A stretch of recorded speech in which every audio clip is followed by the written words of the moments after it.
Our story begins with a monologue. He says his mother told him that no matter how hard life was, he should dream big. If he kept moving forward, chasing his dream, eventually he would become the protagonist of his own life, and he believed her. Unfortunately, he now feels foolish for believing in those stories, because at that moment he was choking on his own blood and spitting it out. His legs no longer obeyed his commands, and he was lying on the ground. Leaning against a random piece of rubble, he wondered if that was the place where he would perish. He had a wound caused by a demonic spear, and it couldn't be healed by potions or magic. Maybe an elixir could fix it, but he didn't have one. Maybe he did, the MC thinks as a group of people approaches. This group had 4 people, 1 man and 3 women. The man, named Choi Do-yoon, looked at him in that miserable state. Stopping in front of the MC, he said that he could have defeated the monster alone. He didn't even need to interfere, but he chose to anyway. The MC gave a weak chuckle, and the man asked what was so funny. He simply replied that the man said exactly what he thought he would. In his thoughts, he says he worked himself to exhaustion there. He even teamed up with that psychopath just to survive. Still, it was insane to think he would lose his life trying to save him. Ordinary people, in the middle of that disaster, hugged each other and cried. The boy asked if Do-yoon had an elixir, and he replied that he did. The MC then asked if he intended to use it to save his life. Do-yoon responded that the price of an elixir was astronomical, so if he was saving that one for himself, he wouldn't waste it like that. To complete the humiliation, he added that the protagonist wasn't worth enough for him to use the elixir on. The boy gave a weak laugh. Almost losing consciousness, he said that the world was completely screwed up. The divine spirits, the greatest beings in the heavens, they enjoyed watching humans struggle for their own entertainment, handing out challenges and rewards. They saw that bastard Do-yoon as great entertainment and didn't care about someone like him. No one ever cared about him. The MC cursed that world, Do-yoon, and the divine spirits to hell as his final words. One of the women scolded him, but Do-yoon interrupted her. Raising his hand, he asked the protagonist why he had done it. He only needed to provide intel and watch the fights. Why did he choose to fight? The boy replied that he was tired of staying in the shadows and tired of life. He had reached his limit, and so he started laughing again. Do-yoon asked if he did it just to save some civilians. He was probably going to say more, but something interrupted him. A being appeared above them, and everyone looked up. It was a teller, a race that intermediated between humans and divine spirits, and they were the ones who sold humanity out to the other beings. Excited, the messenger said they had done well in the survival task. The MC just thought they didn't care about their suffering. The messenger then said the next challenge awaited. The end was near, and they should do their best. The MC told Do-yoon to go. He just wanted him and his group to leave. The redhead complained about being called a minion by him, but the other girl told her to let it go. Do-yoon's face looked angry, which made the MC curious. He asked the man if he would use the elixir on him because he was sad about his death, but that didn't seem to be the case. The man turned around, and together with his group, turned their backs on the protagonist, leaving him where he was. His true last words were goodbye. Once again, he felt excruciating pain and vomited blood again. All he could think was that in the end, he failed to be the MC of his own story. He failed both in that world and in his story. He was never the protagonist of either. He truly thought it was the end, but then a blue light approached him, and he opened his eyes to see what it was. The boy then wondered what he had been living for. He at least hoped paradise was real at the end of this life. Regretfully, the MC said that if he had a second chance, if he could fix his mistakes, he would rise higher than anyone in that world. So high that he wouldn't need to envy anyone and could be proud of himself. He just wanted to live a life like that. Raising his hands to the sky, he sheds tears as his vision fades away forever. The scene changes, and now we see an absurd number of tiny little creatures with their little holes showing. A bunch of small ghosts. The MC opens his eyes and wonders where the hell he was. Was he still alive? That was impossible. He had been pierced by the cursed demonic blade. There was no way he could have survived that attack. Suddenly, he seems to see his own reflection and is shocked. He was now one of those little creatures we saw at the beginning of the scene. Frightened, he screams, asking what the hell all those things were. A voice says it seems they're all here now, and that catches the protagonist's attention. The MC sees a humanoid creature with the head of a deer. It was a teller, but this one seemed different from the ones who used to appear to humans. Turning to the little creatures, he says he's going to briefly explain the situation they're all in. Now they were going to be their messengers. Everyone was there to prove their worth. This nonsense confuses the protagonist. There was a company called Celestial Corp ANC. Even without fully understanding the situation, the messenger says the explanation ends there, and suddenly a portal opens beneath all of them. As the creatures fall into the vortex, the teller tells them to show what they got. The creatures scream while falling into the endless void of space. The protagonist wonders what was happening. Was he going to die again? A system screen appears in front of him, with the message activating Genesis Blessing. Several bubbles form around the creatures, protecting them and stopping their fall into the void. The protagonist starts to panic because he can't breathe inside the bubble. But then again, he doesn't even have a nose.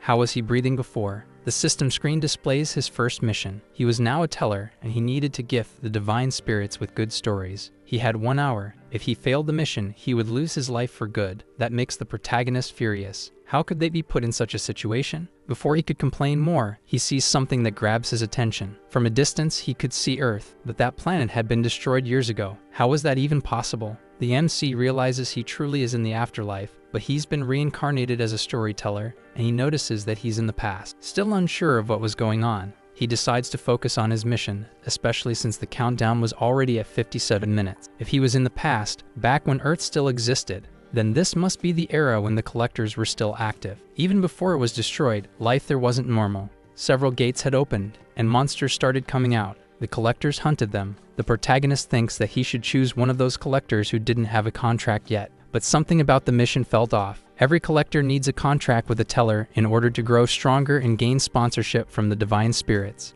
This didn't seem like such a hard mission to complete. He presses the Accept Mission button. The system screen gives him his destination. He had to go to Seoul, South Korea. Why am I not surprised? They always go there. The protagonist was struggling to press the mission button on the system screen because of how short his arms were. Shaking with the effort to press the button, he also complains about not having fingers. Something strange happens, and the protagonist's attention shifts. Meanwhile, watching through system screens, the teller becomes curious. He notices that most of those little creatures didn't really understand the situation they were in, and he already thought this batch wouldn't be very promising. Then something catches his attention. Suddenly, the little creature that was our protagonist transforms into a human. Even he is shocked by the transformation and wonders if it happened because he really wanted it, due to the lack of fingers. Before he could get lost in thoughts about it, he decides to focus on the mission. It was far more important. After pressing the button, he vanishes. The other little creatures also notice the MC's transformation and wonder how he managed to do it. The teller who hired them was stunned to see that the MC had turned into a human.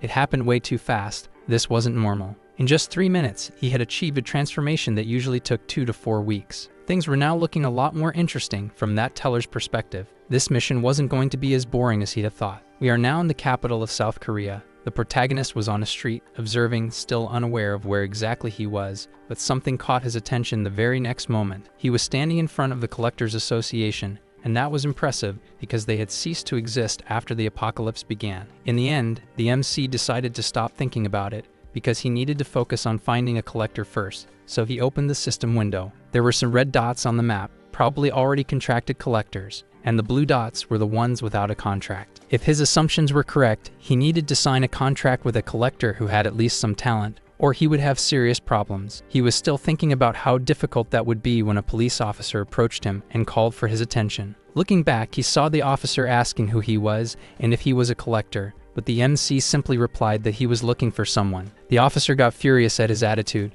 so he grabbed the MC by the shoulder to get him out of there. Immediately, the system reacted and the officer received a powerful electric shock, making him pull his hand away from the protagonist at once. Shocked, the officer asked if he was a teller, to which the MC answered yes. He apologized, saying he thought he was human. As the officer ran off, the MC realized that he truly was in the past because tellers were treated with great respect during that time. That wasn't important to him, so he left and began searching for a collector with whom he could sign a contract. Looking at people through the system window, he could see their names and ages, but that didn't seem to help him at all. Closing the system window, he thought he didn't have time to be interviewing every collector he ran into. Looking ahead, he noticed something that caught his attention. A woman in the crowd with her hand inside her boyfriend's pants. No, wait. Actually, it turned out to be something else. There were some books there, but it seemed only the MC could see them. That wasn't a system window. It seemed to be something else, and he wondered if it was a skill unique to him. Time was running out. He had about 37 minutes left until the mission ended. It wasn't a lot, but he believed he still had time. He tried to grab the book with his hands, and the book started trembling before him. Apparently, his assumption was correct, and grabbing it worked. Curious, the MC picked up one of the books within reach to see what was written in it, but what he saw left him completely shocked. The ability he had was extremely powerful, and that excited him. Could this ability really be exclusive to him? There were 3 minutes left before the mission time limit ended. The other tellers had already found people to sign contracts with. Only the MC was left. The teller seemed disappointed in the protagonist. There was 1 minute left, and he already believed the MC was going to die. No matter how talented he was, there was no way to complete the mission in 1 minute. Switching to Yuyen's perspective, we see him looking at a girl eating instant noodles who was surprised to see him. Frightened, the girl fell back and asked what he was. She said she would call the police if he didn't leave her house immediately. The MC said nothing, which made the girl even more scared, asking if he could even hear her. A book appeared in front of her, and we see she looked a lot like the Dokebi from Rainbow Six Siege. She was left speechless by the sight. Smiling weirdly, the MC simply said that he had found her. Could it be that he knew her from the past? The world the MC was in was a mixed world, where reality and the abstract coexisted. The physical and spiritual realms were intertwined. Thinking about this, he realized that the contents of the book were so powerful they could be considered a cheat, but he was excited by it. Reading the contents of the book, he saw Kim Sang-duk, awakened 5 years ago with the water cannon skill. They showed others lives and pasts. Looking up, he wondered if there wasn't a book for him as well, but that didn't seem to be the case, and that made him a bit sad. Even so, he grabbed someone else's book and wondered why each one had different colors. He began reading the new book. The contents of this book led him to form a theory in his mind. If it was correct, then there weren't just bronze and silver books. It was quite possible he could find a gold-colored book, and the better the color, the more valuable the life the person had lived. The aura of the books showed him the person's innate abilities and their growth potential. So the aura was even more important than the color. And to think he could see people's potential long before they signed contracts, that was incredible. It would put him ahead of everyone. Realizing he still had time to find someone, he understood there was only one thing to do: look for the highest potential possible out there. Teleporting, he said he was sure he'd be able to find the best possible option with this ability he had. 10 minutes until the end of the mission. The protagonist was on the ground, frustrated for not having found anyone truly promising to contract. He started to get worried because his time was running out, but he was still determined. It was hard, but he didn't want to settle for lesser potential, knowing he might find the best one of all. So he began searching again. A woman walked past him, and the man asked her what year it was. She replied that it was the year 20XX. He thanked her and began to think. There were still 5 years before everything started to fall apart. He wondered who might awaken during this period with great potential. He remembered 3 who were known as the 3 Miraculous: the Saint Bang Sang, the Fire Knight Inbium, and the Sword Empress, Kang Hyrum. Yuyen opened the system to recall the 3. Bang Sang was an anonymous figure, impossible to locate, and Inbium lived in the US, which made things harder for him. The only option left was the Sword Empress, Kang Hyrum. Was she the girl we saw eating instant noodles? My goodness. She was the strongest of the 3, and he remembered an interview where she said she stayed hidden until her early days, so the MC went to find her. Arriving at the place where she was hiding, he was a bit confused, trying to understand where the system had sent him. It was a simple dormitory, and he found it hard to believe someone like the Sword Empress could live in such a filthy place. She hadn't noticed his presence yet and was calmly eating her noodles until he called her by name. Immediately, the girl looked back, startled, and we saw that the time left before the protagonist's mission ended was 4 minutes. We returned to the scene where she fell back, scared, trying to understand who he was and how he got inside her dorm room. The golden book appeared above the girl, but she wasn't aware of its presence and kept staring at the protagonist, frightened. Smiling, even while sweating, the man finally said that he had found her. Placing himself in a respectful posture, he introduced himself as a teller from Celestial Body Inc. and asked if she was Kang Hyrum. She said yes. Yuyen said he was there to sign a contract with her, and she, moved, asked if he was being serious. At that moment, the MC wondered if he had really found the right person. The girl was thrilled to see someone interested in making a contract with her. The MC was uneasy, but it was too late to back out now. He had no more time to look for anyone else, so he said that was exactly why he was there. She got nervous and said her abilities were bad. Yuyen asked who told her that, and she replied that everyone around her had said so she had given up on becoming a collector. That's when the MC understood why she lived in that place. She still had no idea of the level of her talent,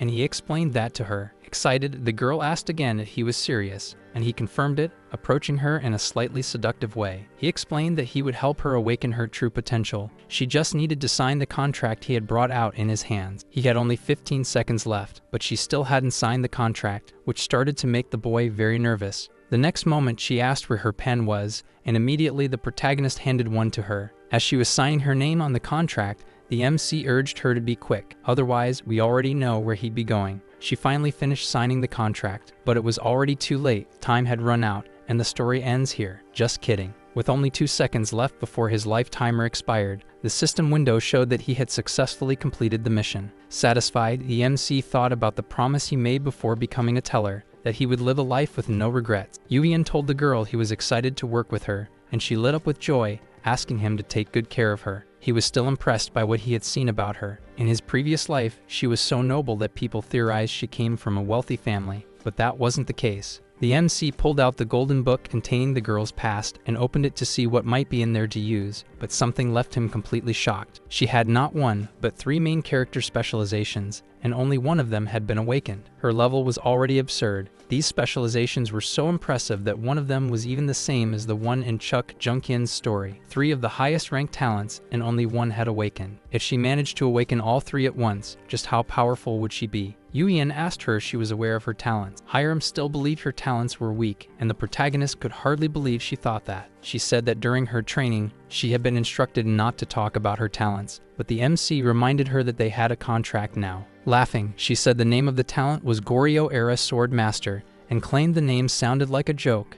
Yuyan was stunned by her attitude. He asked her to confirm whether she had ever told anyone about her abilities, and she said no. Besides, people didn't usually ask. The MC could only think that ignorance really was something frightening. She began to suspect he wanted to cancel the contract and said she wouldn't allow that, but he reassured her that he wasn't disappointed. Opening the system window, he received a notification that he had been officially hired by the teller's company and had a mission to attend the opening ceremony. He informed the girl that he'd have to leave for a bit, and she asked for how long. He said he didn't know, but it didn't seem like it would be quick. Yuyan asked what kind of equipment the girl used, and she said she used a shield. He asked why she had chosen that as her weapon. She explained that even though she didn't have combat talents, she was physically strong, so she figured she could serve on the front lines as a shield. During her training, she had used a spear because her instructors recommended it. This frustrated the MC. She'd avoided using a sword until now. Placing the shield in her hands, he asked her to listen to what he was going to say. He told her to trade the shield for a sword and train a lot. She asked if that was all she had to do,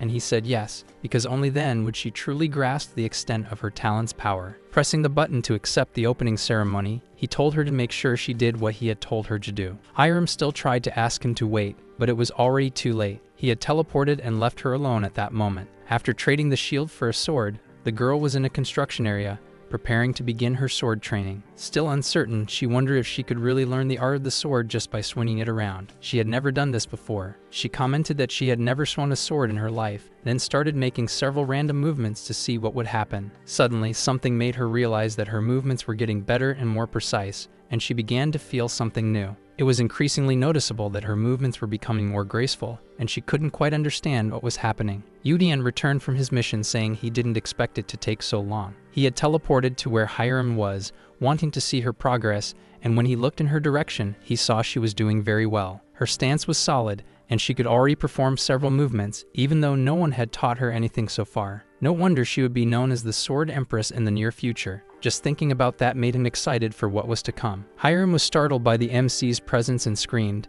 asking how long he had been standing there. He even thought he might be disturbing her because of that. Looking at his system screen, he said he just didn't want to interrupt her training, and she replied that she wasn't even training seriously yet. His next mission was his life's mission, to collect various stories and build a library with them so that he could eventually earn a promotion. Hiram asked what he was doing since she couldn't see her system window, which made sense, and he said he wanted to make a library. Surprised, the girl asked if that wasn't the first thing a teller did, and he explained that he had just started this job, but she didn't believe him. He said he had nothing to gain by lying to her, and then a text box appeared in front of him so he could choose the name of his library. Looking through a list of suggestions, he saw that they were all terrible, and he got annoyed with the trolls who made that list. Yuyan asked if he really had to pick one of those names just to attract the spirit's attention. One name caught his eye, and he opened it to see. Looking at the library, he saw a collector being crushed by several small monsters, while receiving countless comments telling him to give up. That story wasn't pleasing any of the divine spirits,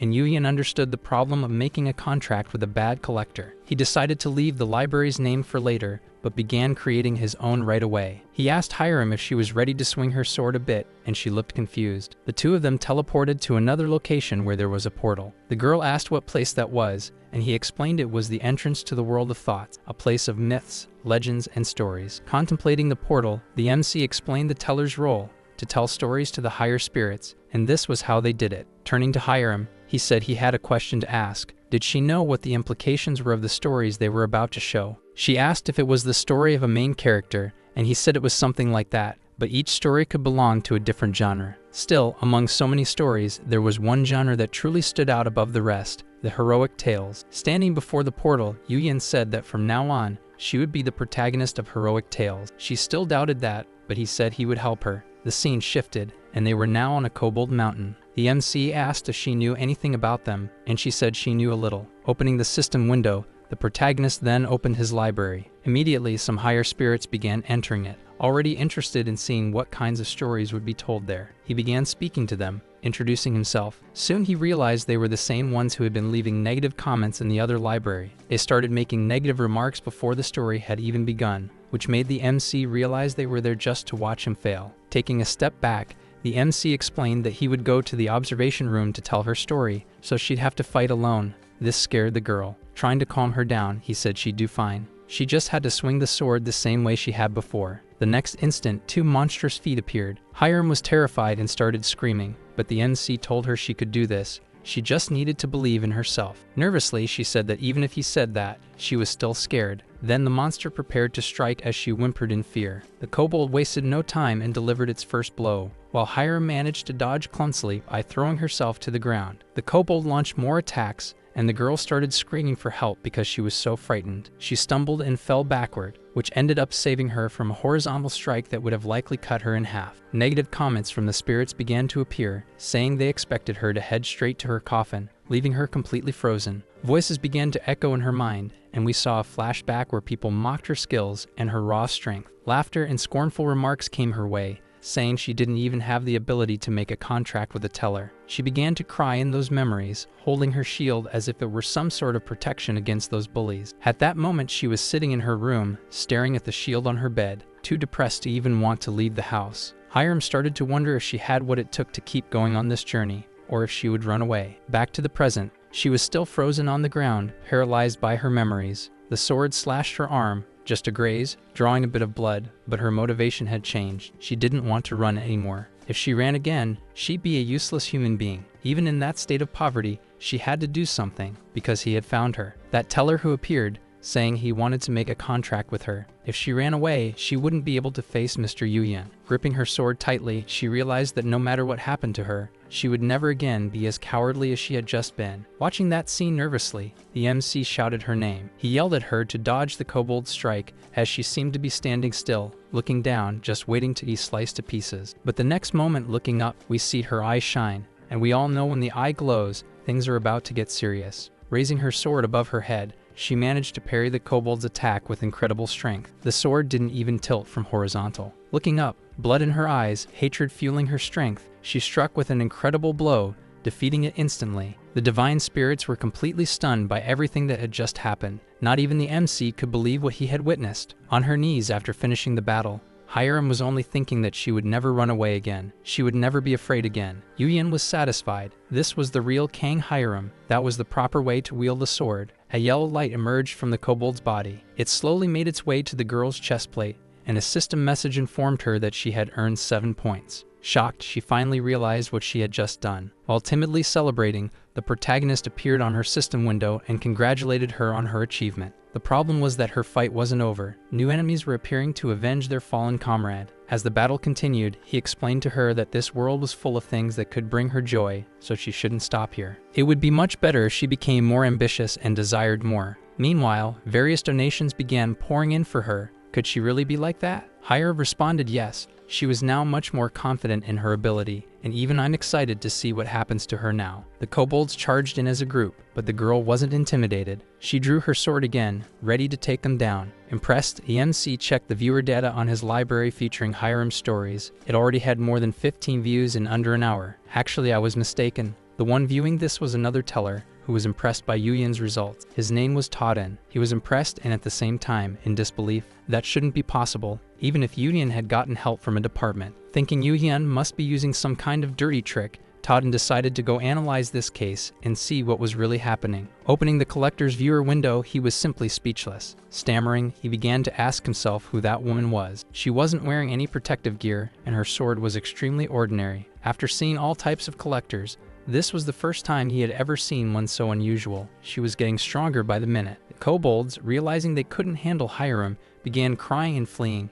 and the MC realized she had gotten much stronger very quickly. Convinced, he began asking the divine spirits what they thought of Hiram, but told them that this still wasn't everything she could do. She could still do far more than just this. The donations didn't stop. She was receiving thousands of points. Hiram called out to him, and he asked what she wanted. She asked what that was. She was standing in front of something red, like a fence, and he informed her that it was no longer the cultivation area. That was something collectors had agreed to create so they could gather points more consistently. She said she understood, but already tightened her grip on the sword. The senior teller watching the scene was impressed to see she had already reached the border on her very first cultivation attempt. Yuyan asked if she was disappointed with something. She replied yes. Now that everything was over, she felt a little frustrated. The protagonist made it clear that it wasn't over. Now that they'd made it this far, they could go all the way. Under his guidance, she would cross the border and clear that entire mind domain because they could be permanently erased once cleansed. Clearing a domain like that makes another one appear elsewhere. Few have the courage to finish these mind domains due to a lack of skills. That was precisely why they had created the border and avoided cleaning up those domains of the mind. Hiram asked if it was really okay, and he said she could blame him if anything went wrong.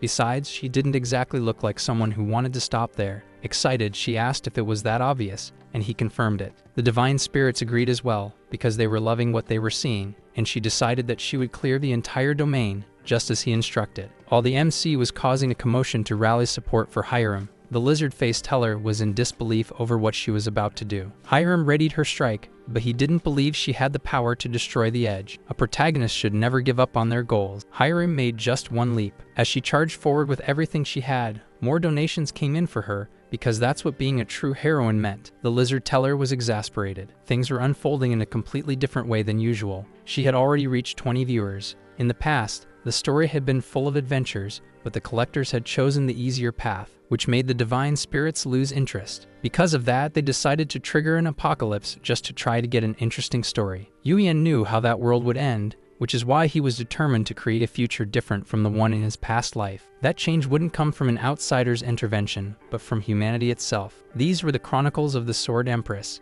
and they had reached 25 viewers in that story. Appearing before her again, the MC congratulated her for reaching the deepest point of those minds. She was happy to see him, and everyone already knows, if she blushed, it's because she's in love. But all he noticed was that she wasn't afraid anymore. Saying they were almost there, he recommended she take a break, and she agreed, sitting down and admitting she was already getting tired. Yuyan realized that despite her skills, her body still couldn't keep up. She needed to become more resilient. He asked what she thought about fighting with a sword, and she immediately replied that it was the best thing ever, and she should have started with it. No shit. Looking at her book, Yuyan noticed it was glowing more than usual. Whatever she had achieved today must have changed something inside it. He didn't intend to check it now, so he said the kobolds from earlier would be waiting for her in a group at the end of this mental domain. They most likely had a leader, since their movements were so well coordinated. Her face didn't look nervous, and the MC asked what she planned to do. If she wanted, they could stop right there. She gave a light laugh and asked if he was joking, but he wasn't. Standing up, she said she would finish it all because that was her ninja way.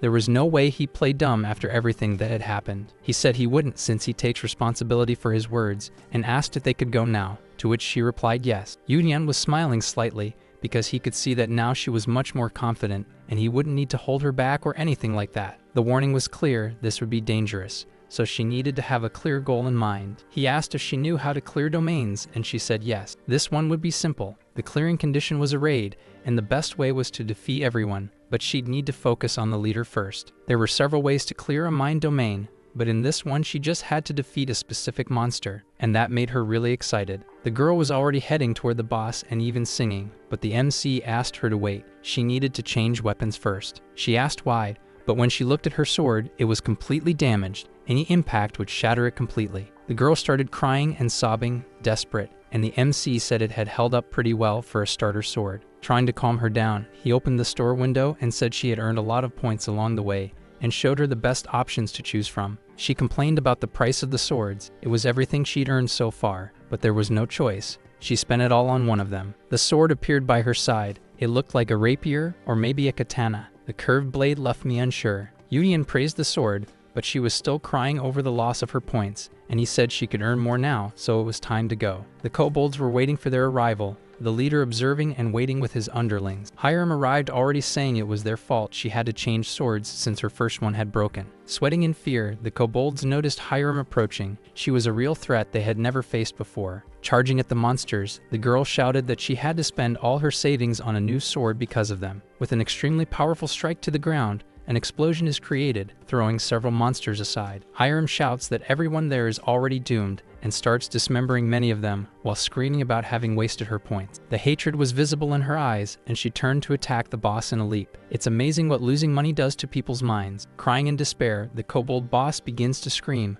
but it was already too late. With a single blow, Hiram removes its head from the rest of its body, finishing that domain once and for all. The scene shifts to a cafe where the girl is eating a cake so delicious she couldn't even believe it actually existed. The MC asks if it was really that good while sipping his coffee, and she confirms that yes, she had never eaten anything so good in her life. Yuyan thinks that was an exaggerated reaction, but it's understandable, considering she spent her last few years living off cheap ramen. He says she can eat that every day if she wants, as long as she keeps earning as many points as today. She just has to be careful not to get fat. Changing the subject, she asks what he meant when he said he knew what that Goryeo-era talent of hers truly meant. Yuyan asks if she knows someone named Chuk Jungyang. She makes a face like she doesn't, but the chapter ends there. In the next chapter, we learn that Jungyang was an ordinary soldier, nothing more than a low-ranking public servant. However, one day he climbed the castle walls, which were under control of the Jurchen tribe, and simply wiped the place clean. He not only took out the enemies surrounding him on his own,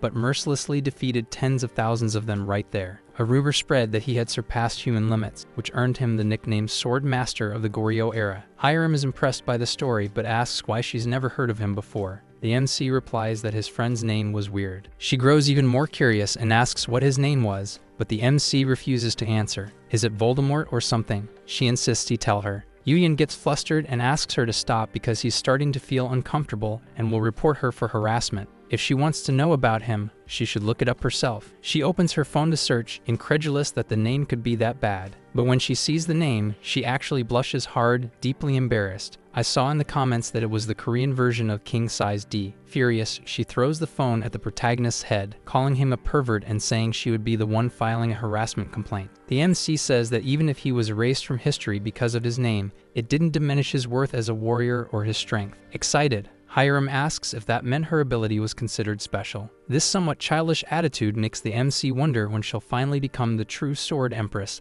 like she used to be in her past life. Grabbing her by the arm, he says they don't have time for small talk. It was time to put their plans into action. She follows the MC, asking what he meant, and he says they need to work on her image, but she complains that she hadn't finished her cake. Hiram asks the MC if he really thought that was okay, and he says it was perfect in his opinion and asks her to go over his instructions. Don't laugh stupidly, and be careful how you behave in front of the divine spirits. He nods and says it's time to go. The spirits begin to enter the room, and he can already see that there were more people than in the first story. Some spirits were astonished. Their reactions varied in every possible way, and that makes the MC curious. He finally understands why they were like that. They had never seen Kang Hiram properly dressed before, and she looked stunning. The MC thinks, if you ran a poll asking what's the most important trait and character, most would say strength. However, if you ask what the second most important trait is, the answers would vary more, but in his opinion, it was appearance. He knew she could gain a lot more attention by being beautiful, and he was right. Before heading to the next domain, she had something to learn. He hands her something and says it's the story he bought earlier,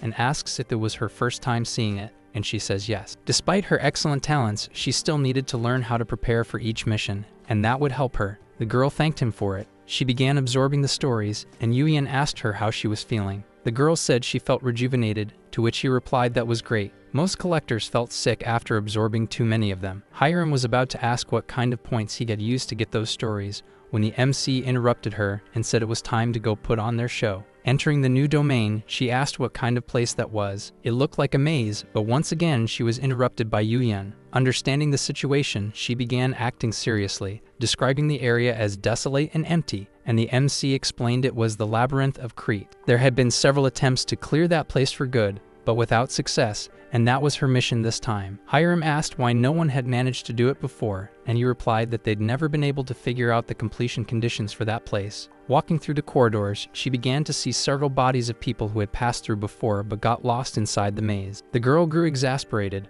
but the MC asked her to stay quiet. He explained those bodies belonged to people who had entered recently. More than 100 people were already watching her story. Even tellers were observing it. He was gaining a lot of engagement. The MC understood that the tellers were trying to steal ideas from the newbie, but he didn't care. His goal was to make loyal fans for the two of them. Yudian grabbed a spool of string and handed it to Hiram. She asked why she needed to use that thread there. Mazes are tricky, and that one in particular was worse. In the myth, Theseus used a string to avoid getting lost, so she should do the same. As his final words, he wished her luck before teleporting to the story's viewing area. The system appeared to her, and he explained that she just needed to move forward without looking back, as if it were no more than a basic task. She accepted the challenge and began unraveling the string, while several donations were already coming in, all from someone named XXX. Hiram walked down the corridors among the many bodies, unraveling the string and leaving a trail so she wouldn't get completely lost. Yuyan noticed that even her mental resilience was higher than average. She wasn't panicking even in the face of that complicated situation. Turning a corner, she began observing the area more carefully, but without losing her composure. She finally managed to find what looked like the center of the labyrinth.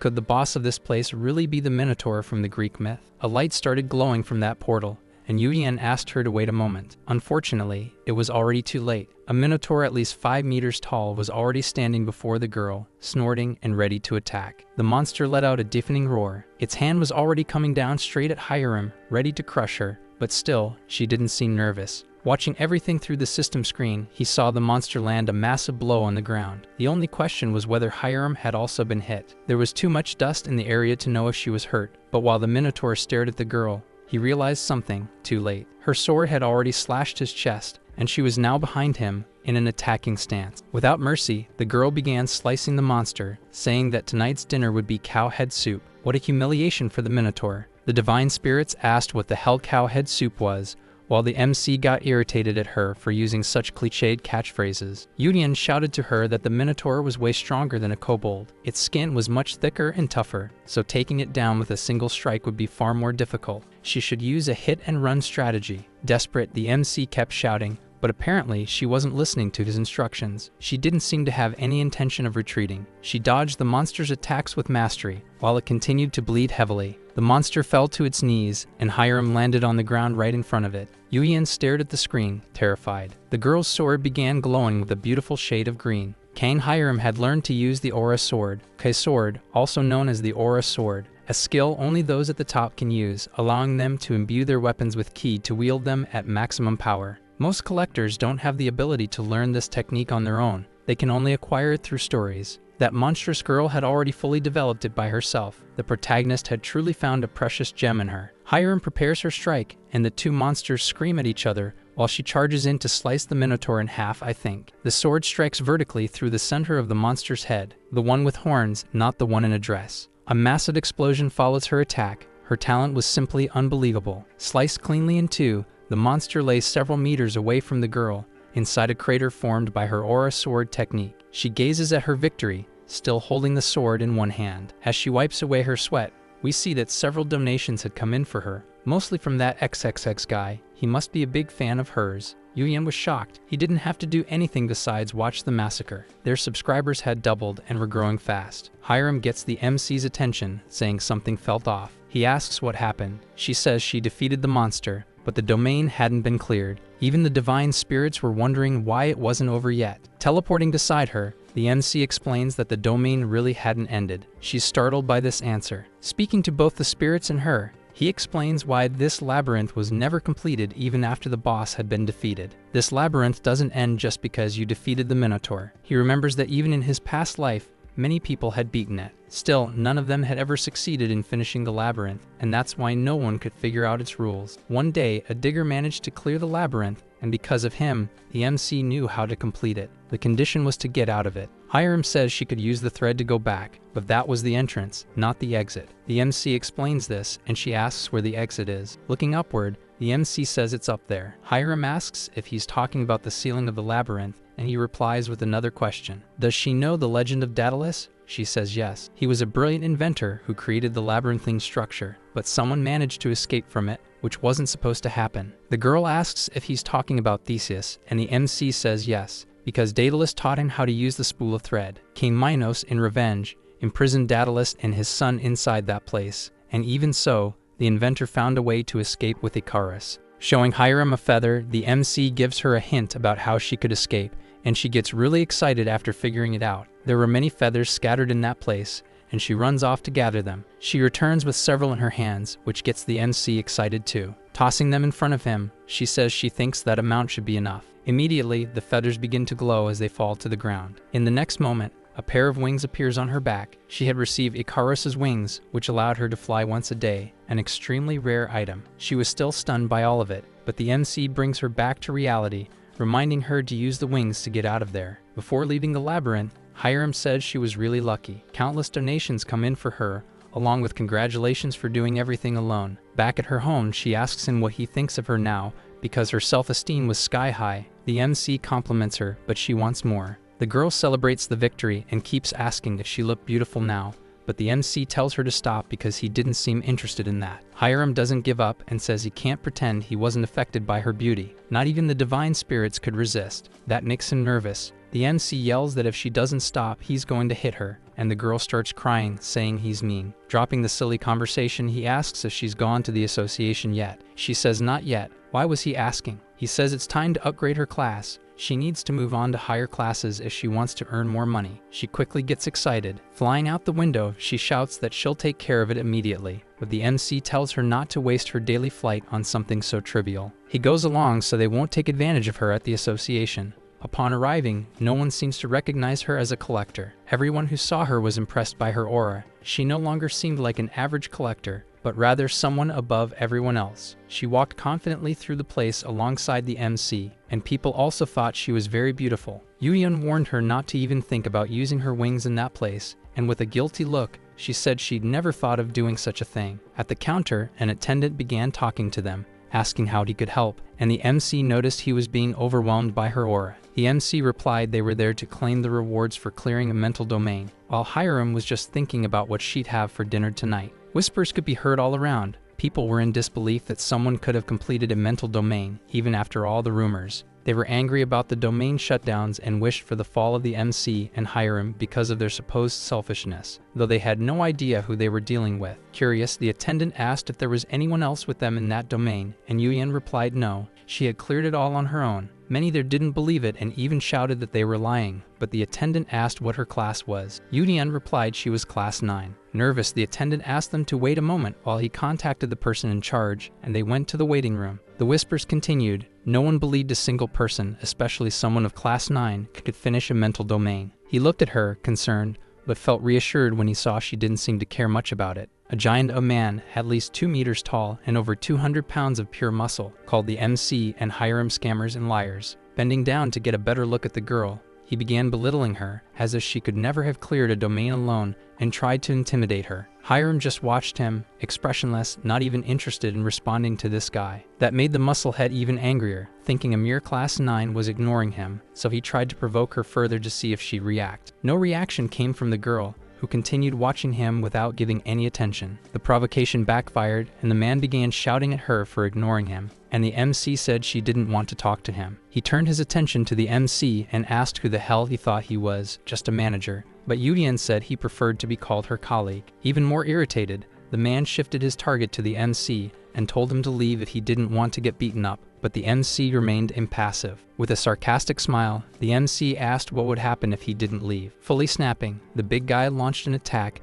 and tried to punch the MC square in the face, but he warned him to be careful with Hiram. The man didn't listen and charged at the protagonist. At that moment, his gigantic arm was grabbed by one much thinner, yet stronger. Turning his attention to Hiram, the man asked what now. She'd better let go of his arm, or there would be consequences. Little did he know the consequences would be for himself. Everyone looked on in shock as Hiram slammed him to the ground so hard it broke everything. He was unconscious, and the girl just stood there, watching, a scene strikingly similar to the Minotaur one if you paid close attention. Yuyeon said he had warned him and crossed his legs, unconcerned with the whole scene. He had told the guy to be careful, and now we saw that Hiram had finally lost her patience. It's interesting to see how she has two sides in the story. I was wrong, folks. He hadn't passed out, but apparently he didn't have the strength to get up. nor did he understand what had just happened. Looking at her, he was in disbelief that he had been so easily defeated by a woman. What a sexist fool. Hiram, you can finish him off. He tried to get up quickly and charged at her, but she didn't lose her posture and just observed. In the next moment, the onlookers were even more terrified when she threw him down again and finished him off with an arm lock. Everyone there was shocked that a Class 7 collector had been so easily defeated by someone of Class 9. The man hadn't given up. He was still conscious,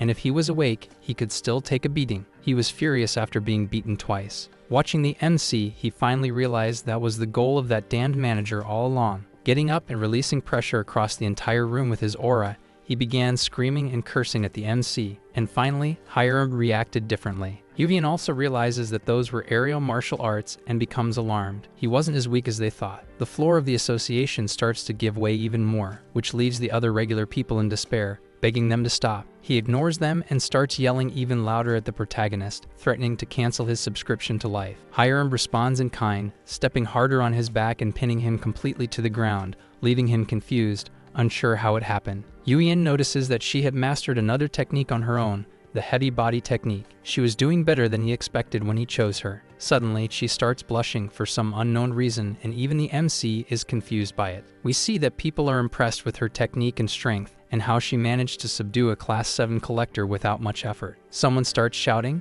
asking what they were doing there, and two men in suits approach to try and break up the fight. The MC notices the men took a while to intervene, which meant they had acted under someone's orders not to go in immediately. Another man appears, asking if they really looked that ridiculous to the two of them to be causing such a commotion. He seemed to be the one in charge. Yuian asks if he's the one in charge of that place, and the man confirms, then asks who he is, and he says he's Hiram's colleague. She was involved in the incident, but they weren't the ones who started the commotion. At most, it was a clash of opinions. The other person unilaterally began to act, and so the girl had no choice but to apprehend him. She acted in self-defense. The man didn't seem fully convinced, but the MC explains that she didn't have a single scratch and acted solely to protect herself and others around. Union adds that he should be grateful for the immediate elimination of the threat, which makes the big boss agree with him. The people there themselves agree that it was the other guy who started the fight, which makes the man smile and apologize for the misunderstanding. Getting to the point that really matters, the MC asks when the person responsible for the domain clearing rewards will arrive.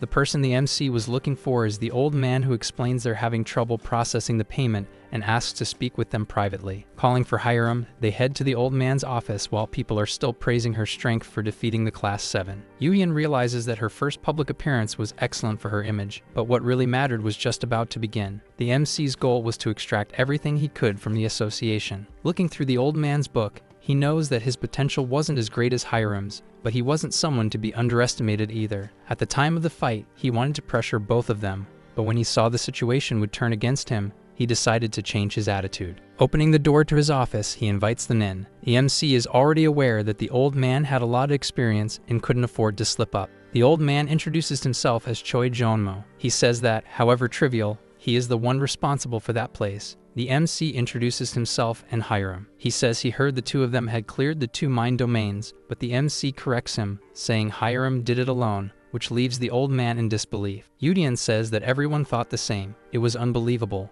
but she demonstrated her abilities right there, so that was proof enough. The old man agrees, but he wants to know exactly what the two of them want from the association. Speaking seriously, the MC says that all they want is what is rightfully theirs for clearing the domain. Was the association planning not to reward them for completing the mind domains? The old man's expression changes at that moment. Smiling, he explains that the decision to give out rewards lies solely with him, but the MC knows there's more he wanted from bringing them there. Yudian says he'll be honest. He already had a feeling the association wouldn't want to reward them, but the old man just says he wants to know how. The MC then tells him to stop being evasive and asks if they really have no intention of giving them the proper reward for clearing the domain. That leaves the old man disarmed, as the MC starts pressuring him to be direct and straightforward with his answers. The truth is that the government prefers to leave the domains intact and not have new ones appearing randomly elsewhere, and everyone had agreed to that. Smiling, the old man admitted they were hitting them where it really hurt, because neither the government nor the collectors wanted more work for themselves. To be clear, Choi Jong-mo said they had thrown water on a situation that was implicitly accepted, and asked if they were aware of that. Yuyan explained that domains exist to tell stories to the divine spirits and please them,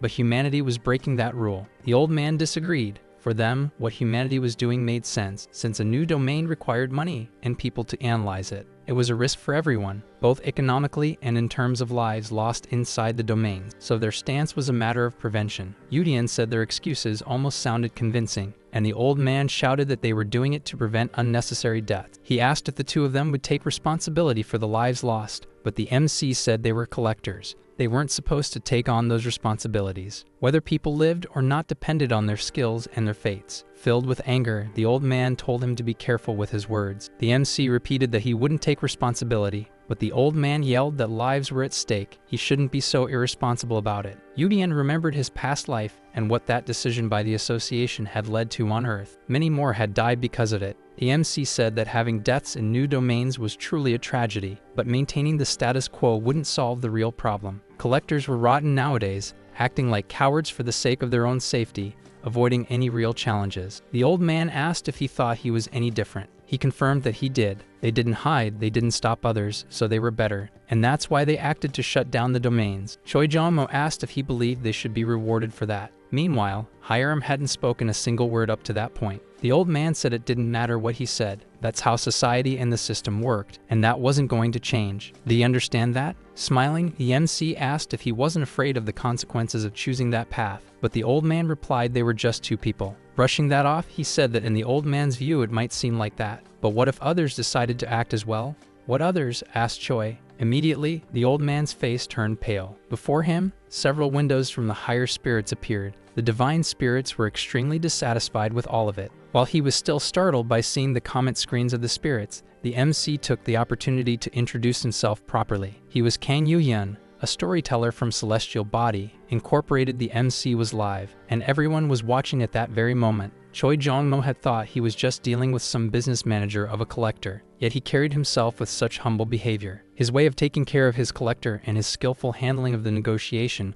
was different from common tellers who didn't care about humans. The old man was in despair, trying to figure out when exactly he had planned all of this. But in fact, that wasn't the right assumption he should have been making. The man in front of him was acting as if he had anticipated the entire situation from the very beginning. Given the situation, there were no excuses they could make to turn the game in their favor. Sweat dripped onto the table next to the old man. If the image of the association were to be tarnished and bad rumors started spreading, that could be problematic for the entire organization. Desperate, the old man still thought he needed to find a way to escape this situation, and it had to be a masterful one. He tried to come up with a way out. It couldn't be that this was truly checkmate. Looking at the MC, he realized the boy looked quite calm with everything going on. Finally, the old man came to the realization that he was nothing more than a pawn in his hands. He had been defeated long ago. Trembling, he tried to rise from the couch, but his legs wouldn't respond to his command, and he sat back down again. Yudian was smiling cheerfully, and Hiram looked at him, though she still hadn't said a single word. The MC said he was happy to see that the old man still had good instincts. At that point,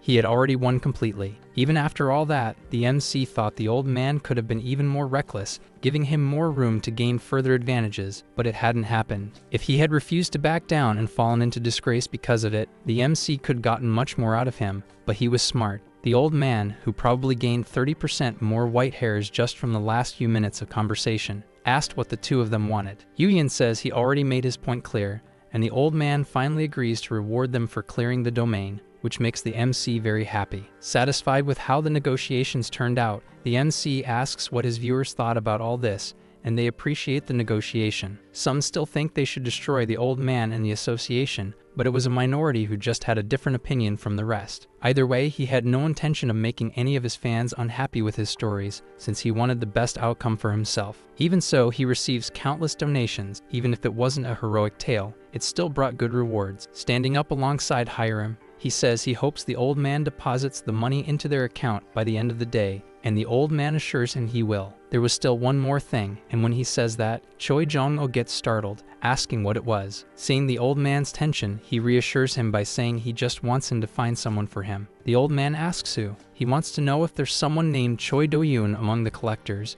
but he says he's never heard that name before. Was he really a collector? The MC says maybe yes, maybe no. He doesn't know the details yet, but he should be about 18 or 19 years old currently, and he gives a detailed description. Either way, he'd appreciate it if the old man could investigate the boy, since he'd like to have some information about him. The old man asks if he knows anything else about the boy, and the MC says he's extremely arrogant, which leaves Choi confused. The day was still bright, and we see that Hiram was finally breathing again. She thought she was going to die from how nervous she felt. The MC praises her for keeping her posture the entire time, and she says she was scared of messing something up, but it was exhausting. Yurian says she needs to get used to this because they'll be doing it often, and she asks if she can't just go back to doing what she usually does. She just wanted to stay away from these meetings and eat cake freely, but the MC says she never can. Explaining, he says that lots of people were talking about her today. She was very charming in there, so she was gaining a lot of fame. Everyone was admiring her, most likely because she was so beautiful and impressive, just like she showed at the association. That makes her blush. He continues by saying that in the future, she'll be able to enjoy all the fame and money that'll come from what happened today. That makes her happy. Excited about all of it, she wants to go out to reward him with something, but he holds her by the shoulder and says there are still things to do. She asks what it is, but before he can respond, something catches his attention. Hiram asks what's wrong, and he says something urgent came up and he'll need to step out for a moment. She's confused, but without explaining much, he opens the system window and uses his Genesis system teleport, saying he'll be right back. She's left alone while the MC is teleported to a very high point in the city. Someone appears behind him and Yuyan asks who he is, but the man doesn't respond. Looking back, the MC says he asked who he was, but all the man says is that he's a very rude brat. The man doesn't seem to think much of the MC but says someone wanted to meet him and asks if he's the new recruit. He had come there personally to give him the honor of joining their pentagram division. Without beating around the bush, the MC asks again who the man is, and he introduces himself as Jinpung, his senior. Yuyan asks what he wants with him, and that makes Jinpung angry, saying he's way too arrogant for a mere rookie. The MC says he has a name, and it's Kang Yugyan, which shocks the man. What do you mean he already had a name? It took him 3 weeks to get his, and this kid already has his just after joining the company. Pretending to be superior, he says the MC's name doesn't matter. He was there to invite him to the division, but Yuyan immediately refuses. Furious, Jinpung asks what he just said, and the boy repeats himself. He didn't want to join the association. Hadn't he understood that yet? He tries to use his authority over the MC, but the MC doesn't back down and says it's no use trying to pull rank on him. That leaves Jinpung confused. Yuyan asks if he thought the MC was already part of some division and tells him he doesn't belong to any, at least not yet. The man was still furious at his insolence, but the MC didn't let him finish talking and put him in his place because he was a nobody. To be a senior, he would need to have a good track record, and that wasn't the case with Jinpung. He wondered how the MC knew that,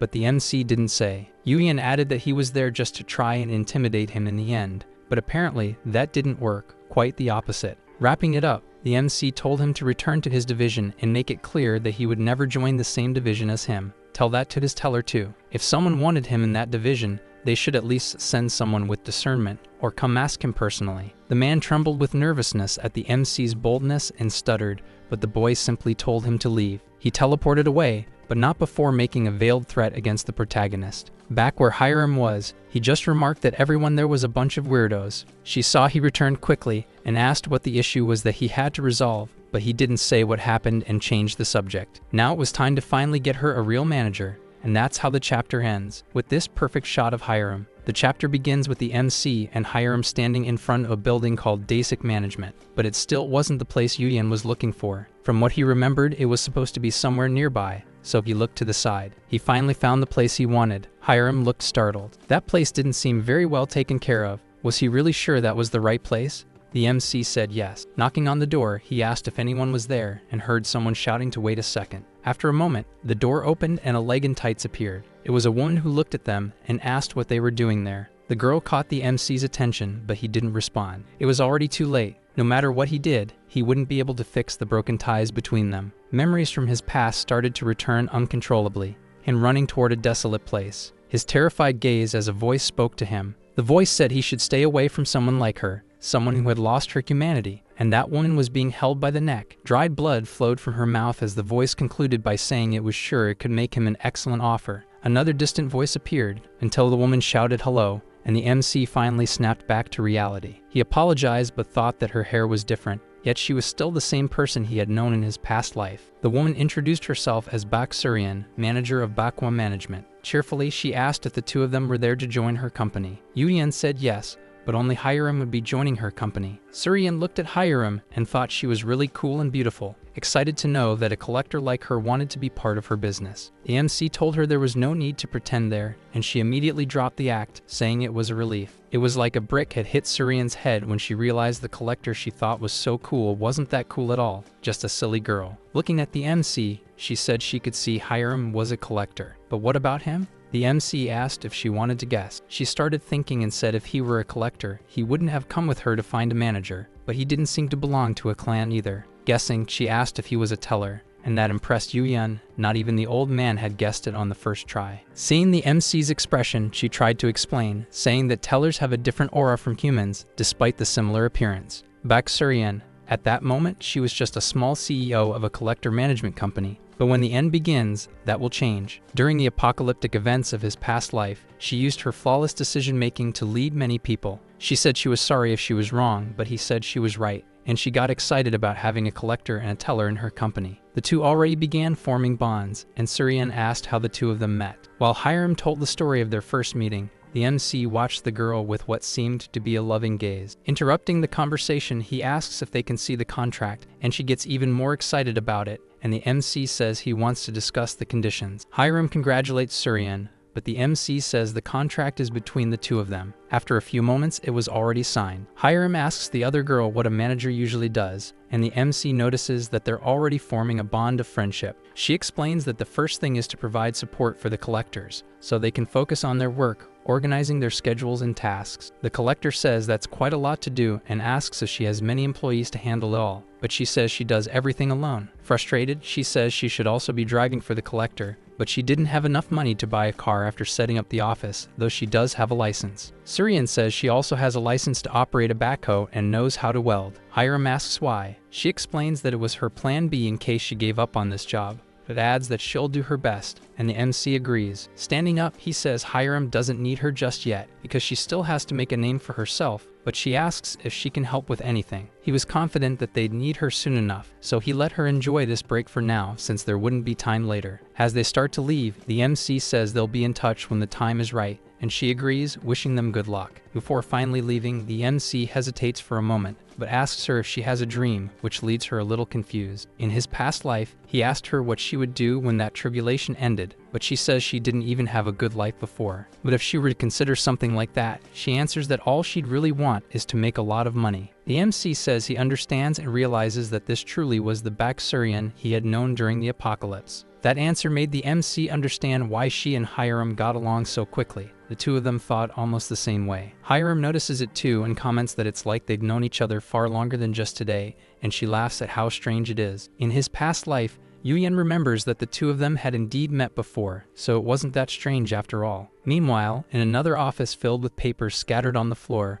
we see someone shouting and calling someone a bastard. It was that supposed senior who was still furious with the MC and says he'll make sure to teach that arrogant brat a lesson. Looking at his system screen, he remembers that Yu-Yen was protected by the Genesis system, but there had to be a way to deal with him. After thinking for a bit, he has an idea and realizes there is indeed a way to get him. A week passes and we see some people at a location having a conversation. It looks like the Collector Association. Hiram and the MC were arriving, and people notice it's them and start whispering that she had already cleared 4 domains. They were getting ready for another domain, and several people seemed to be going together. She asks if it was that dangerous, and it was. This domain in particular was different from the usual. One could only enter once every 3 months, and if you fail, you can't go in again. She asks if there was a reason he chose such a dangerous domain, and the MC asks if she didn't join this business to succeed. She confirms that she did, and he says the two of them share the same goal, even if they walk different paths. He also aimed for a high position. Regardless of what their reasons are, they are valid for them, and that's what matters, because they shouldn't have mediocre reasons holding them back. If she really wants something, she should pursue it even if her bones break and her flesh bleeds. Does she have the confidence to do that? Before Hiram can answer, someone yells that the domain is opening, and the portal begins to shine brightly. The MC says he doesn't want her answer now, but someday she'll need to have it, both for him and for herself. On the other side of the portal, we see the collectors on top of a wall, watching an army on horseback charging forward. The chapter begins with the realization that this domain was a large-scale war, and Hiram wonders if they'll have to fight too. She actually finds it fun, while the MC observes her through the system window. Someone from one of the armies shouts to stop them with everything they have, while the soldiers yell to charge. This was the Ottoman War. The only question is which one, since that empire fought at least 5 wars against different countries. The defending side shouts that they can't afford to lose, or the enemies will breach their walls. Several soldiers were engaged in battle, and the massacre was inevitable. The MC's mind flashes back once again to his past, making him remember people running in desperation, terrified of being eliminated. In his past, all he could do was watch what was happening, unable to take any action. He closed his eyes, trying to return to the present and not let himself get lost in those thoughts. Focused once again, he thought he wouldn't let that happen again. This was a promise to himself. We go back 1 week in time to the headquarters of Celestial Body Incorporated. The teller who had hired him was explaining how the ceremony would work for all the new tellers. Most of them were still little white orbs, but they were confused because the ceremony would take place in unison with the divine spirits. The MC, in human form, listened carefully to the instructions from the deer-headed teller, who said they wouldn't actually meet the spirits. They were already in a large hall filled with food, while many of the smaller tellers enjoyed the feast. Yuvian stood in a corner, motionless and observing, with only a glass of wine in his hand. He was still curious how he had managed to enter that company. It was one of the 3 largest teller organizations in the universe. It was surprising that he was there that day. Looking out the window, one could see a gigantic island floating in space, like a metropolis. Someone asked the MC what he was doing there, so Yudian looked down. A horned orc teller asked why he wasn't enjoying the party like the other newcomers,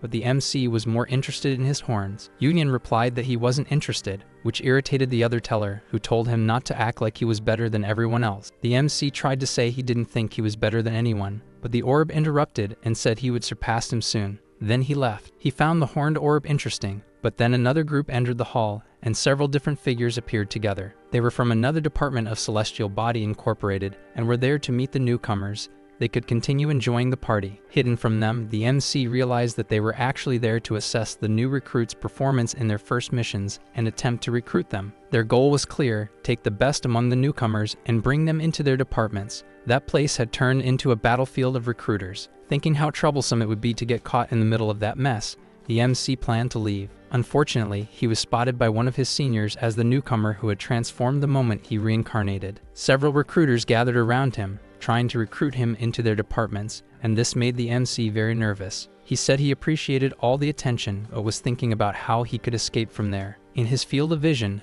a different person appeared, someone who didn't seem interested in him, and that gave him an idea. He moved away from the recruiters and started talking to that black and green figure, saying he should have warned him he'd be there. The man looked confused, but the MC continued his little act, hoping he'd understand and play along. The man quickly seemed to grasp what the MC was trying to do and joined in, which made Yuian very happy. He began leading the man out of the room, saying they could talk elsewhere, and the recruiters assumed he'd already been recruited. They didn't seem to recognize the man, but that didn't matter. Outside, the MC thanked him for helping him escape. The dark teller didn't show any reaction or say anything, which made the MC wonder if he really intended to stay silent. Something strange. Deciding not to wait for an answer, the MC turned his back and said he had to go. He must be busy with other things too. Before Yuvian could disappear, the man said that had been very amusing. The MC immediately stopped walking. The man said he had made sure no one could detect him, so how had the MC managed to see through his disguise? Nervous, the MC asked what he meant by that. Looking back, we saw that the man's aura was completely different and quite terrifying, with a giant green snake behind him. That was very bad.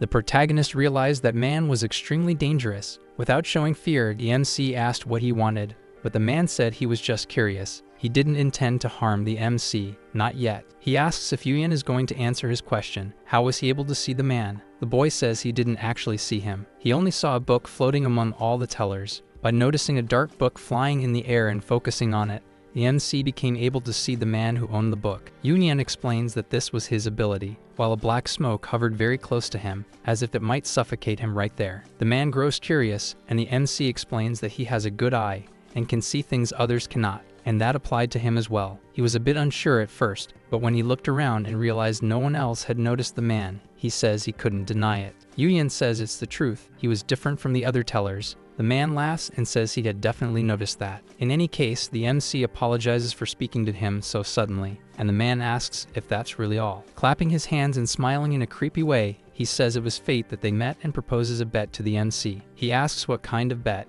and the man says it's simple. He just has to guess who he is, and if he's right, he'll be rewarded for it. The MC asks what happens if he gets it wrong. The man says he'll have to take responsibility for interrupting his entertainment. Grabbing the book from above the man's head, he accepts the bet, even knowing the man was confident he would guess wrong. The MC tries to open the book, but he doesn't have the strength to do so, which makes him very nervous. That meant the man was so powerful that not even he could read his book. He couldn't act beyond his level, but he remembers what the teller said at the start, that the divine spirits would also be there. Knowing the divine spirits were present, but not in the same room as the tellers, he assumes the man must be one of the 5 great divine forces: the Sky of Eden, Isensoidner of Asgard, Ogdode of Hermopolis, and the Olympian Pantheon. And beyond them, there was still Pandemonium, where the highest-ranked stories resided. Judging by his sinister energy, the strange design of the book, and the cover featuring a 3-headed serpent, there was no doubt. The MC then says he is the serpent that corrupts, the red dragon that burns,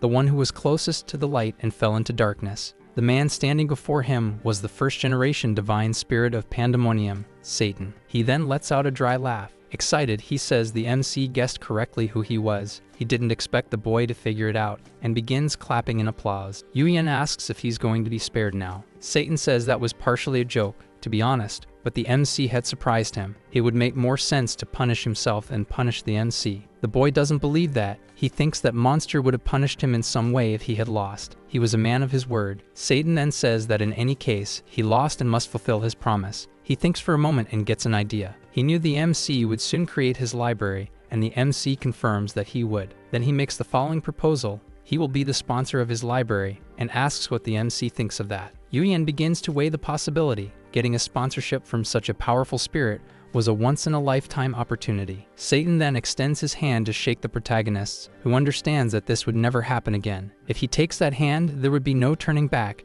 but he already seemed to have decided what he would do and extends his hand to shake his. He was still nervous. Would it really be okay to form this partnership? In the next instant, he makes his decision and, apologizing, says he'll have to decline the offer. The divine spirit doesn't seem pleased, but simply asks why he wants to reject his offer. Yudian says that his sponsorship would help the library, but it would also make him lose his freedom, and he was afraid of angering the Eden crowd. Satan then says he understands his concern, but asks if it still wouldn't be a benefit for him. The MC says that it's not enough for him, and that answer sparks Satan's curiosity. He says that the spirits of Pandemonium are incredible, especially him. He was one of the 7 executives, and that makes the MC want to work with them. But there was something else. The moment he made a partnership with him, the MC would only be able to tell stories from Pandemonium, and the authority over his library would belong to Satan. Yudian believed in the infinite possibilities of the stories he could showcase in his library. The path he should follow was a different one. That was the reason behind the protagonist wanting to refuse Satan's offer. He wanted to follow his own path. Yudian said he hoped he could understand, but Satan let out a scornful sigh,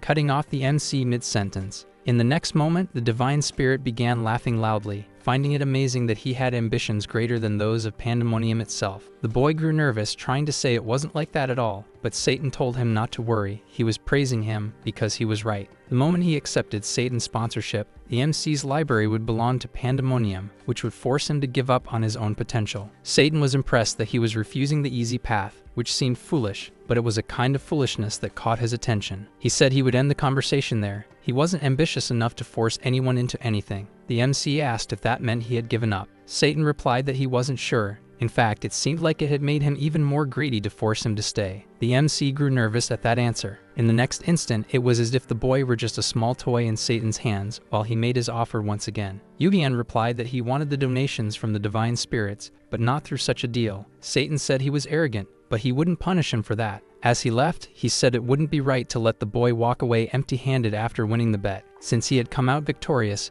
he would be receiving a gift from him soon. He was really happy to have met the protagonist that day. Before disappearing completely, his last words were that he would be visiting the MC's library in the near future. Yudian was still shocked by everything that had just happened, and he looked at his system window, wondering how much time had passed. He still had to escape from the other tellers, so he left and found a library inside the company, something he said he never expected to find. It seemed like a quiet place. No one was looking for him, so he decided to kill some time reading a book. Someone approached and said it was strange to see a guest show up there. The MC turned to the side to see who was speaking. A very bright light began to shine, leaving the MC even more confused by everything. Looking closely, he noticed a golden book above a man, very bright and beautiful. It was also a very large book, and he wondered how valuable the stories written inside that book must be. The old man asked who he was. Most people didn't usually come in there. Yuyan replied that he was a new worker, and that impressed the old man. He laughed and said he had been rude. His appearance was so complete he hadn't imagined he was a newbie, and then recognized who the MC was. The boy asked what the old man was doing there, and he replied that he was the manager of that place. Yuyan asked if he worked there, but the old man said no one managed that place anymore, but he had volunteered for the task. Impressed, the MC wondered why someone with such an incredible book was retired. He definitely had an impressive past. The old man asked if it was alright for him to be there even in the middle of the initiation ceremony, and the MC said he had been harassed, so he ran away. He started laughing and said that the same had happened to him in his youth, and that must mean the MC didn't belong to any department yet. Yuyan confirmed and said he planned to keep it that way. The old man then asked if choosing such a difficult path wasn't scary. The boy replied that he'd be lying if he said he wasn't afraid, but he still had a goal, which piqued the old man's interest. He said the MC also had an yearning. The MC was confused, and the old man began to explain. Tellers aren't biologically born, but created with some level of abilities. However, they are blank slates when it comes to their desires. Most simply follow what the system and the company tell them to do. That was a fundamentally wrong path because it meant just following the herd. Unfortunately, most tellers lack that yearning. A teller who isn't swayed by others' words, like Yuyan, was extremely rare. The old man then decides to show something fun to the MC and asks him to follow. Yuyan is astonished by what he sees. They were in a corridor that stored all the stories that had truly influenced the mixed world. That was none other than the Hall of Fame of Celestial Body Incorporated. In all those stories lay the lives of all people. It was incredible to see.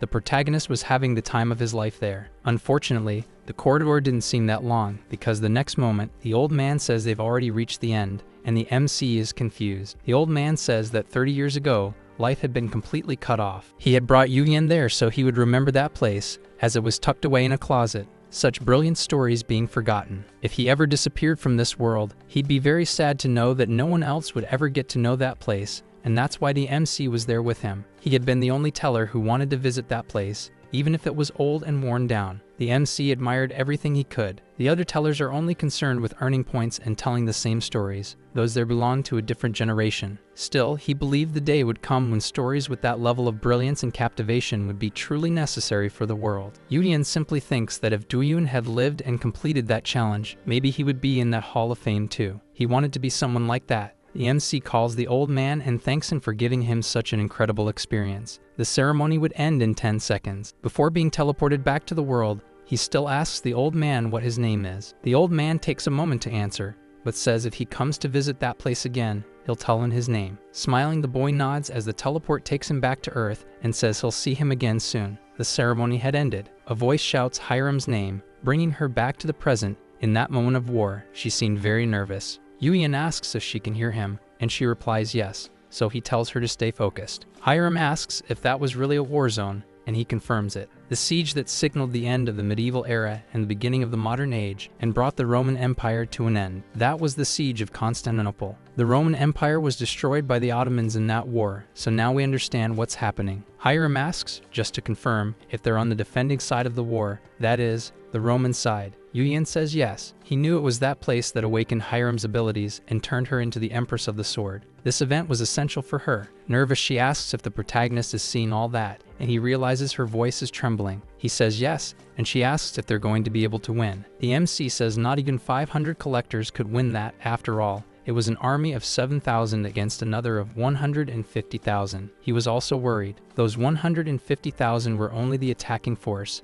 If you count the support troops, the numbers exceeded 300,000. Curious, Hiram then asks why so many collectors decided to participate, even with such low chances of victory. Yuyan explains that more than 2,000 divine spirits were watching that battle. This was a once-in-a-lifetime opportunity to show the spirits the potential of collectors they didn't yet know, and possibly make them fans. It was practically guaranteed that spirits from other libraries were also watching the event. That makes Hiram feel relieved and excited. Everyone was there to promote their libraries, so if they couldn't show their potential, they could lose their viewers. It was understandable to think that the two of them were just there to show off to the spirits, but the real goal was also to clear that domain. In his past life, the MC remembers that she hadn't been able to clear that domain either. He knew it was dangerous and says they'll just try. The MC's intention was to see if the current Hiram could clear that domain, as she was already stronger than the past Sword Empress. If there was even a small chance of clearing that place, then the attempt would be worth it. A couple approaches Hiram, asking if she was planning to act alone in that domain. The guy looks a lot like Archer version Shiru Emiya, and the girl resembles Nicole from ZZZ. They suggest teaming up with Hiram. Turning to the side without answering, the boy asks if she's just going to ignore them. Nicole from Temu says to just leave her alone, claiming she had become too arrogant after clearing a few domains on her own. Hiram's thoughts were clear. She knew they probably just wanted to take advantage of her, so it was better to act alone than to team up with those two. Someone shouts at the group of collectors, saying, "Welcome, mercenaries," and everyone turns toward the voice. An old man in golden armor was standing there, clearly in command of the defenses. The man introduces himself as Constantine, Emperor of Rome. He thanks everyone present for helping with the defense. While the man continues speaking, Hiram's thoughts begin to drift. Even knowing it was all an illusion, the only thing she could think about was how real he seemed. After finishing his speech, Constantine says the preparations are complete, and the siege of Constantinople would finally begin. The system announces that they only have one chance to complete this domain, and they must defend the castle and win the battle. The Ottomans yell that it's finally time to end the war. The two who had tried to form a team with Hiram take the lead, saying this would be too easy, and charge forward. With a magic strike from the boy, the ground in front of them explodes, launching several Ottoman soldiers away as he enjoys the chaos. Confident, he taunts the soldiers to attack him. None of the Ottomans seemed strong enough to deal with the pair, and that only made him more arrogant. Watching the scene, the MC becomes suspicious, feeling like something was off with this domain. The boy keeps casting extremely powerful spells, while the girl takes out multiple soldiers with just a few blows. After a few minutes of battle, sweat starts dripping from the boy's face, and when he looks ahead, something terrifies him. There were still an uncountable number of soldiers left, and the endless waves leave him in shock. The other collectors are already out of energy, and the divine spirits are losing interest in watching the battle. This throws the collectors into despair. Yuyan notices that they're tired because they used everything they had right at the start of the defense. On the other hand, he sees that Hiram is still fighting with ease, defeating countless soldiers. She was still holding up well. Curious, the MC decides to check on the other libraries. When he enters the teller's room, he sees many of them in a panic. One of them even complains about how useless their collector is, especially because he ignored their advice not to burn all his resources at the start. The divine spirits begin to leave negative comments, pushing the tellers into even greater despair. Seeing that the Sword Empress was still doing great in battle, viewers from other libraries start migrating to the MC's library. Several spirits join his library, and the number of viewers reaches an impressive 512. One of the tellers sees the MC working on his story and gets annoyed, thinking he's acting arrogant just because he's been doing well lately. The teller starts yelling at their exhausted collector, telling him to get back to the fight quickly, as they were losing viewers, and the two begin to argue. Yuyan realizes that the tide of war is shifting and that everyone is getting really tired. Even Hiram was starting to slow down a bit. Soon she would be exhausted too, and that would become a big problem. He wonders what choice she will make when she's finally cornered in this fight. A massive explosion occurs behind the girl. Yuyan shouts to her that the castle walls have collapsed. She turns around shocked, wondering how that happened. They had used an Orban cannon, a powerful weapon commonly used by the Ottoman army. They were now advancing with full force. The collectors grow even more desperate, unsure of what to do and beginning to fear for their own lives. Constantine looks to the mercenaries, shouting for their help. Without them, victory would be out of reach. Hiram agrees. They needed to protect the Roman people inside the castle, and she turns to give instructions to the other collectors. Unfortunately, before she could say anything, most of them were already giving up and trying to flee before things got worse. The girl still tries to convince some of them to stay before they abandon the mission, but they had already made up their minds. They were going to run. One of them yells at Hiram, saying that the place hadn't been left unconquered for no reason. The strategy for this domain was to hold out as long as possible and then flee. Hiram refuses that idea and says they can't abandon those soldiers. Furious, the collector yells back at her, saying those people were just illusions. None of it was real. He didn't care about those people. They didn't even exist in the real world. But if she wanted to stay behind and die there, she could stay on her own. This surprises her, and she wonders if those collectors were really so cowardly as to give up that easily. Everyone there had become collectors with the intention of gaining recognition, so why weren't they doing that? Hiram stays behind, watching everyone else leave through the exit portal. The two armies were still clashing behind her, while she stood still, wondering what she should do.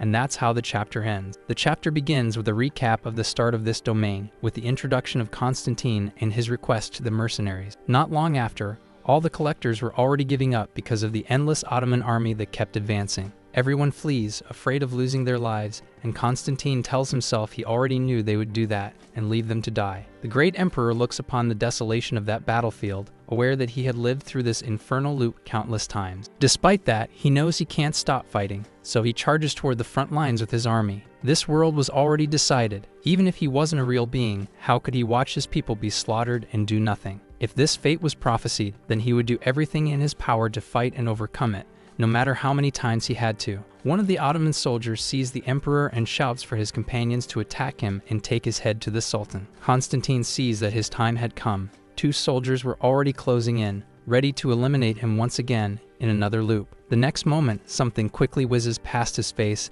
and causes a massive explosion right in front of him, startling him. He realizes it was Hiram who had caused all that damage. She was in front of him, but with her back turned. Looking at him with a somber expression, she remains silent. The soldiers remember that she was one of the mercenaries from earlier and ask if she was Joan of Arc. Constantine asks why she didn't flee like her companions. This war was already lost. Approaching the emperor, she says she still needed to fight, and she didn't want to see him die in vain. Constantine is shocked to hear that. All the mercenaries who had come this far had fled to save their lives. Hiram asks if he remembers all of them. The old man explains that he was created in that place. After all, his real self must have existed a long time ago, and he was just the remains of that. Hiram says that's not true. He wasn't just that. She thought of them as human beings too. That was why she had decided to help, and the reason she had stayed. Constantine, in disbelief, asks if she truly thought that, and she asks if he didn't want her to think of them that way. Moved, the old man feels his heart burning so strongly it leaves him speechless. This wasn't hatred or sadness. Smiling, the old man says he wants her to see them as humans, yes. What he was feeling was joy. He says he couldn't help but appreciate the fact that she saw them as real people with value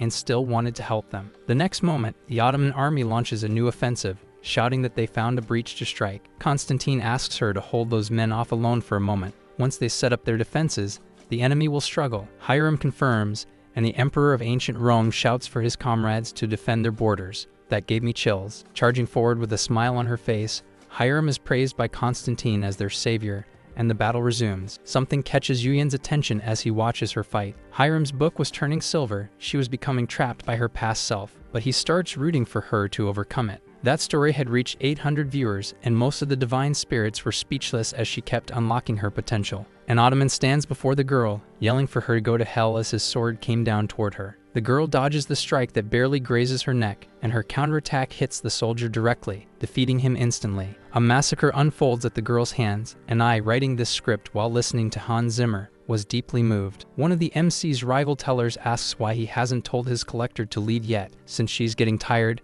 and they try to belittle her. They keep up their passive-aggressive behavior until the MC tells them to shut up because they're just a bunch of idiots. The tiger-headed man is shocked by the disrespect. He asks what the MC just said, and the MC responds by asking if he's deaf and needs him to repeat it. They had tucked their tails and run away. Were they trying to steal something from his library, or did they just want him dead? Even more irritated, Yuyan calls them trash. Hiram wasn't greedy like them, and he didn't treat his collector like a mere point machine. The MC then asks how they even have the audacity to look down on those who aren't cowards like them. Nervous, the tiger-headed man can't respond to the MC, and he just tells the teller to stay quiet and know his place. Despite that bold posture, it was obvious that Yuyan was nervous, while Hiram continued fighting relentlessly until the final line of defense fell. Desperate, the Roman soldiers scream that their last line of defense has collapsed. They no longer knew what to do. Hiram appears right in front of them, with incredible speed, placing herself as an impenetrable wall. The soldiers looked at her like she was their saint. She was determined and thought she needed to stop that army, even if it was just one of them. A question begins to form in her mind. Why doesn't she give up? Why doesn't she stop? If she was going to die if she lost, shouldn't she run away? She didn't know how to answer that. But even without an answer, she had the feeling that if she gave up and ran away, she would lose something very important to her. An arrow hits her square in the chest, sending blood splattering across her body, already soaked in enemy blood. The Romans scream in desperation, charging against the Ottomans. They were enraged because someone managed to strike Hiram, who had fallen to her knees, trying to recover. The defense force, apparently, had gained a new motivation, and the Ottomans launched a united attack. One of the Romans falls to the ground, eyes wide open, but already lifeless, right in front of Hiram. She begins to panic and starts to think that she actually believed they could win this. Desperate, she reflects on how proud she felt for staying behind when everyone else ran, but everything had gone wrong. Tears stream down her face, and Hiram asks herself what she should do. This attitude frustrates the divine spirits greatly. Conflicted opinions start popping up in the comments. Some say she was brave for holding on this long, while others criticize her for giving up.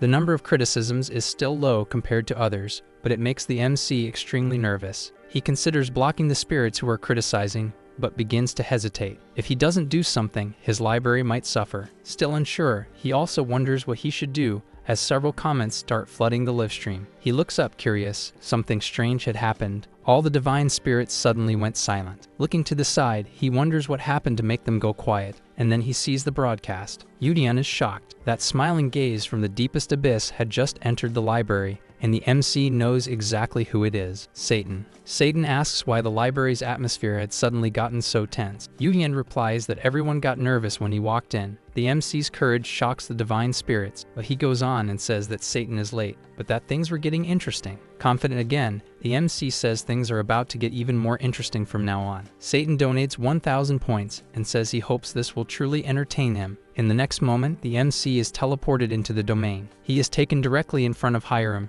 who is on her knees, clutching her sword. Yudian says it's over. Tired, she forces herself to look up and meet the MC's eyes. He tells her she can give up now, otherwise she might die here. Praising her, he says she gave it her all, but there were things completely out of her control. She agrees, even with a faint voice. There were indeed things that were impossible. The MC then asks if she's going to give up, but she immediately yells no. Frustrated, she says she knows she's being stubborn. She knew there were things that were impossible for her right now. Crying, she asks why he was saying something so cruel. She just couldn't give up. Everyone had already told her she was hopeless, that she should give up on being a collector, and she had truly considered it. But the MC had been different. He said she was talented, that she could do things others couldn't, and because of that, she was able to grow. That was exactly why she was there. In that moment, Hiram says she just realized this was what she wanted to do. Getting up, still in tears, the girl says she never wants to give up again because she's tired of always running away. Yudian says she's going to die, and she replies that she knows that very well. Even so, she says she doesn't want to give up.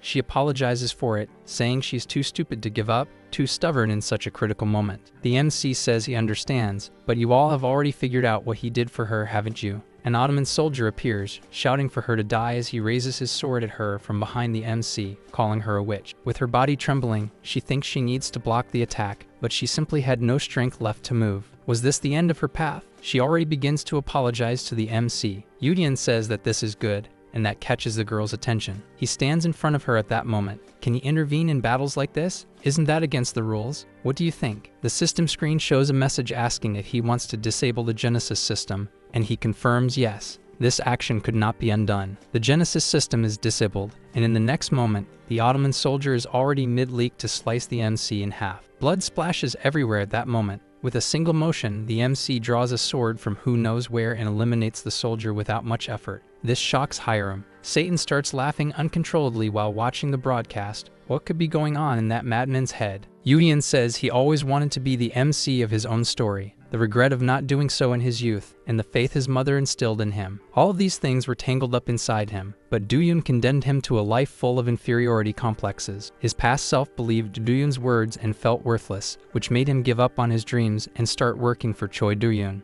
But in Hiram's case, things were different. She stood firm even in her final moments. She held her ground, confident and beautiful. The MC was very happy with his choice. The Ottomans were closing in again, and he looked back, knowing that, out of respect for the girl, he couldn't just stand and watch. Yudian raises his sword, ready to protect his collector. She yells, asking if he had gone crazy. He could die there, but he says that this is what he had to do. Charging toward the soldiers, he tells her that he's just as determined as she is, and then begins cutting down several of them with ease. The system window reports that they had already surpassed 1,200 viewers, and he says that's great for the two of them. She laughs at his joke about how that stage was a great debut for an actor who didn't even have a name yet. Hiram is thankful for the MC's help and says she'll leave the rest of the fight to him. Blocking a spear strike, he says that's fine, and in the next moment, asks to open the domain store. Most tellers don't interfere in the situations they're watching. That's the general mindset shared by both them and humans. But should they really just be spectators of these stories?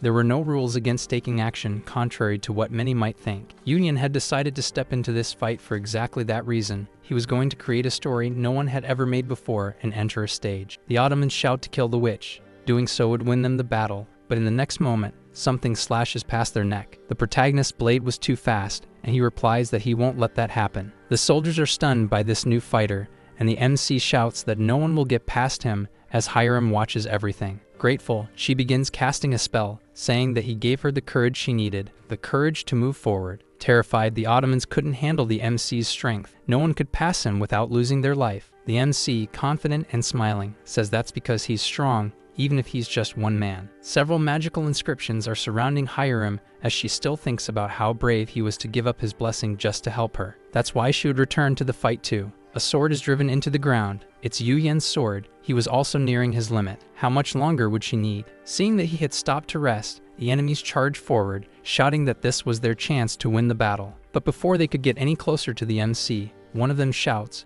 pointing upward and asking what that was. Yu Yan looks back, and an incredibly bright light is emanating from Hiram, leaving even him impressed. The system announces that she had successfully unlocked complete unison between her body and sword. She had a serious expression, and a tremendously powerful aura was surrounding her as she reached the path of the celestial sword. Terrified by what they were witnessing, the Ottomans decided to retreat, but it was already too late. Hiram brings down her sword with all the strength she had left. A powerful slash cuts past Yu Yan without hitting him, but leaves a massive trail of destruction in front of them both. Looking to the side, all he can think is that he never expected her to become so strong so quickly, and he feels happy to see it. Constantine appears behind them, thanking them for their help. It would give them more time to fight back against the Ottomans. Yu Yan warns that this is only temporary. They will return, and they will fall. Constantine says they no longer have the strength to continue this battle. He had lost hope, but the MC says there's still something they can do. This war won't end like the others, and he knows it. Raising his sword in front of him, the MC says they need to kill their leader. That's the only way they can win. The old man asks if that's truly possible. Yu Yan says it seems impossible, but it's not, especially because they had Hiram. At that moment, the Ottoman army was retreating. The big issue with this battle was their overwhelming numbers, and it would be hard to return alive from this mission. Yu Yan says they need at least 300 men for this mission, and asks the old man if he can provide them. But he doesn't answer immediately. Looking to the side, he sees that many men had already volunteered for the mission even before he asked. Even tired and wounded, they still recognize the old man as their emperor. Grateful, he says everyone there was giving their lives and everything they had for the good and protection of their nation. He owed them a great debt. He also acknowledges that he had said the gods would help them in this battle, but that would not happen, so the responsibility of protection was theirs alone. Ending his speech, he asks those men to defend their homeland until the very end. Those who joined them for this mission could stay. It was neither a command nor a demand. Those who wanted to leave had the right to decide that for themselves. Was there anyone there who wished to accompany their emperor on this kamikaze mission? He bows with closed eyes as he makes this plea. Several soldiers step forward without hesitation, which moves Constantine deeply. He thanks everyone who's there. Apparently, none of them had decided to run from battle. Yu Yan then says it's time to go, and they all begin this quest. A large army watches from afar the destruction that had occurred in Constantinople. Mehmed Diu, the emperor of that era, merely comments that Draguses had no intention of giving up. His mind wanders a bit. Things seem different this time. His reinforcements should have retreated by now, yet there were still some left. A soldier shouts that the Romans are approaching. Constantine, Hiram, and Yu Yan are on horseback while the others march on foot. Mehmed asks what they're planning. While some soldiers already look alarmed, Constantine shouts for the attack to begin, and the battle resumes. The archers release their first volley of arrows toward the small detachment of 300 men. The shots are coming, and the old man yells for someone to stop them. Several soldiers are struck, horses too. The casualties are enormous. It looked like a senseless battle. It reminded me of the 300 Spartans. Hiram screams in desperation at seeing so many deaths, but the MC yells that she must not look back. She tries to protest, but the MC says they came knowing their fate, and to honor them, she should protect their nation and families, not pity them. If she truly feels bad about everything happening, she must complete this mission,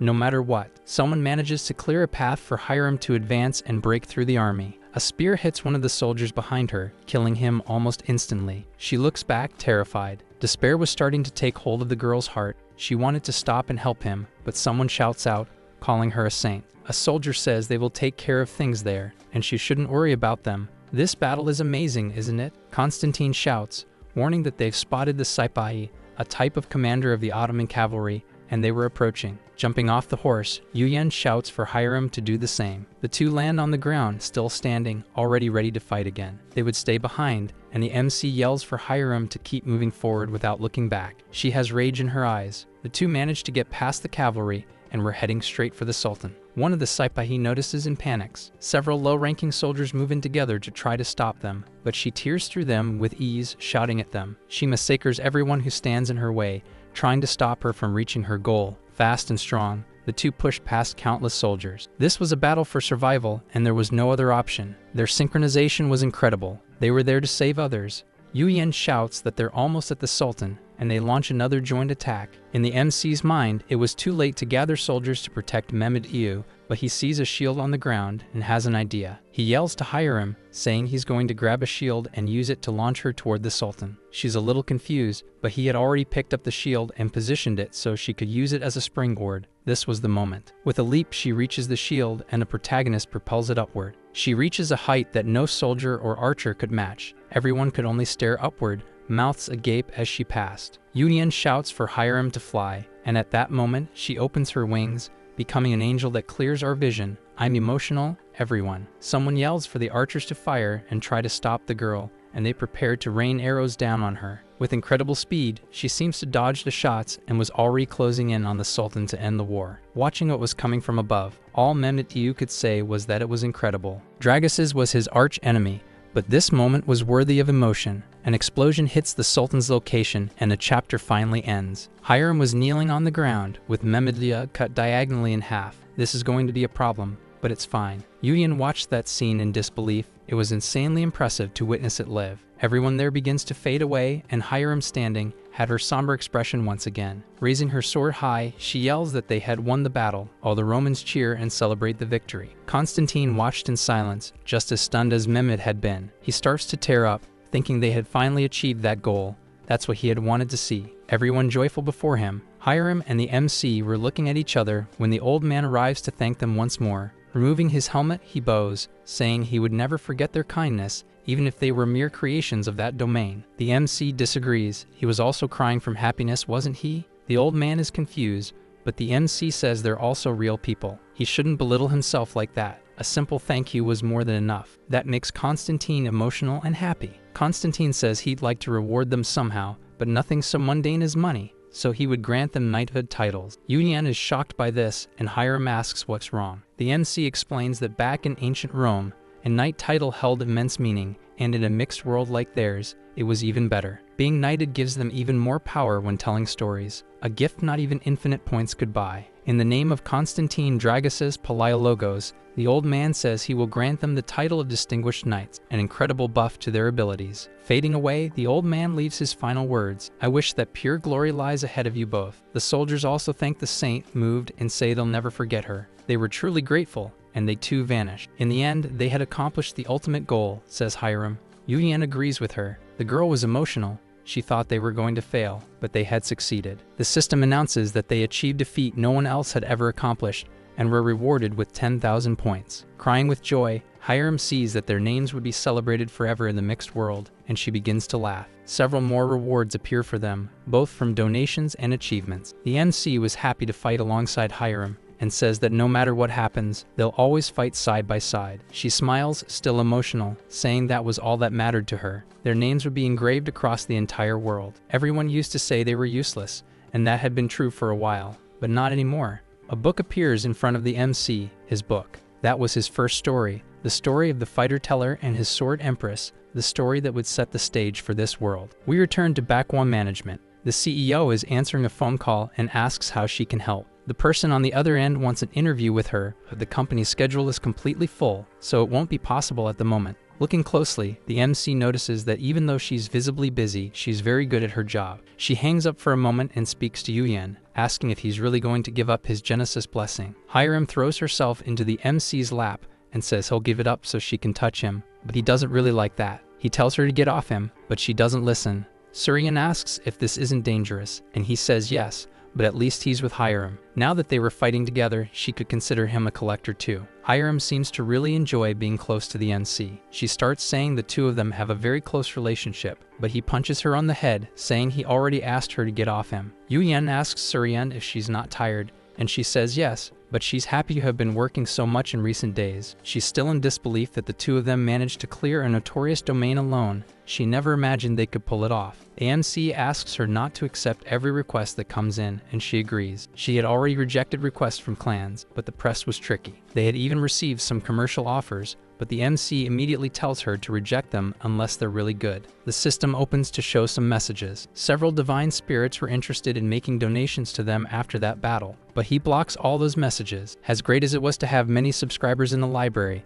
they needed to set some rules soon so things wouldn't get out of control. Even though things seemed calm at that moment, the MC shows why and makes an apple appear in his hand. Hiram asks what it is, and Surian screams, asking if that's the fruit of life. He says she knows it well, and she replies it's her job to know. Yuyan explains that he received it right after the Battle of Constantinople. Many spirits are shocked to see it too. The one who gave it to him was Satan, and he did it precisely to mark territory and drive away other spirits who might be interested in the MC. Still skeptical, Hiram doesn't seem too impressed by the fruit, but Surian explains that it's one of the two most renowned fruits in the world. The MC confirms it, saying that even though it's small, it's something that can't be bought, not even for 10 million in gold, but he had to be careful. Consuming something like that at such a low level would cause his body to explode. Giving that to someone who couldn't use it was a real low blow. A new message appears, but the MC finds it strange because he had blocked all of them. The one who resembles shimmering lights would like to have a private meeting with Yuyan. He stands up, saying he has an important guest to receive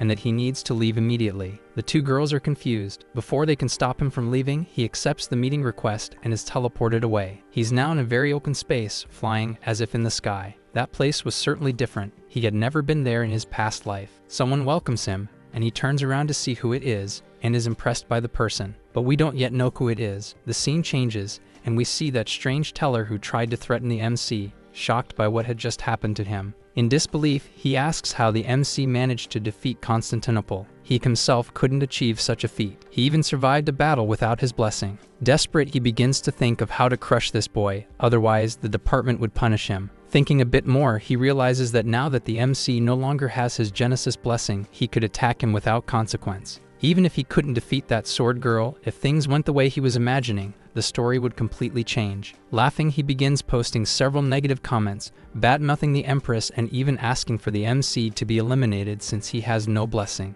Blinded by revenge, all he can think about is making the MC pay for giving up his blessing so recklessly. And the chapter ends. Starting the new chapter, we see who called Yuyan to the secret meeting, and it was none other than the Archangel Michael. He thanks the MC for coming, who says he didn't expect a direct request from Eden, but had no issue showing up. Conjuring a table and chairs, Michael asks the protagonist to sit, and he's impressed by the display of power. Michael asks if he's not amazed, and the MC replies by asking how he couldn't be. He was someone important who wanted to meet him. The Archangel says he seems a bit too calm, but quickly changes the subject and says he called him there to verify some rumors he'd heard. Calmly, he asks the MC if anything comes to mind when he mentions the rumors, and Yuyan seems to know exactly what it's about. He responds that Michael must be referring to the gift he received from Satan. The two had always been arch enemies, and the MC knew that. Reassuring the Archangel, he makes it clear that he is not affiliated with Pandemonium, which makes Michael say that's great news. Yuyan continues, saying he didn't think Eden would even notice his library, but Michael says only fools are swayed by rumors alone.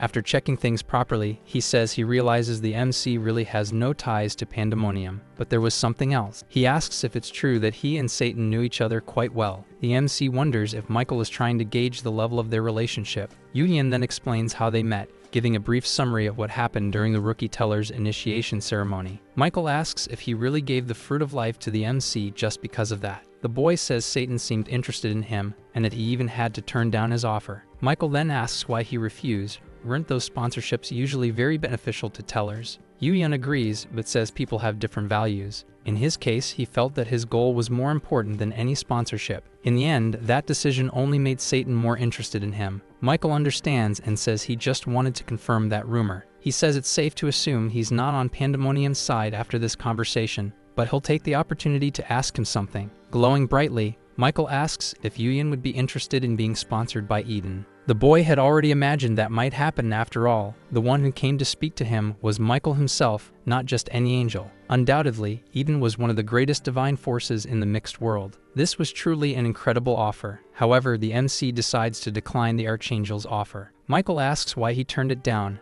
and the MC explains it was for the same reason as before. His goal was bigger than any sponsorship. He wasn't interested in having his library aligned with any side. Michael asks if his stories would show both sides, good and evil. Yuyan says it wasn't that simple. He just wanted his stories to be free of any influence, a story that had never been told before. He might seem arrogant, but if Michael found his feelings questionable, he could simply watch the path he intended to follow. Wasn't the Archangel curious about the direction and ending of a teller's story, the one who chose to decline Eden's offer? The MC's words moved Michael, who, even if he wasn't selfish or greedy, had a heart burning for good stories. The Archangel asks if he's saying he wants to have both Eden and Pandemonium at the same time. The MC gives a small smile, but doesn't answer. Standing up, the Archangel says Eden will respect his wishes, and his story had captured his interest, so he would follow closely. Either way, he wanted to show his gratitude for taking the time to meet him. The MC is confused and asks what that meant. The Archangel gives the same answer Satan gave the MC at the start of the story. It would look bad for Eden not to give him anything in return. With an egg in his hands, he hands it to the MC, saying it was a personal symbol of his gratitude,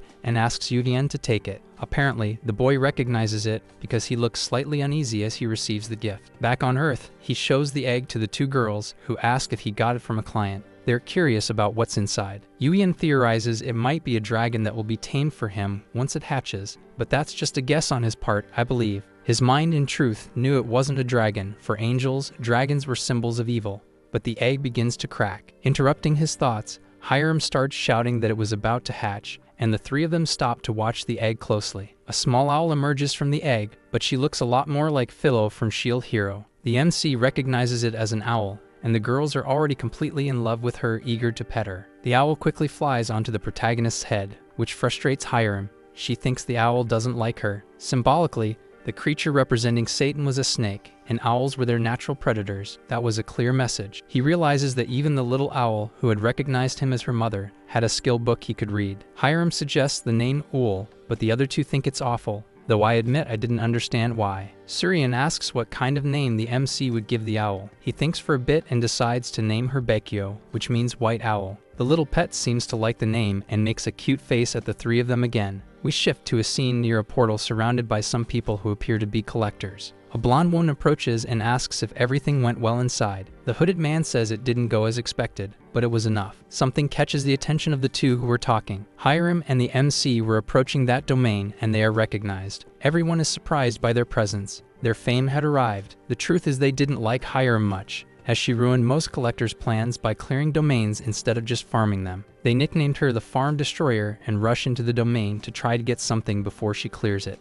Watching this scene, she says it just makes her want to clear the domain even faster. The MC notices she had gotten used to the nickname. He asks her to wait and hold Bekio for a bit, as he wants to make an announcement before opening the library, and she agrees. As soon as he opens his library, several divine spirits immediately begin to enter. The number of viewers was already close to 2,500, and he already had nearly 1,200 subscribers. The numbers were impressive. Welcoming them, he announces that they are in the library of the Fighter Teller and the Sword Empress, and the spirits greet the MC in return. He had barely started the live stream and things were already getting out of control. People commenting all kinds of things alongside donations. At that moment, he even misses Satan, who used to keep things in check, but asks everyone to calm down because he had an announcement to make. Since things had become harder to manage ever since he started fighting, a few rules would now be put in place in the library, and they all agree. The rules are no clicks in the library, no mentioning other libraries to avoid dumb arguments, and hate speech will result in a ban. Many viewers complain. One even makes a donation to say they're leaving, and the MC takes the opportunity to block them right after. Most of the divine spirits are impressed by the protagonist's attitude, but it was actually a strategy to put them in their place. A spirit named the White King of the Sunset Sea makes a donation of 1,000 points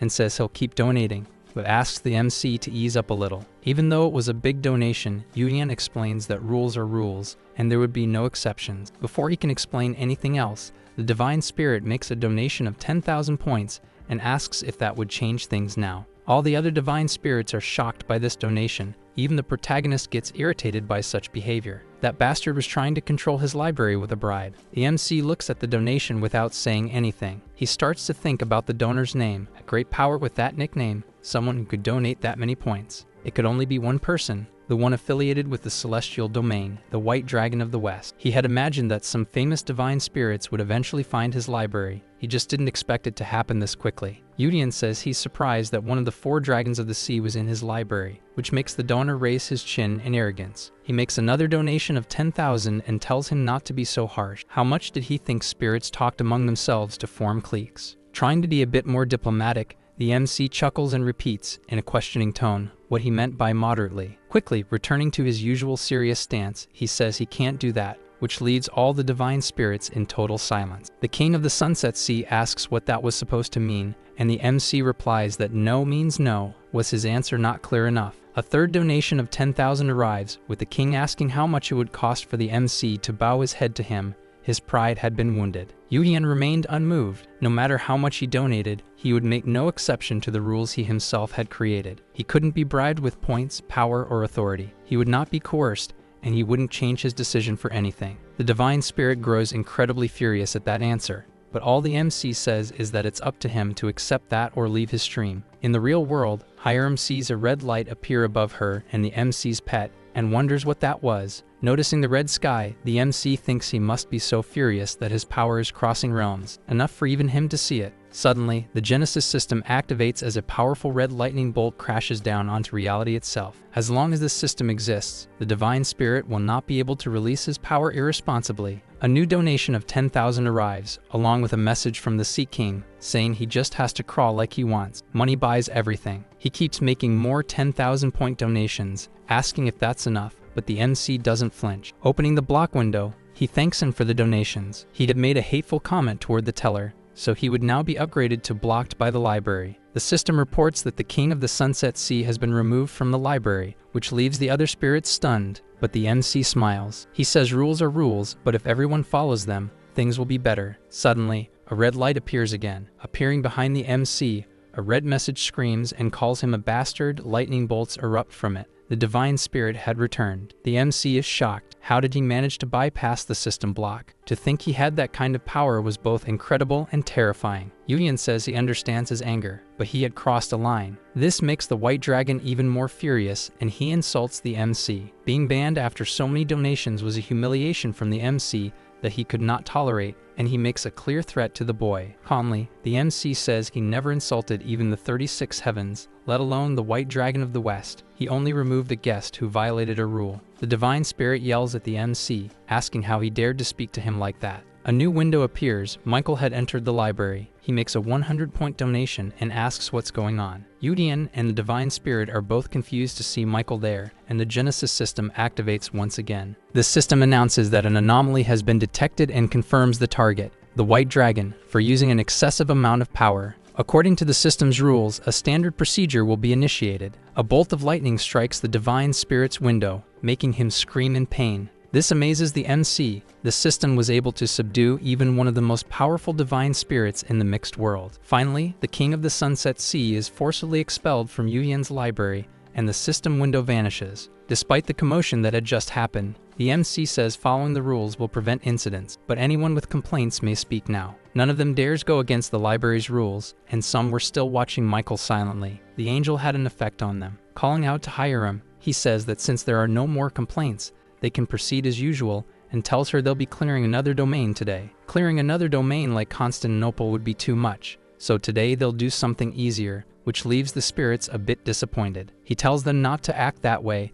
They're not entering a mental domain just to mess around, and everyone is happy to see Hiram. Once ready, they enter a forest called Theodolant Wetlands. That place certainly looked very different from what they were used to clearing, and the spirits agree with the comment. First of all, they needed to find where the boundary line of the area was, and he says he'll do the briefing with Hiram. Before they could start talking, someone calls out to them, and both turn around to see who it is. 4 collectors were there, and the one who seemed to be their leader asks if the 6 of them could hunt together. The man asks if it's just the 2 of them, and the MC replies that it is. He says they usually hunt in groups of 6, but they lost 2 companions under certain circumstances, since hunting with just 4 was harder. Hiram finds that strange. It was as if they didn't know who they were. Did they not hear the rumors or her nickname? They were there to clear the place once and for all, so teaming up with people who only wanted to farm wasn't the best idea. The girl was about to reject the offer, but the MC steps forward and says it was perfect. They were actually looking for a team. Looking at the group, she's confused about why he decided to team up with those guys. Looking more closely, she notices a very beautiful blonde woman with them and starts thinking,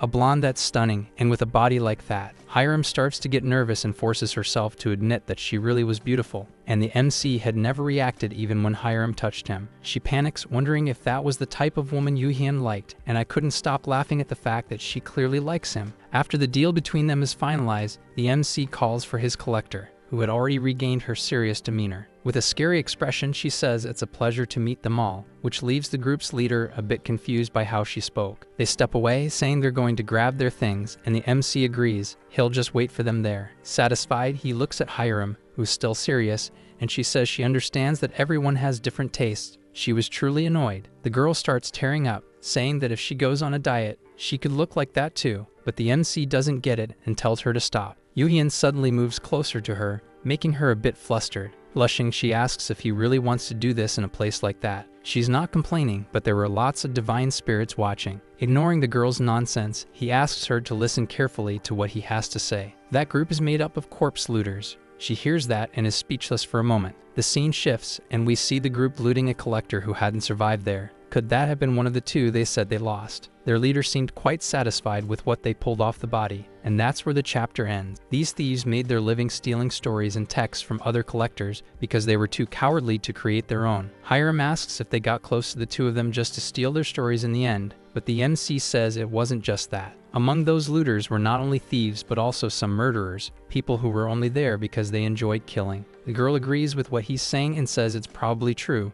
but she still has a question. How did he know those guys were corpse scavengers? Even the divine spirits were curious about that. He remembers that the leader had said it was hard to hunt in a group of 4, but their clothes were way too clean for people who'd been hunting. That place was a swamp. The water reached up to people's knees, and any movement would splash mud everywhere. They shouldn't have been that clean. What was even stranger was how they approached them, as if they didn't know who the two of them were. Even if they didn't, it was still suspicious. To approach two strangers and ask to team up was extremely suspicious. She asks why he didn't just reject the proposal then. He asks, what fun would that be? Then he speaks to the spirits about the villains who approached them, thinking they were easy prey. If people like that approached them, would they just avoid them? What would the others have done in the MC's place? Everyone there, including Miguel, agrees that he shouldn't let this slide and that the two of them should crush that group of villains. The plan was to pretend to be clueless, do what the villains expected them to do, and then strike when the moment was right. Wouldn't that make a great story? Hiram asks if they'll really be fooled by this, and the MC answers with another question. Do you know what kind of person is easiest to deceive?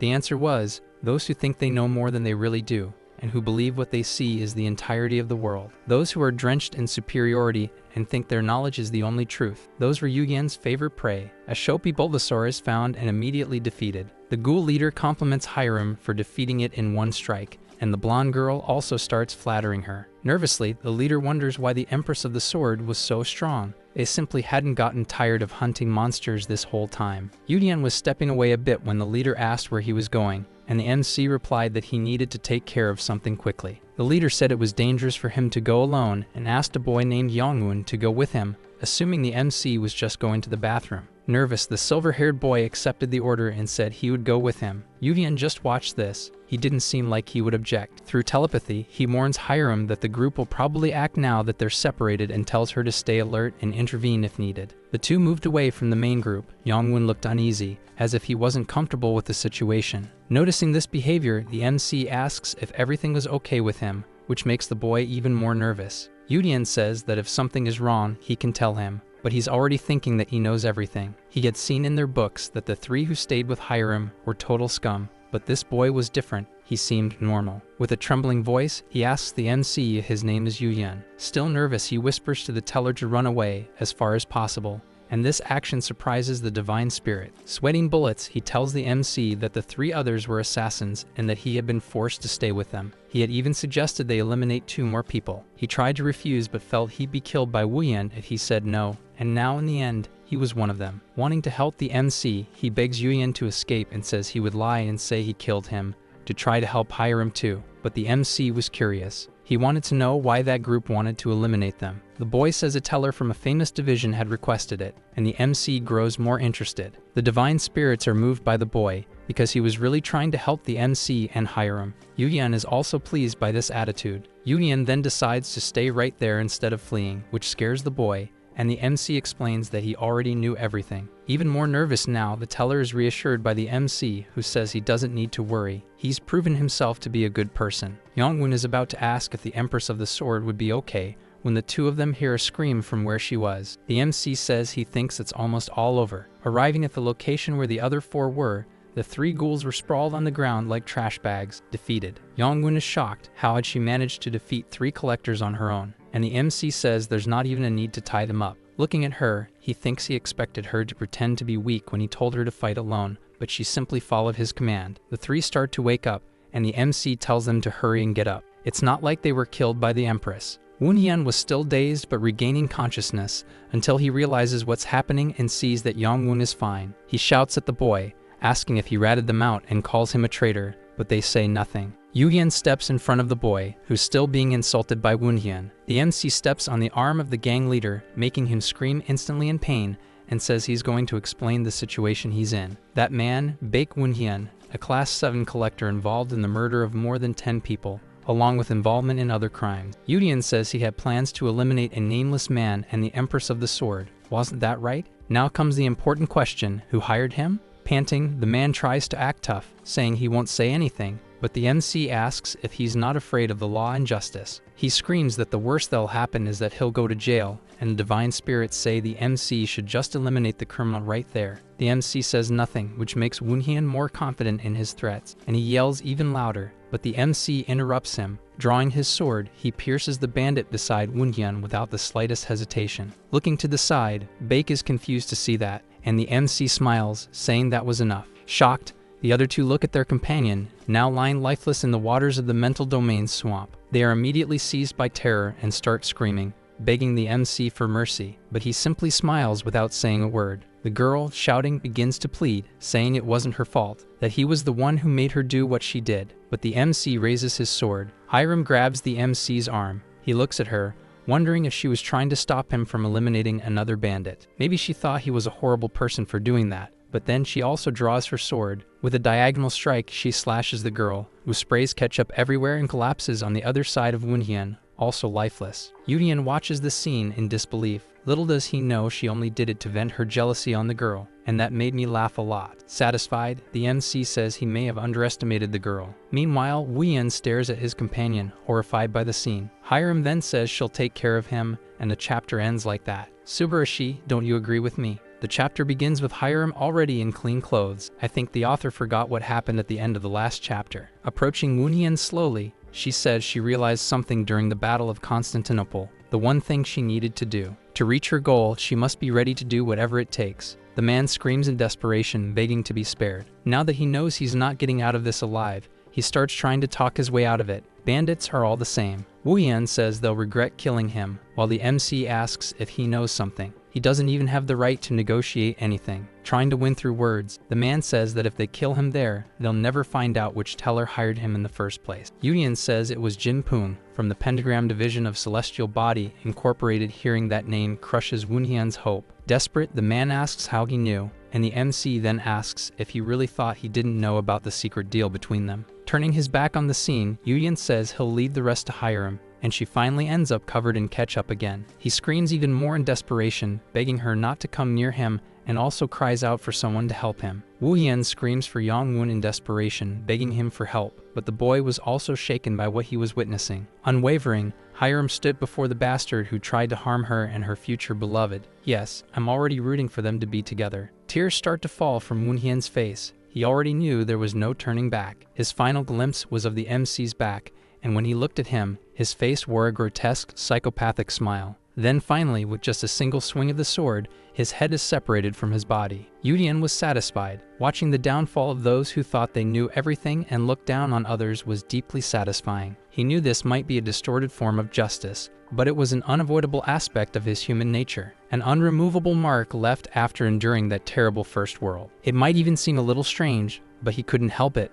It was who he was, and he was happy and enjoying it. Looking up, the MC simply says he hopes that Jinpum from the Pentagram Division entertains him as much as those 3 just did. Excited, the divine spirits say the story was spectacular, even if some still wanted more. Yongwon watches the scene stunned. Falling backward, he couldn't process what he had just experienced. Woonhyun's head lay beside him, and seeing it leaves him so horrified that he ends up vomiting from the disgust and despair. The 2 look at him as he questions what he'd done. When he thought he could help someone for the first time in his life, this happened. And to think that his supposed courage had meant nothing, as he'd been deceived by the two of them from the very beginning. He then wonders why. Screaming at the two of them, he asks why they killed his companions, but the MC says if they hadn't, they would have died instead. Yongwon shouts that if they had just run away, no one would have had to die, but everything felt like a joke to him. Tellers don't care about humans. He yells that the MC doesn't know anything. He never had to suffer in life and has nothing to fight for, which is why he doesn't care. Yudian says everyone has a unique role in life. They simply refused theirs because they wanted more, so they risked their lives chasing it. To Yongwon, it might seem like they were chosen, but in truth, they were just like the boy there. Trembling and crying, the boy asks why. Then he was the way he was. Yudian replies that he accepted his reality, while they are chasing the reality they want to create in the end. Furious, the boy shouts, asking what he can even do if all his efforts end in failure, no matter how hard he tries. Yudian watches the boy's desperation but simply says that the human world is small. He gets confused, believing that everything he sees and feels is all that exists, and when someone labels him a failure, he believes it as the truth of the world, and he only thinks that's the whole truth of the world because his focus is entirely on himself. The boy still seems confused by these words. The MC explains that the real world doesn't care about him, doesn't blame him for anything, doesn't even know he exists, nor does it try to. If he wants to change things, he needs to start by changing his view of the world around him and show others who he really is. That might be difficult, but it's a better path than simply giving up on what he wants without even trying. After that speech, he decides to leave. Hiram asks if it was okay to leave him like that, but the MC says it's fine. The boy will be okay. Back to clearing the domain, the girl goes on destroying everything in her path with ease until they reach the final boss called Leprosy. With a massive jump, Hiram puts herself out of reach of the plant monster, and with a strike of her sword, she finishes it off. That was way too easy. They earn several different rewards for clearing this domain and the story of the weed puller, along with the boss's resin. The domain begins to fade, and something catches the girl's attention. She finds it interesting that all the grime from the domain vanish after beating the boss, and he explains that everything disappears except the wounds and rewards. After the MC's explanation, she wants to talk about another subject, saying he's been lost in thought since earlier. The MC keeps thinking that he used to believe people couldn't change, but seeing that boy's book change color shifted his perspective. Maybe there really were some people who could change their own fate. He tells her it's nothing and says it's time to go. Returning to reality, they're met by several collectors crying because they couldn't enter the domain before them. The divine spirits were amused by the collectors' despair as they cried, wanting compensation for their loss. Unbothered by them, the MC says he already got everything he wanted from there and calls Hiram to leave. Back at Suryan's company, Hiram starts to relax, saying she's tired, while the other girl asks how work was today. Hiram says there was nothing special, but they received several rewards for fully clearing the area. Curious, the MC asks the girl to show him her status window, and she agrees immediately. Analyzing the data, he looks a bit frustrated, and noticing his expression, she asks if something's wrong, and he says everything there was too vague. It was as if all her abilities were overly simplified, even though she was growing at a rapid pace. The girl agrees it is strange, but he says it's very problematic, because it leaves them in the dark about her true potential. In the MC's past life, the status metrics for all collectors were much more detailed, unlike now. He asks the girl if she worked hard to grow,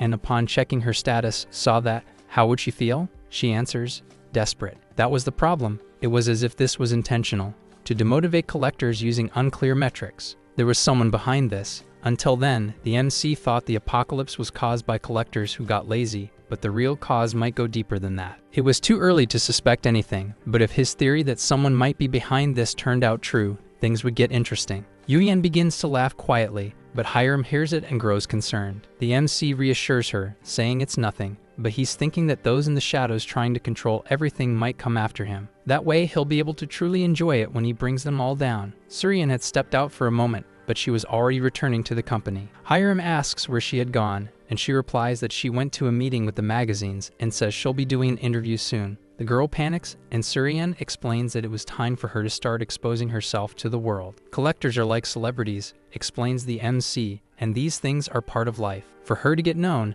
an interview is a great idea. Hiram is annoying and doesn't want to take part in interviews, but the MC says the money will come in like water pouring down a waterfall if she does it. She immediately changes her attitude and asks how much she'd get. Yuyan says a few $100,000 would be little, and she agrees to everything. Changing the subject a bit, Suryan asks what the boy was doing, and he says he's working on a weapon. Hiram finds that strange since it was just an old, cheap sword from the system shop, and the MC agrees with that. He asks her to open her system window and check the sword's information, and she says it was an ancient sword of some Salio. Was that supposed to be good? The MC explains that this name is relatively famous in the mixed world, an empire known for its magical engineering that made history. That sword was an ancient relic from this Salio empire. The MC knew that, but the current world he was in didn't yet have that knowledge. This was a hidden item that couldn't even be found within the domains of the mind. Union tells Hiram that she needs to start training her main attack skill, which leaves the girl confused. Pointing at her, the MC explains that she will soon become a mid-class collector and needs a skill that matches her physique. It turns out she had skipped the process most collectors take years of suffering to develop, doing so at an impressive speed. That was why she needed to develop a technique worthy of a mid or high-level story.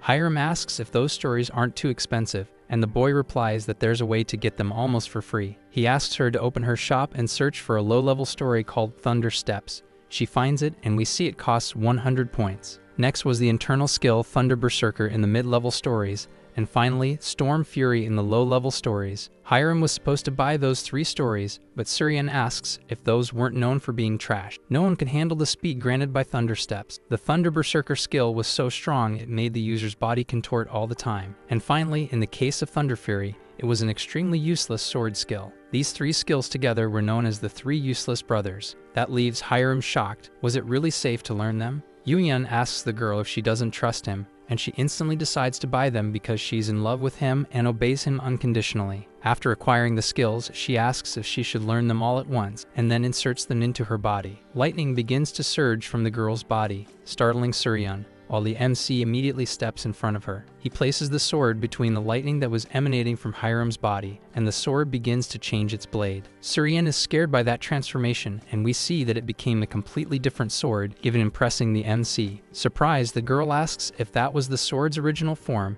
and Yudian hands it to her, telling her to be careful with the lightning. Looking at the blade, he thinks he knew it was a beautiful sword when he heard about it, but in person it was even better. Hiram had a serious posture now. It looked like she had finally absorbed the stories she bought. He asks if she's feeling any discomfort, but she says she's not feeling anything special. Now it was time for her to open her status window and analyze the skill she gained from combining those 3 stories. The 3 lightning skills had disappeared from her talent tree and were replaced by something called Celestial Lightning Sword. This hidden piece was capable of letting her control lightning that falls from the sky. It was a skill greater than any other of high rank. Hiram was even more in love with the MC, and she jumps in to hug him, but the boy notices the move and dodges quickly. He tells her he can't touch her until she learns to control the lightning, or else he'll get shocked, and the girl cries. Standing up, she asks how he knew about that hidden piece. If he had shown it to the spirits, they would have loved it. The best option was to do it without them seeing it, otherwise too many questions would be raised, and that would be problematic. He explains that he didn't want any trouble coming from it, but tells her to forget about it and throws the sword into her hands to absorb its lightning. Without her needing to do anything, the sword starts dimming the brightness of her body, which catches Surian's attention. Grabbing the MC by the arm, she asks to speak with him in private. This time, he doesn't try to escape. What a rascal. Annoyed, she asks if he used Hiram as a battery to create the sword, and he says that in the end it worked, and it was all to help her. He's curious since she seems so concerned about Hiram, and she, trembling, says she's worried something might go wrong. If anything happens to her, her office could be reduced to ashes, so really she's just worried about the money. Still irritated, she tells the MC to inform her in advance if he ever plans to do something like that again. And that makes Yulian remember that this girl wasn't normal either. A message arrives in his system, and it surprises the MC. The sender was the old man from the association saying he had found Duyun. The MC quickly says he needs to leave and tells Hiram not to move away from the sword because he had something to settle right then. Running to the association, Yuyan starts wondering why he's going there in the first place. He had no reason to get involved with that guy, but why was he so focused on him? Would he get angry when he saw him? It's possible he might not feel anything at all in the end. Either way, he wanted to try meeting him at least once, and arriving at the location, he says he wants to speak with Jonmo. Before the receptionist could call the old man, he was already there, asking the boy to come with him, startling them both. Alone in the meeting room, Jonmo asks what the relationship between the MC and that Choi Duyun was. Yuyan replies that he doesn't know him, he's only heard about him in rumors, and that seems to satisfy the old man. Putting his hands in his robes, he says that thanks to the information the MC had given, he was able to investigate the boy, and it wasn't even that difficult. Taking out a photo and handing it to the MC, he asks if that was the Choi Do-yoon he was looking for. Overwhelmed, the MC shouts that he is indeed the one he's been looking for and asks where he is now. The old man then explains that 10 years ago, when Earth was added to the mixed world, something happened on the day of unification. No one had any information about where that boy was. He had simply vanished, and that leaves the MC shaken, ending the chapter. The chapter begins with the MC still stunned by the information that Choi Do-yoon had vanished. Jongmo explains that he was one of those who disappeared during the 99 days of revolution. When Earth joined the mixed world, there was a massive collision. Every barrier of reality collapsed and stories became real. That day became known as the Day of Unification. Does that mean Earth was forcibly added to a syndicate? Many people vanished from the face of the earth that day, and to this day, no one knows what caused these disappearances. It was all a mystery. It was known that they had gone to some other dimension, especially since a few managed to return, but only as corpses. Those who returned alive from that other dimension came back as monsters. In the future, some of the missing would return whole and be known as returnees from another world, but that wasn't the case yet. Looking at the photo, the MC thinks that Choi Do-yoon's disappearance was truly a surprise. Maybe it had happened in his previous life. The power and judgment he displayed during the end of the world had been shaped by his adherence to the rules of the other world. Interrupting his thoughts, the old man tells the MC that Do-yoon has a mother, which confuses the boy. He explains that she's been looking for him since the day of his disappearance, and now she wants to meet the MC. Yoon is even more surprised, and the old man asks if the boy is interested in meeting the woman. It was understandable that she would want to meet the MC, considering he might be the only clue about her son after years of searching. Standing up, he says he'll meet her later and asks for the old man's help again if needed,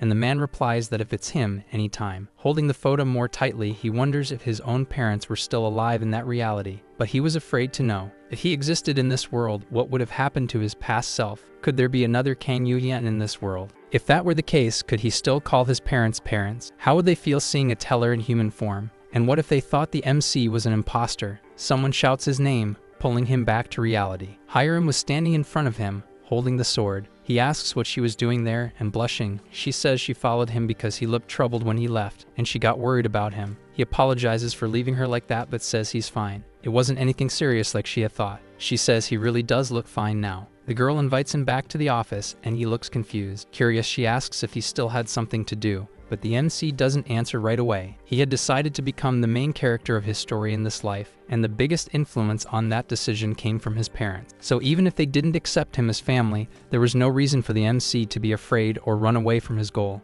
Yoo-yeon says yes, and asks if she would like to go with him. The girl gets extremely excited and asks where they're going. Smiling, the MC says they're going to meet his saviors because regardless of everything, they were still his parents. On the bus, Hiram says the MC is really interesting, a teller who doesn't mingle with others and has a mysterious past. Yoo-yeon says she's wrong, but she doesn't believe him and says one day he'll tell her his story. The girl asks who these amazing people are that he calls his saviors, and the MC agrees. They really are amazing. That answer makes Hiram wonder what kind of people would make him speak with such respect. She really wanted to learn more about Yoo-yeon's past, since she knew nothing about it. Looking at the girl, the MC wonders if Hiram has a family. He could find that information in her book, but he decides to do something better. The boy asks Hiram if she has a family. Excited, she asks if he wants to know because he's interested in her, but the MC says no, and that it's okay if she doesn't want to answer. She says she only asked that because she was happy he asked her something, then says she doesn't have any family, which surprises the MC. Smiling, she says she had one in the past, but she can't remember her father, who ran away right after her mother gave birth to her. Maybe that's why her mother abused her so much as a child and said she wasn't her daughter. Until one day a tragedy happened. She was arriving home, and when she opened the door, she was faced with an unforgettable scene. Her mother was hanging lifeless after deleting herself. After that, not much happened. Eventually, she ended up in an orphanage where she was bullied even more by the other kids because she was shy. The MC was shocked. She was about to say it was okay now, since her life was different because of him,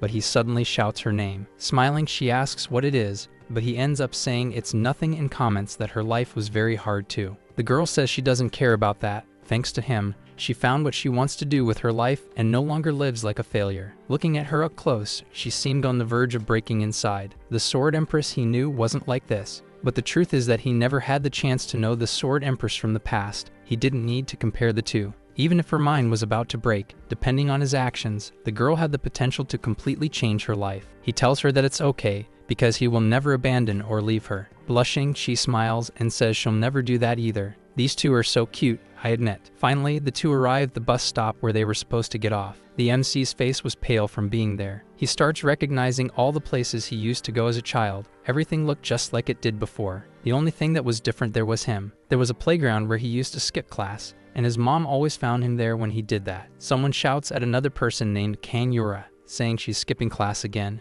and the girl yells back that she'll go tomorrow. She walks past him, and when the MC sees her, he's startled. Here we see proof that the multiverse really exists, because it was the female version of the MC, and that leaves him dazed and confused, ending the chapter. The chapter begins with the girl and Yuhyun staring at each other, slightly shocked. Once again, someone shouts Yora's name. The person yells that they've already told her that anyone who runs from their responsibilities can never succeed. Yora complains, telling her to stop nagging, while the MC stares at her, speechless. That person in front of him was his mother. The woman notices the MC's presence, and he approaches her. She apologizes for speaking so loudly in that place, but he wants to call her mom and whispers it as he gets closer. Reality finally crashes into him, and the boy wonders what the hell he was expecting to happen. Kang Yuhyun doesn't exist in that reality. Someone else is already in the place where he should be. Interrupting his thoughts, the woman asks the MC to excuse her. Looking at him, she asks if the two of them know each other because he reminds her of someone. Yura points at him, asking if she's the only one who thought that and if the MC knows her father.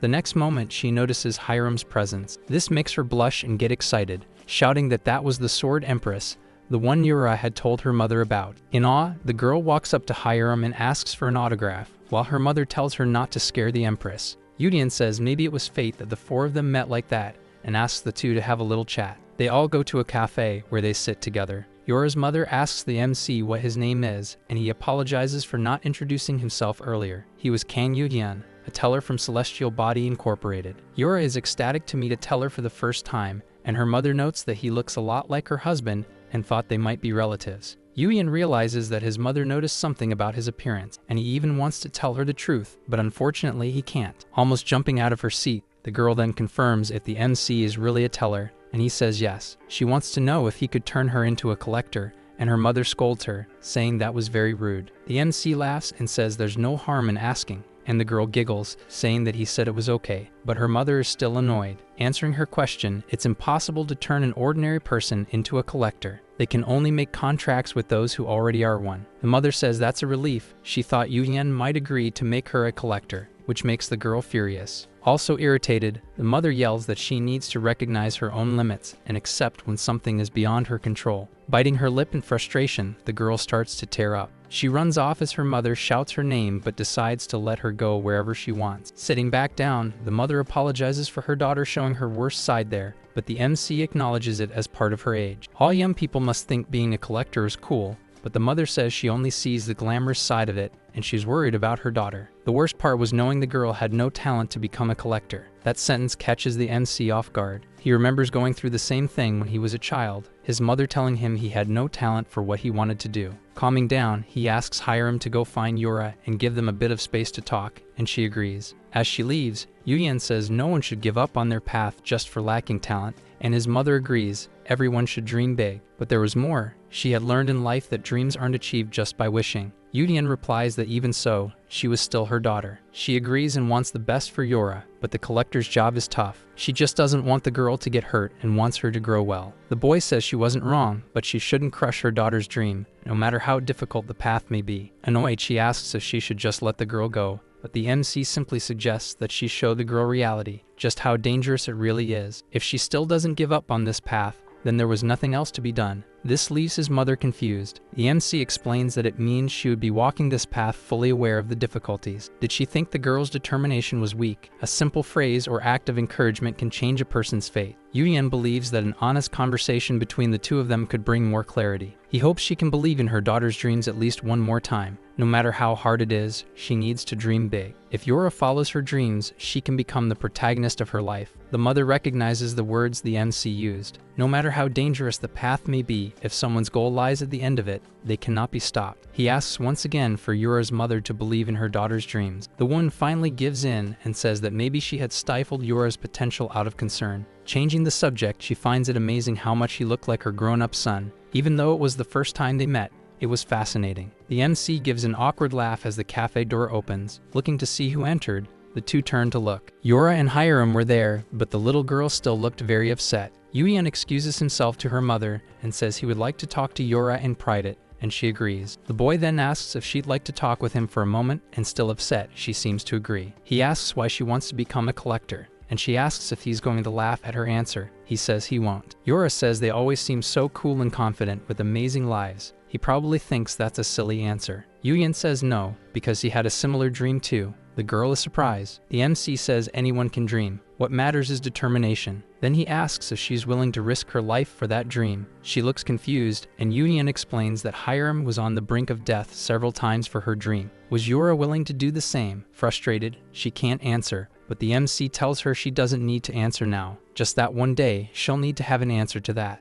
The girl then asks if the MC really thinks she has the potential to reach her dream. If she truly wanted to become a collector and had the determination for it, did he believe she could succeed? Smiling confidently, the MC says yes, she can do it. He thinks that if someone had said the same to him, his life would have been different back then. He could assure her, as a teller, that she could succeed, because he wanted her to change too. Above the girl's happy, smiling face, her book glowed with increased potential. That was enough. As they say goodbye, Yura thanks them for everything they did for her that day and says she wishes she could stay with them a little longer, but it's time to go. Yudian says he hopes everything she wishes for comes true, and that it was great meeting her, and Yura says she already knows everything will work out. They finally say goodbye, but the MC's mother says nothing. The MC and Hiram are waiting at the bus stop for it to arrive, and the girl notices he seems very happy, but he changes the subject. The next moment, someone calls Yuyan's name, and he turns to see who it was. Yura's mother was approaching him, and the boy asks what's wrong. Getting up, the MC asks Hiram to wait a bit so he can see what happened. As he gets closer to the woman, he asks what it is, and she says she had something to tell him before he left. The next moment, she hugs the MC and says he worked hard all this time. That takes Yuyan by surprise. His face begins to blush, and tears waver in his eyes. He needs to tell her he's not her son and set clear boundaries. She keeps hugging him, but he can't stop it, and in the end, he returns her hug, saying yes, he worked hard. Letting go of the boy, she says she'll be rooting for him forever, and the MC thanks her as she walks away from his life for good. All he wishes for her is peace in the remaining days of her life, since his parents in his past life died at the beginning of the end. He's not going to let that happen in this life, not lose his parents, nor allow the apocalypse to begin. The scene shifts, and we see a jar of ink spilled on top of a table. Someone yells in disbelief at something that had gone unexpectedly. Watching through the system screen those three useless fools who were defeated by the MC and Hiram, we realize it's Jinpung, furious that his plan failed. He had only one last option to deal with him, but he didn't want to use that method since even he might not be able to endure it. Rejecting the idea, he yells that he can't do it and then closes the system screen. Someone behind him asks what it is he says he can't do, and this startles the man. Looking back, he sees a small fairy, whom he calls Argyle, and asks what she's doing there in his library. She says she's there because she was wondering what her Jinpung was up to, and if he had completed the task she had assigned him. The teller is horrified to hear the fairy complain that he hadn't completed the mission she had given him. She says she's very disappointed and that she believed in him, but he had proven himself untrustworthy. Jinpung tries to say that it wasn't like that. Dramatically, the fairy says she feels very sad about his actions and for him trying to eliminate a colleague. Jinpung protests, saying he could never do something like that. Argyle then puts on a psychopath-like expression and asks if he's saying she's lying. The next moment, Jinpung is thrown to the ground by an impressive gravitational force that brings him to his knees. He collapses to the floor with such impact that it cracks, and he asks how she's doing that to him inside his own library. The fairy explains that when he was hired by the department, he gave up control over the library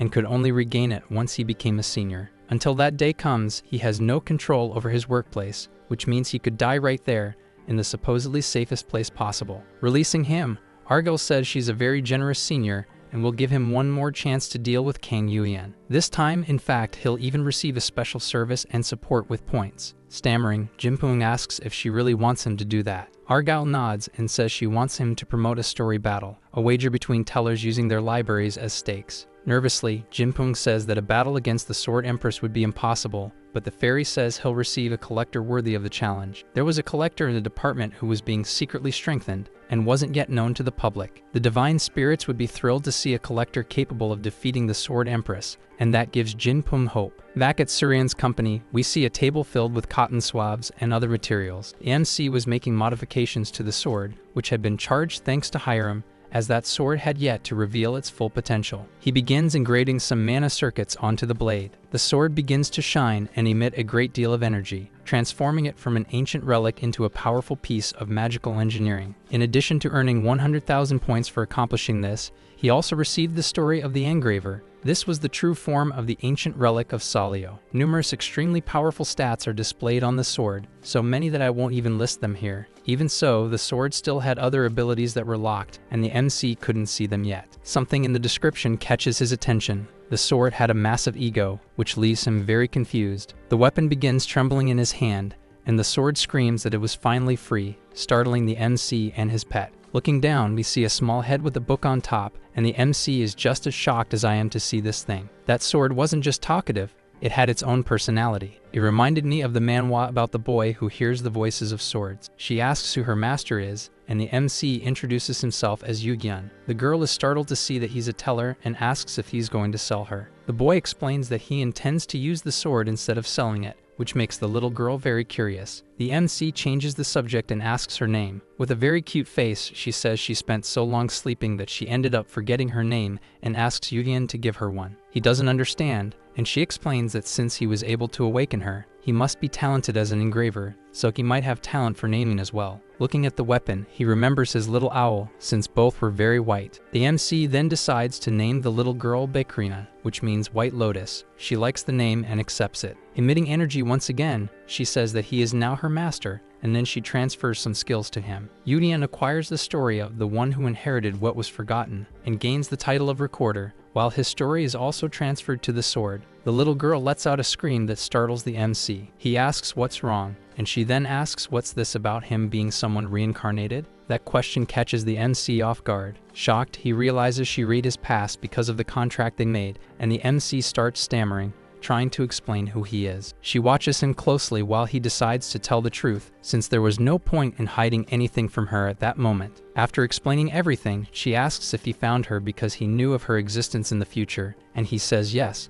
but no one knew she had an ego. The girl then explains that because he had the recorder ability, he was able to fully awaken her, while the other owner could not. In any case, she was excited to know that her master was a teller, because she was curious about the stories they tell. Smiling, the MC says that from now on, she'll see many of those stories, and he extends his finger to greet her and seal their friendship. The scene shifts, and we're in a wide open green field. Only the MC and Hiram are there, and the boy asks if she's ready. She confirms. He opens his library and several people enter immediately, reaching a total of 2,163 viewers. Yuyan greets the divine spirits and says that after a few days of rest, they could return with a new routine of live streams. This makes the spirits very curious, but the MC says he'll show them little by little and asks for their patience. First of all, he was going to explain what kind of story they were going to tell that day. Before he could continue his explanation, someone says his name, catching his attention. Turning around, he wants to know who called him, interrupting his broadcast. Jinpung was there, saying he had a request to make. He wanted a storytelling battle against the MC. This challenge call sends the divine spirits into a frenzy,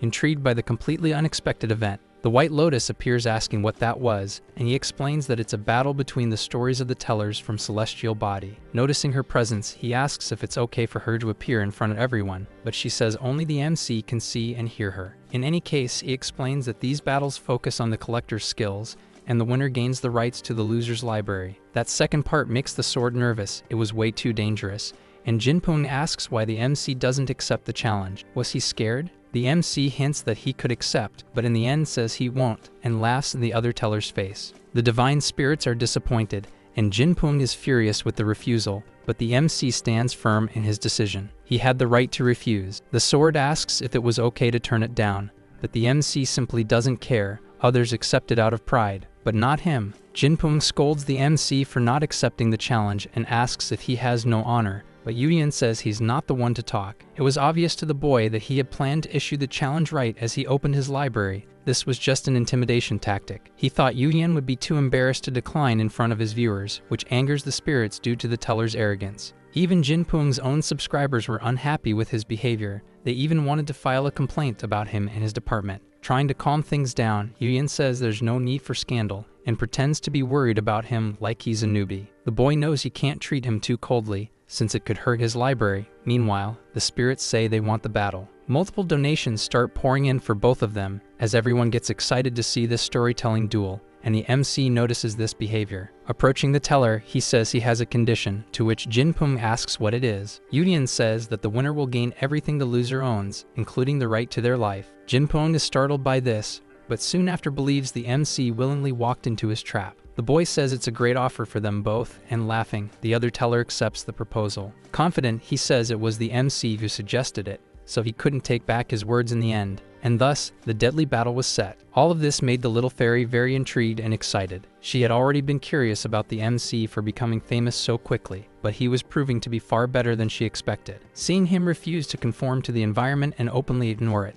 letting that slide would be terrible for her department. In any case, it was fine. Now that he had become such a coveted prey, the fairy could simply devour him. The scene changes and we see Hiram looking worried, asking if the MC will be alright. He replies that he's only doing this because he knows everything will be fine, and it's also a chance to show off his sword's power. Yudian asks if she's worried about him. She hesitates a little, and the boy reassures her. Some divine spirits were also questioning his actions, especially for making such a risky bet. The White Lotus complains that they don't even know what they're going to do on the other side. He's simply insane for going against an entire department alone. The MC explains that, as he's said before, the easiest people to fool are those who think they understand the entirety of reality. She asks what that has to do with anything, and he says it's the same case. Everyone in that department behaves arrogantly. Hiram asks if he made that bet on purpose, and the MC says yes. He had a method to defeat all of them at once. The sword calls him a psychopath, and he thanks her for the compliment, but she calls him crazy for thinking that was a compliment. Startling the protagonist, the system pops up,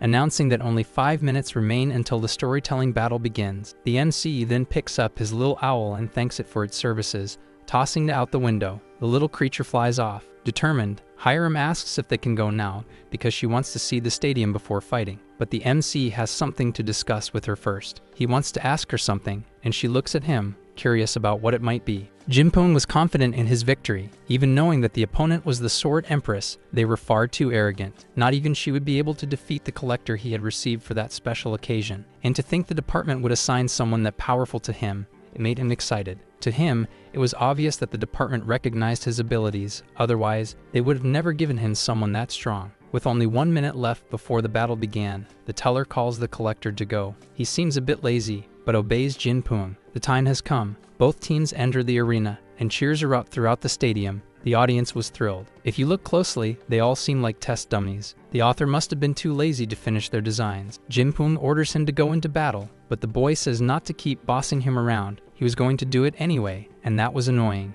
This irritates the teller, but he tries to stay calm because it was necessary to win the battle against the MC. The collector starts talking about how his opponent is the Sword Empress and how excited he is. He wonders what it will feel like to slice her. Shouting, Jinpung warns that she's approaching, and we see a silhouette appear in front of his collector. The teller's expression is far from satisfied. He looks shocked, and that look alone tells us what happened. This also seems to catch the fairy by surprise as she looks at the system screen and lets out a sigh. The collector looks at his opponent and asks what happened. Standing before them was the MC with his sword sheathed, and he gives a confident smile. The two were standing in a Dragon Ball Z style battle arena, with Jinpung outside like a boxing coach. They were facing off, not making any sudden moves before the fight began. The test dummies were watching. Some seemed frustrated with what they were seeing. Could they be divine spirits? The next image answers that question. They're avatars of divine spirits, and the one speaking is Satan himself. Impressed, Jinpung's collector asks if a teller is allowed to do that, fight in the collector's place,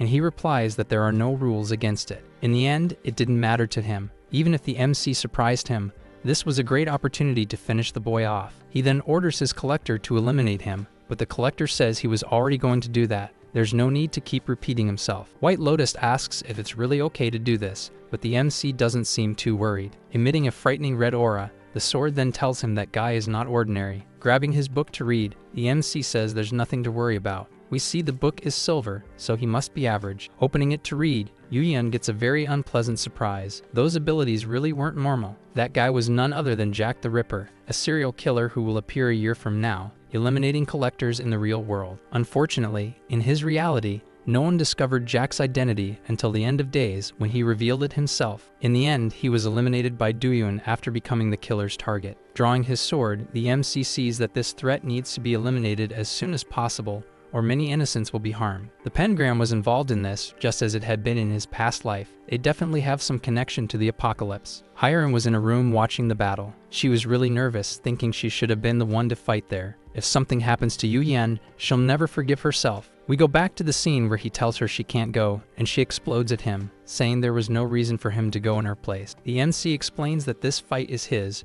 She doesn't need to be involved, but she protests that she's his collector, so she should fight. Yu-Yan says that if he were a regular teller, then yes, it would be her who should fight. That doesn't satisfy the girl. The protagonist notices this and says he understands her concern, but she doesn't believe in his potential. Even though he's grateful for her worry, she's only worried because she thinks he's going to lose. Nervously, she admits to herself that it's true. Yu-Yan believes in her, but she can't believe in him. Suddenly, the boy puts his hand on her head, catching her by surprise as he tells her not to worry. He says he's not as weak as she thinks, but she's blushing too much to think clearly. Confident, he says he's going to prove to her that she's anxious over nothing, and prove those who laughed at him were wrong. Back in the present, she admits she's still nervous, but that she will believe in her teller. The battle is finally about to begin. The scenery changes completely. Several old buildings appear around the MC, and we see they copied Shumatsu no Valkyrie. He was in an area similar to the Whitechapel district in London. White Lotus calls the MC's attention, asking him to look ahead. Jack had disappeared the very next moment. He had been right in front of them,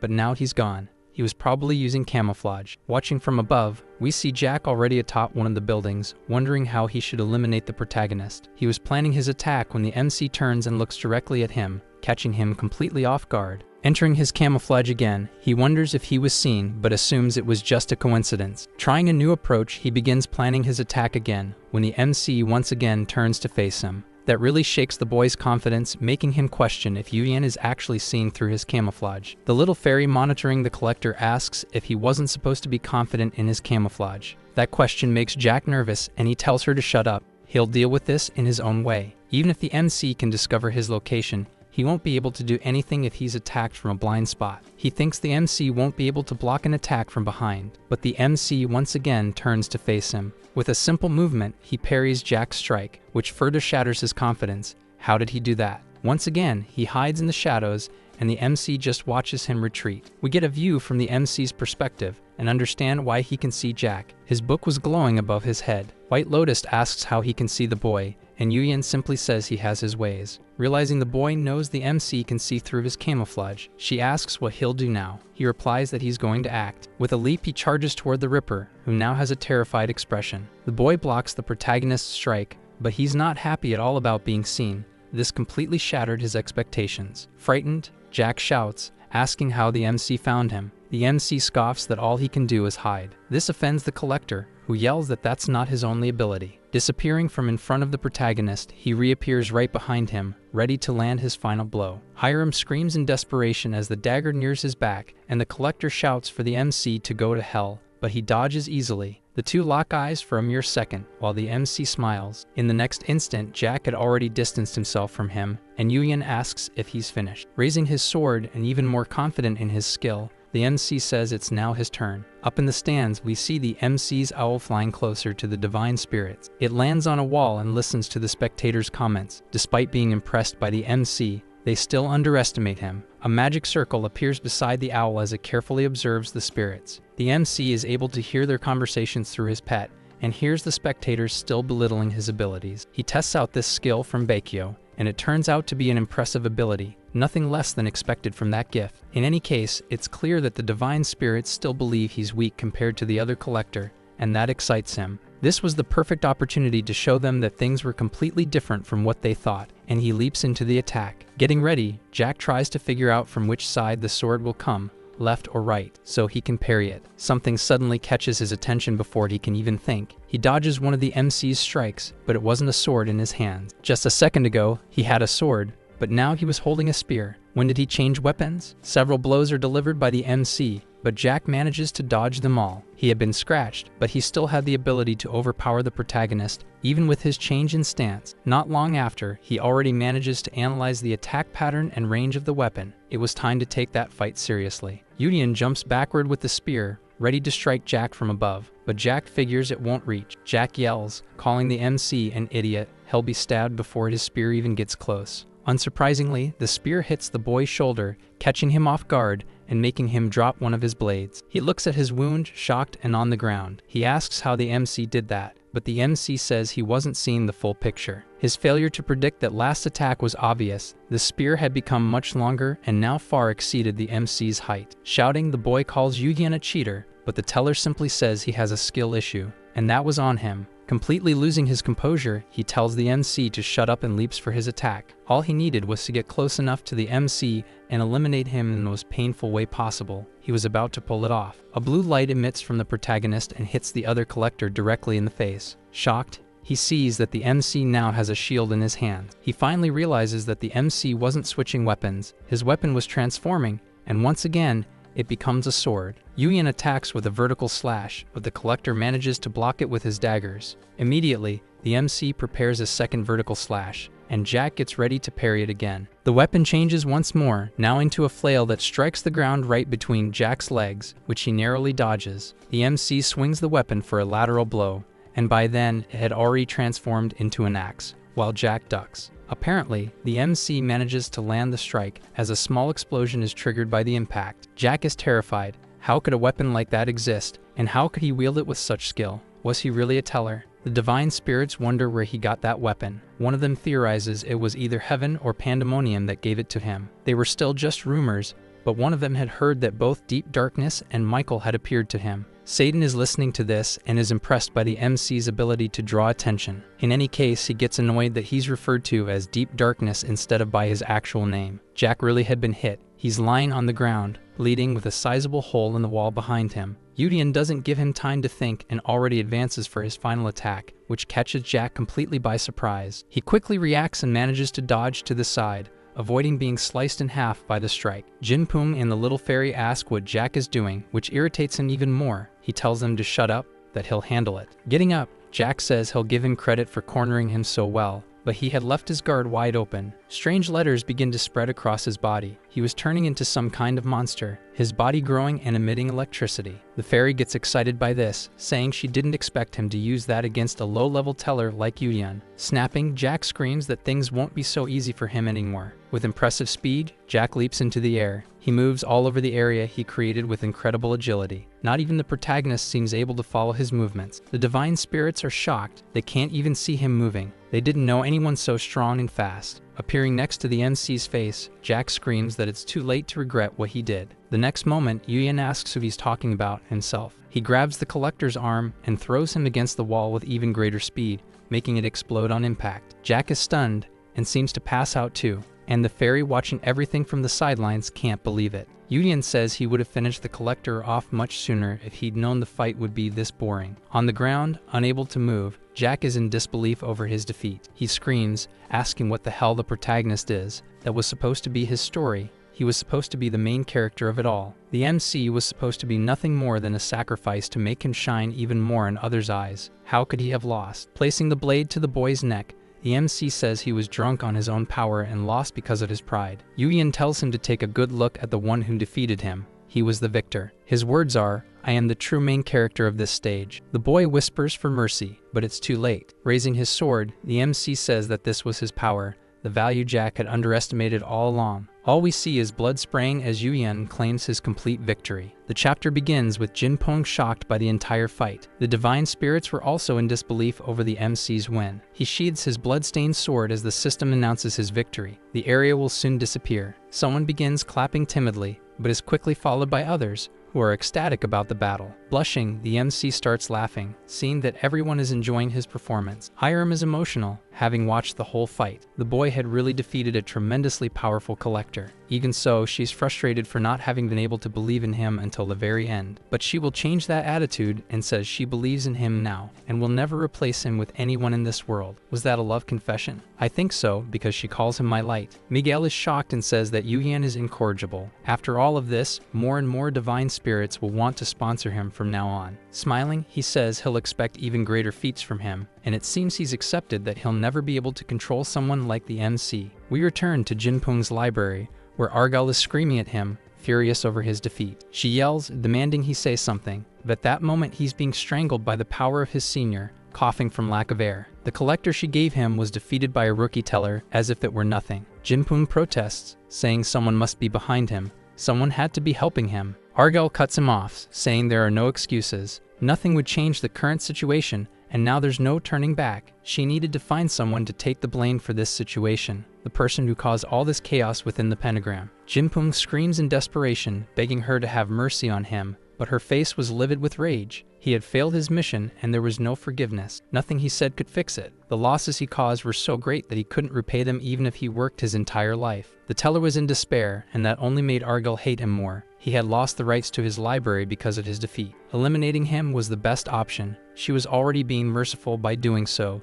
because his life would be far worse if he remained alive. Jinpung was in complete despair, not understanding how things had ended up that way. That bastard Kang Yugen had known he would win from the start. He knew everything, and Jinpung had never been the hunter in this story. Tears begin to fall from his eyes as he was already seeing his inevitable end. The teller vanishes into the shadows after being eliminated by Argyle. A sound is heard, and the fairy looks back, still wearing her expression of pure disgust. Yuyan was opening the door. She quickly changes her expression and begins speaking to him cheerfully, introducing herself. The MC introduces himself to her as well. She says she loved watching his fight because it was amazing, and he pretends to be embarrassed, saying he doesn't know how to respond to such praise. The MC asks where Jinpung is, but with a sad face, she replies that he no longer exists. Since he lost the storytelling battle, and his life was part of the agreement, he was destined to be eliminated from the beginning. The MC finds that strange. Even if they had bet their lives, he never ordered Jinpung to die. Argyle says he doesn't know that because it was his first battle. Dropping the act, he asks seriously if she could stop talking nonsense already. She turns to him,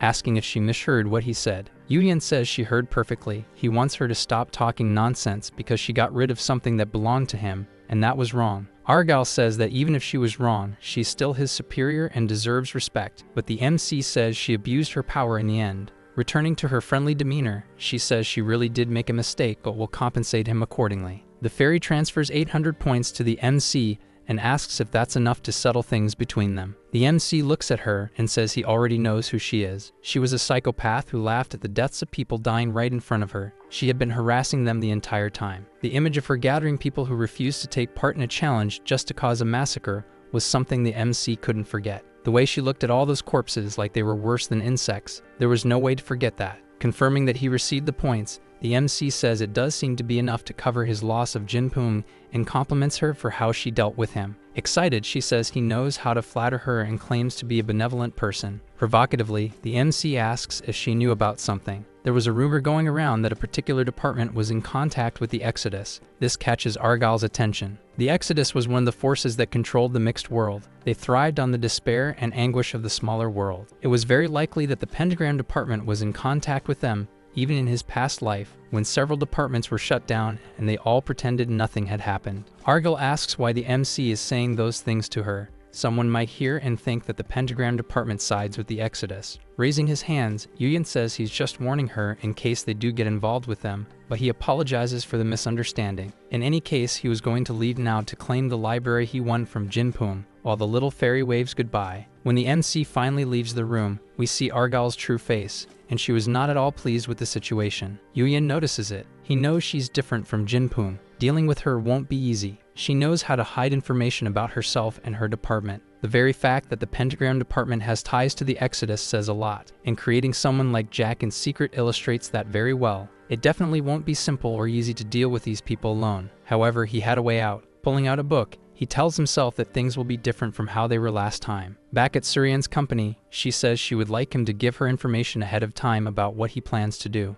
She scolds him because they had gone out to make some money and suddenly ended up in a storytelling battle. The two apologize to her, and Surian says she'll stop there since they were remorseful, and they even came back with a win from the battle. Hiram says the MC was amazing, and Yuyan says the capacity of his library increased greatly and the divine spirits were satisfied. Looking more closely, he notices that Surian is a bit too happy and comments on it, which startles her. Excited, she says she didn't want to say anything, but since he was too curious, she would tell him. The MC says he never asked, but it was too late. Surian yells that today is payday, glowing with excitement. I get like that too when my paycheck hits the account. Hiram gets curious, but it was pretty obvious what it was about, and Surian tells her to check her account to see how much she received. The girl opens her phone and her face shows complete shock and embarrassment. Overwhelmed, she screams to the MC, asking what she should do. She was now totally rich, but Yuyan says it was still not that much. Surian also explains that, in addition, after Hiram became famous,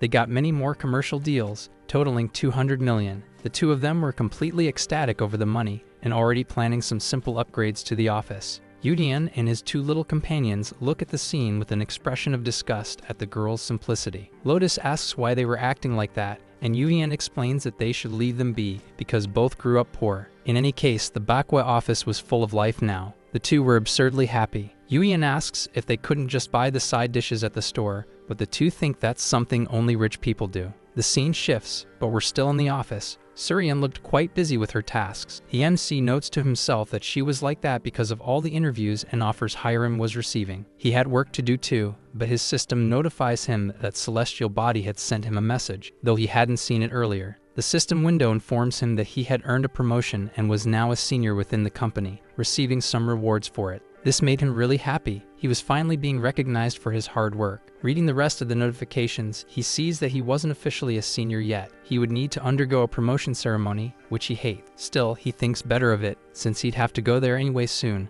but it would take more time now because of the ceremony. Noticing the MC's distraction, Hiram asks what's wrong, and he says he apparently got promoted, and she congratulates him. Surian also congratulates him, and he thanks her, but also asks how her work is going. She says she already dealt with most of it, but there was still a lot left to do, which leaves him overwhelmed just hearing it. Yuyan says she must be overworked, but she says it's fine. Hiram needs to be in touch with business people now. Taking the opportunity, he asks if she has time to talk about that now. She says yes and asks what he wants. Yuyan invites the girl on a date, which leads her completely surprised. She even drops the pen she was holding. Outside, Surian says he was being very sneaky. Was he really okay saying something like that in front of Hiram? He said she was way too calm, so he wanted to tease her a little, though the result was even better than he expected. Changing the subject, he asks if she's having trouble finding someone to handle negotiations with other companies, and she says yes. The MC was eager to solve that, and he knew it was hard for a no-name company like hers to build trust and close partnerships. He had invited her out because he wanted to help. If a teller appeared in person,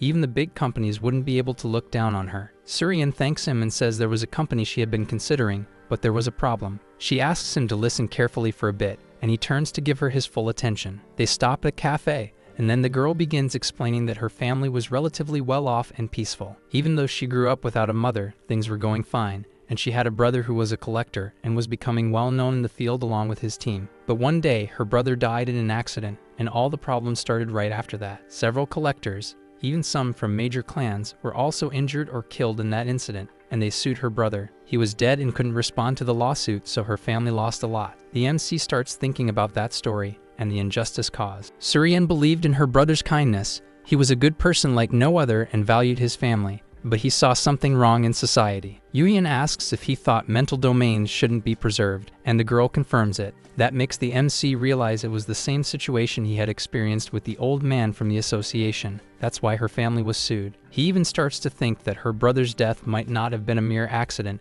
and decides he'll investigate the situation soon. Someone calls out Surian's name, and she seems to recognize the voice as she's startled upon hearing it. An old man recognizes her and says it's good to see a familiar face around there. He greets her, and she greets him back. The old man then says he was saddened by her departure from the clan, but heard she had opened her own agency. Was she at least making any money? Yuyan asks the girl who that man is, and she replies that he's a senior from her previous job, John Kwangshuk. He belittles the protagonist, saying he looks weak, and asks Suryan if he's a collector under contract with her. Surprised, the old man compliments her, saying most personal agencies don't last long in the business, and asks how she managed to get a collector. Still provoking the girl, he asks if she's capable of handling a collector properly, but the MC cuts him off and calls out the old man's name. He approaches the boy and introduces himself, asking if he was already familiar with her agency. The MC introduces himself politely. The old man says he hadn't heard of him before and asks his rank, but the MC interrupts again and tells him to get lost. This angers Kwang-suk, who demands to know how he dares to speak to him that way. He looked so young. Did he have no manners? Yuyan replies that what he really wanted to do was beat the old man up, but he was holding back out of respect for Suryan, though the old man had been rude. The girl stands up and asks the MC to stop with the provocations, but Kwang-suk was already angry and begins insulting the boy. The MC looks at Suryan and says that insulting her was the same as insulting him. Didn't she want him to do something? The old man then asks what their relationship was, suggesting there was something between them. He says that if he had known about her talents, she could have come to him at work too. Laughing, he adds that way he could have had some fun as well. In the next instant, the old man's head is spinning backward from the blow the protagonist landed on him. The old man is thrown back, and his companions panic when they see it. The two men ask if the MC had lost his mind, while the old man is still lying on the ground like a piece of trash. He gets up, shouting that the boy was a criminal for attacking a civilian. Being a collector, he would pay for this. Kwang-suk tells one of his men to call the special unit, but the MC says it's useless, even if they do call them. Yuyan wasn't a collector to begin with, so he hadn't broken any laws. The old man looks confused and asks, "What?" In response, the MC asks how he plans to punish a teller using collector laws. With a trembling voice, the old man is startled to realize the boy is a teller, and the MC tells him to go on, keep saying what he was saying earlier. The men begin to surround him, saying that even if he's a teller, he crossed the line, and if he didn't stop, they wouldn't just stand there. Smiling, EMC asks if that's really what they want to do. He says they can use their weapons, but the moment they do, they'll be eliminated. Yuyan had a terrifying expression on his face as he threatened the lives of those fools. He tells the three of them to get out of there before he wipes them off the face of the earth, and they are terrified by his words. The three of them run away like a bunch of clowns, while the MC just watches the pathetic scene. Suryan is impressed, and the MC asks what she thought. He was pretty reliable, right? Breathing a sigh of relief, she says she can't stop him. Back to their conversation, she asks why he chose her, as we see the poor staff member cleaning up the mess. After the incident, she ended up blacklisted by the clans and could never partner with other companies again. Yuyan asks if she held a grudge against her brother. The girl replies that at first, yes, but after thinking it over, she knew he wasn't a bad person. He just messed with the wrong people. The boy asks if she's going to accept that injustice without doing anything, and she asks what she could possibly do against those people. He agrees with her concern, but says that's exactly why he wants to help her, which surprises the girl. Smiling and standing up, he says he wants to turn this world upside down and prove to all those idiots that they were wrong. That might sound absurd at this moment, but soon enough he would change the girl's mind, and he invites her to start looking for partners right now. Extending his hand, he says he'll help her, which leaves her completely speechless at first, but soon she becomes really happy. Grabbing his hand, she says he might end up regretting it, but he says he's the kind of person who acts first and thinks later. The scene changes and we see an old man thanking them for the deal. Leaving the place, Suryan finds it surprising that the agreement worked out and says it was thanks to the MC, but he says he just did what he could. Frustrated, the girl asks why he would even need her as a manager if he was solving everything by himself, but he says they need to help each other grow. Looking at her, Yuyan says they were all in the same boat and that she might be weak in this area, but she was extremely strong in others. Now it was time to laugh. If they didn't return soon, Hiram might start saying something, and Suryan asks if they should buy something for her. Back at the office, the MC was waiting outside for something. Screaming is heard from inside the room. One of the girls was telling the other to keep her head up so she wouldn't waste her makeup. The two girls come out of the room, and we see that Hiram looks stunning in her dress. She asks the MC what he thinks of her look. The MC replies that he knew she was pretty, but today she was even more beautiful, which sends her over the moon with joy. It was time to go. As they enter the building, Hiram comments that the place is huge, and Yuyan says it's one of the biggest magazines in the nation. Reaching the reception desk, he says they were there for an interview, and the receptionist directs them to the 7th floor. Yuyan thanks him while we get a beautiful view of Hiram in serious mode, trying not to show off too much. That leaves the receptionist totally flustered. while Surian and the other two decide to go separate ways since she had something else to do. The two leave while the receptionist is still blushing. I get him, I'm afraid of pretty women too. Arriving in the room, they're greeted by a woman who says she had been waiting for them. She asks who Yuyan is, and he introduces himself as Hiram's manager. He was there to support her. Happy to see that Hiram had another manager besides Surian, she introduces herself as Shin Garyon, a friend of Surian. Starting the interview, she says they were doing something no one had done in years and asks what their goal was in clearing mental domains. Hiram calmly responds that she doesn't need a reason to do it. As a collector, she's simply doing what she should. The interviewer asks about her future plans and what she thinks of being called the Empress of the Sword by others. The girl gives her answer. We don't get to hear it, but it seems it excited the interviewer, who says there's nothing to worry about. Changing the subject, she looks at the MC and says there's something she heard recently. She wanted to ask about the teller who was with the humans, something very uncommon for them. Finding that interesting, she mentions the story of someone giving up their protective blessing to become a collector, and the MC realizes she knows it's him. Owning up to it, he says he's the teller that the rumors are about. Even more excited, she admits she had a feeling he was the famous teller. The girl apologizes if it sounds rude, but she wanted to ask something purely out of curiosity,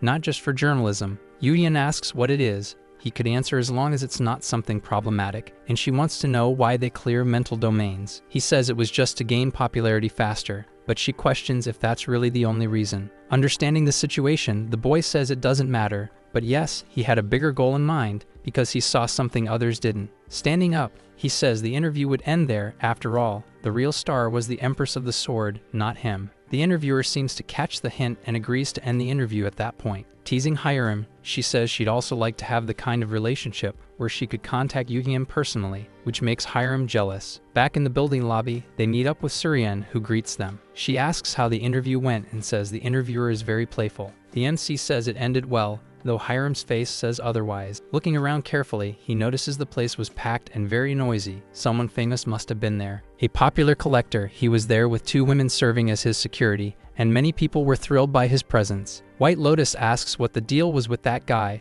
but the MC wasn't the least bit interested in him. Yuyan tries to get Surian to leave with him, but she seemed too excited by the collector's presence to hear him. Once again, the protagonist tries to get her attention, which startles the girl and leaves her confused about what she had done. Curious about the situation, he grabs the collector's book to see what he was doing to attract so much attention from women. One of his traits was called Casanova, and he wonders what the hell that even meant. Did the guy just have some kind of sex appeal? The collector starts walking toward the MC, and Surian warns him, as he's still distracted with the book. He steps up to Hiram and says it's a pleasure to meet her, introducing himself as Ju Kyungsu, but she doesn't seem to care at all. Kyungsu says he had heard a lot about her and came hoping to get to know her better, then starts flirting. Hiram's expression is one of pure disgust, which makes the MC realize that not even the guy's skill could break her mental fortress. Irritated, Lotus says he was only there because of Hiram, which makes the MC want to act before he gets any closer to the girl. He steps between them and says Hiram was uncomfortable with his presence, introducing himself as her manager. Conceited, the collector says it's absurd that a mere manager like him was standing in his way and claims he's famous and known by all. Yuyan says that's irrelevant. He doesn't want that guy near his collector because she doesn't like it, which makes the girl blush a little. The man laughs and says there's no such thing as a woman who doesn't like him or who hasn't heard of him. That attitude makes both the MC and White Lotus even more irritated and eager to wipe the floor with him. Before they can do anything, Hiram asks him to stop because he's being a nuisance. He accepts it but still invites her out. She apologizes but says she has to turn him down. She doesn't have time for that kind of thing, though he keeps pressing her. Hiram pushes his hand away from her chin and asks him to step away from her immediately, and that seems to make him more serious. Smiling again, he says he tried talking to her nicely, but apparently that's not going to work. Taking off his gloves, he tosses them to her, which leaves the girl completely confused. He then says he wants to request a duel with the Empress of the Sword. The NPCs behind the collector start getting excited at the idea of seeing their idol duel and hope he wins. Lotus asks if it's okay for collectors to fight each other, and the MC says the government has no issue with it. It's better than them scheming in secret. Still, Lotus notices that Hiram doesn't seem at all interested in declining the challenge, which actually makes the MC happy. He looks at her and says she can accept it if she wants. She didn't seem interested in avoiding the fight. Hiram smiles and says that's great. She would accept the duel with the pretty boy Casanova. The collector is thrilled, confident that victory is guaranteed simply because Hiram is ranked lower than he is. There was nothing a rising rookie could do against him, a member of the great clan Hesiod. Grinning, he keeps thinking about how easily he's going to put her in her place, practically drooling at the thought of taking her down right there. Yuyan whispers something into the girl's ear, and she tells the pretty boy she won't duel him now, but in 3 days, which leaves the man a bit confused. Believing she wouldn't improve at all in 3 days, he accepts her conditions. As he walks away, he says they can use a venue from the association itself for the battle, and that he'll be waiting for her in 3 days. Still holding his book, the MC already knew he was from the Hesiod clan, but he also knew exactly how he would crush that pride. The interviewer shows up behind them, asking what all the commotion was, and Suryan says that Kyungsu passed by. She makes a huge face of disgust, and the MC asks if she knows him. Saying yes, she replies that he makes her uncomfortable with his stares. It was clear she too was unaffected by his ability. The girl also explains that, on top of everything, there were rumors that he used his clan's power to do bad things, and asks what he did to them. Yuyan says that the man requested a duel with Hiram, and they had accepted. This shocks the girl. The news worried her, since the guy was strong, but the MC reassures her, saying he has a plan to defeat him. It was just a matter of thinking about it. If the Empress of the Sword wins a duel against him after the interview, it would become a huge journalistic scoop. She asks if he was trying to take advantage of the situation, but the boy says he'd be grateful if she could bring more media attention to them with it. Sighing, she says she already figured he wasn't an ordinary person, but now he was proving to be even crazier than she thought. Either way, she says she'll do as he asked and tells them they'll meet again another time. Hiram thanks the MC for letting her take part in the duel, and he says he only did it because he's confident in her victory. She asks why he requested to postpone the duel for 3 days, and he responds that they need to make this event as big as possible to attract media. Journalists started gathering in front of Suryan's office, wanting to interview Hiram about the duel, and the situation was exhausting the girl. Garyong had really managed to bring a lot of attention to them. The MC knows that even though Hiram is recognized by the spirits, regular people still didn't know her. They needed this exposure. Still, she seemed calm, just sitting and practicing her cultivation, even amid all the fuss about what she would do in the duel. She still had the potential to become even better than she was in her past life, so he couldn't allow her maximum potential to be held back. From the MC's perspective, they needed her to become stronger than ever and transcend to her true peak. This battle was meant to help her grow even more, not just in strength, but also in fame. The day of the duel finally arrived. We see the Coliseum where the battle between the MC and Jack took place, at least I think so. Snack vendors were already selling their goods, and the stands were starting to fill up with people eager to see the fight. It was clear that this battle was highly anticipated. The place was beginning to get packed, which even startled Suryan. Yuyan asks if she's nervous, and she yells at him, overwhelmed by how much attention was focused on this fight. Everything was at stake. He was impressed by the media traction Garyong had gathered, but it was also plausible that it was thanks to the artist collector too. These battle events weren't that common, so people got excited whenever one was happening. Suryan starts to feel sick from the nerves, and the boy asks if she wants to go to the bathroom. She yells at him, saying it's just a stomachache. In any case, the place was packed. Even members of great clans and famous collectors were present. The nerves were understandable. Lotus comments that he doesn't seem nervous, but he denies it. He just wasn't showing it. This battle wasn't his. It belonged to the Empress of the Sword, and we see that, although meditating, she also seemed nervous. Only 3 minutes remained before the duel would begin. She opens her eyes in a contemplative state. Yuyan asks if she's ready, and Hiram stands up and says yes, though there's a hint of hesitation in her voice. He gives a gentle smile, but in the next moment punches the girl on the head for no apparent reason. Crying, she asks why he did that, but he says he didn't hit her with the intention to hurt. He asks if she's less nervous now than before, and it seems to have triggered something in the girl.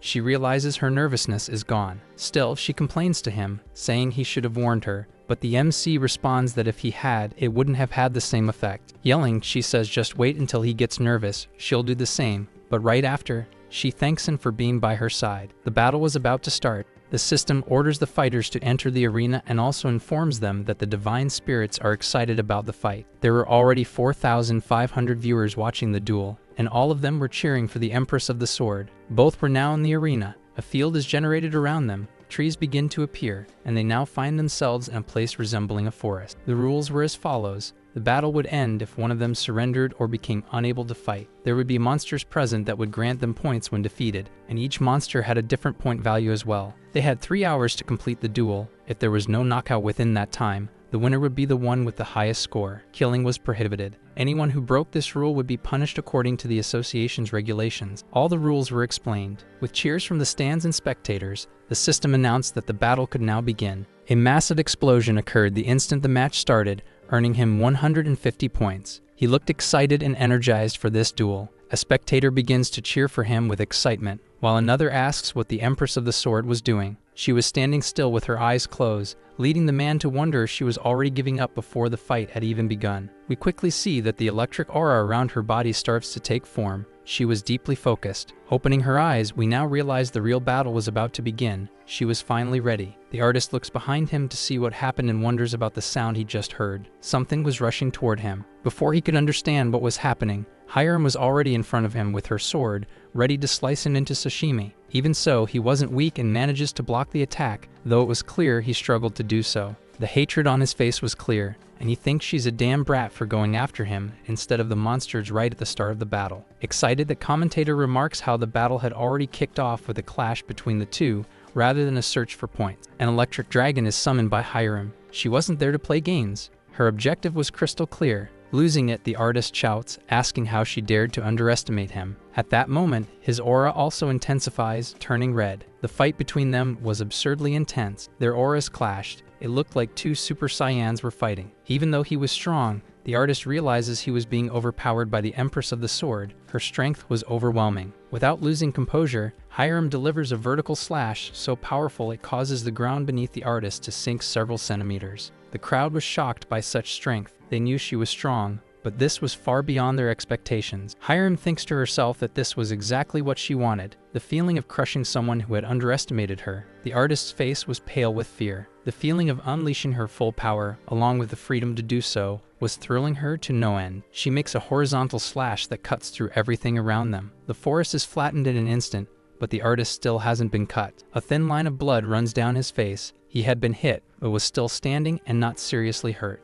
Terrified, he touches his face, still in disbelief that he had actually been struck. Finally snapping, he charges at the girl, having completely lost his mind over his beautiful face being wounded, and screams at her. With just one motion, we see a sword flying into the air, spinning at high speed. Hiram had disarmed the boy with her sword. Now he only had the other blade left in hand. Rushing in before he could react, she drives her knee directly into the bridge of his nose, breaking it instantly. The boy falls backward, blood gushing from his face, and he's already unconscious. The girls in the stands are completely shocked to see their idol being defeated so easily. He regains consciousness just before collapsing completely, returns to the fight, and begins thinking that he can't lose to a low-ranked collector. Analyzing his situation, he thinks he needs to calm down, otherwise he won't be able to read her attacks and respond properly. He had to react the right way. Hiram approaches again for another strike, and the artist finally spots an opening. Quickly, he moves to counterattack, but with a graceful movement, Hiram dodges, catching him off guard and slipping behind him. Furious, he realizes she was just playing with him, so he pivots his foot to keep her in sight. Leaping toward her,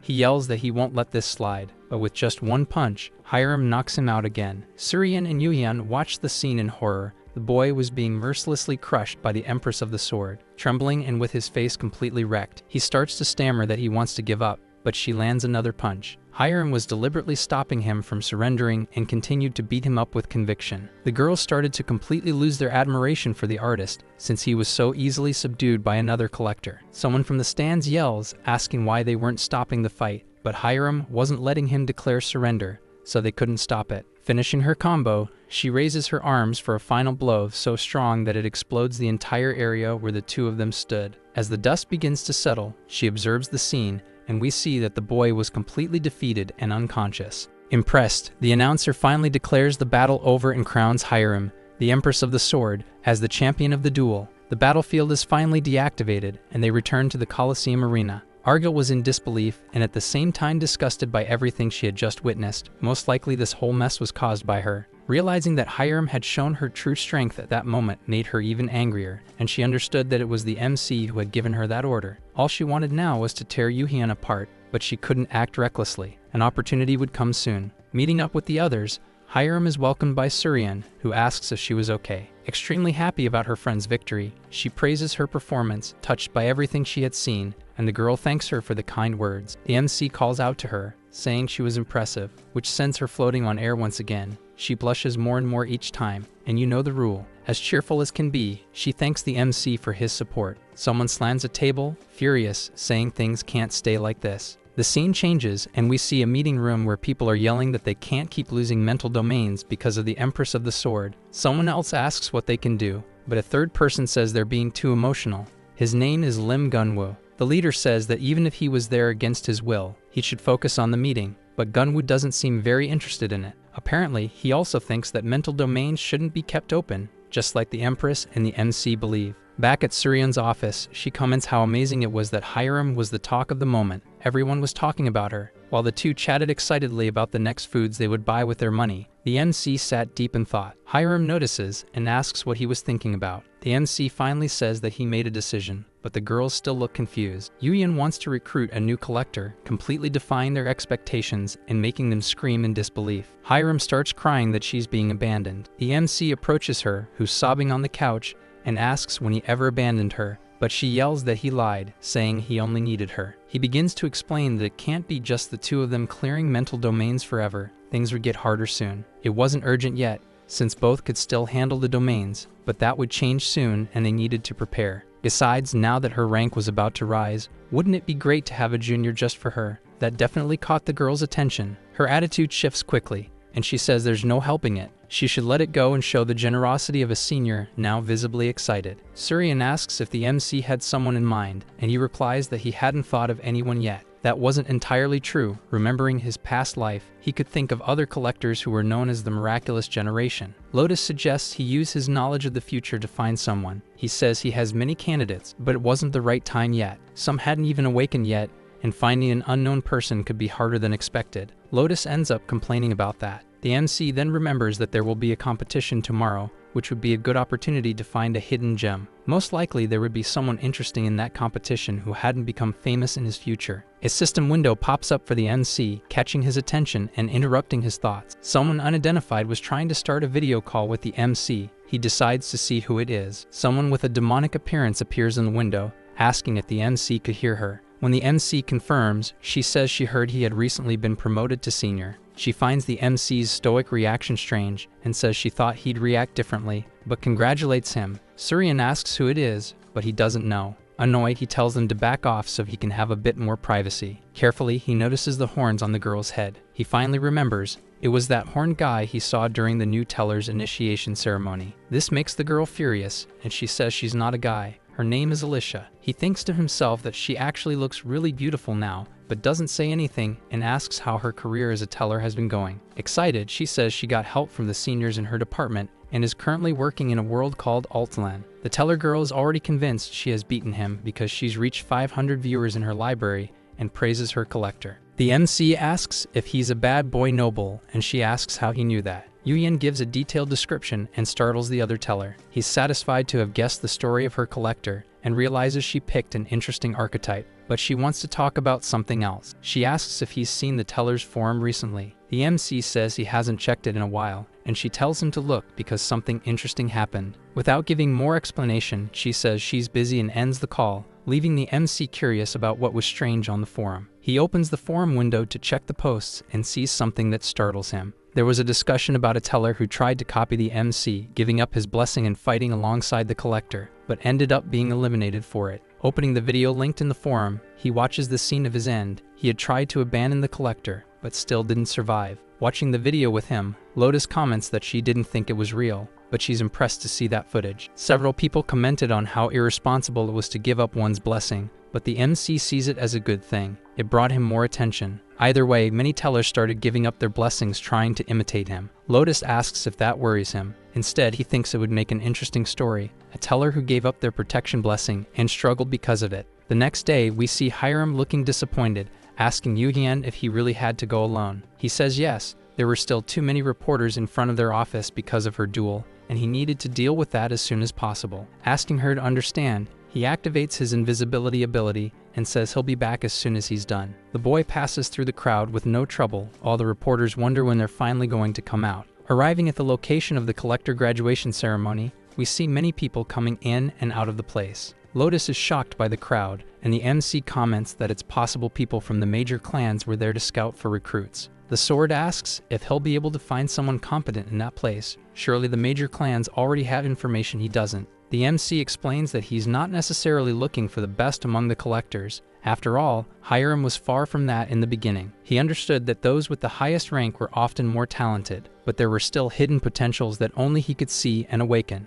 Lotus didn't have that ability, but she ends up accepting his explanation, and they start looking for a collector with great potential. The whole day goes by. Lotus is already tired from searching alongside the MC, but he still doesn't seem to have found anyone truly interesting to call. All the collectors he saw were very average. He was hoping to find someone with at least golden level potential. Something catches his attention and makes him take off running, scaring Lotus, who's left behind. The sword tries to run after him and even calls out his name, but he doesn't listen to her and runs until he turns a corner. Yuyan looks stunned, wondering if he had seen it wrong. Catching up to someone, he shouts, asking for a second of their time. Looking at her, he's left speechless. The girl he called turns around, but she doesn't seem very happy to have to give attention to the protagonist. What he sees above her is simply astounding. 3 books with various colors, like a rainbow. Yudian couldn't react. Normally, a person only has 1 book, but she had 3. That could mean a lot of things. But what exactly? She turns to leave again, but the MC calls out to her once more.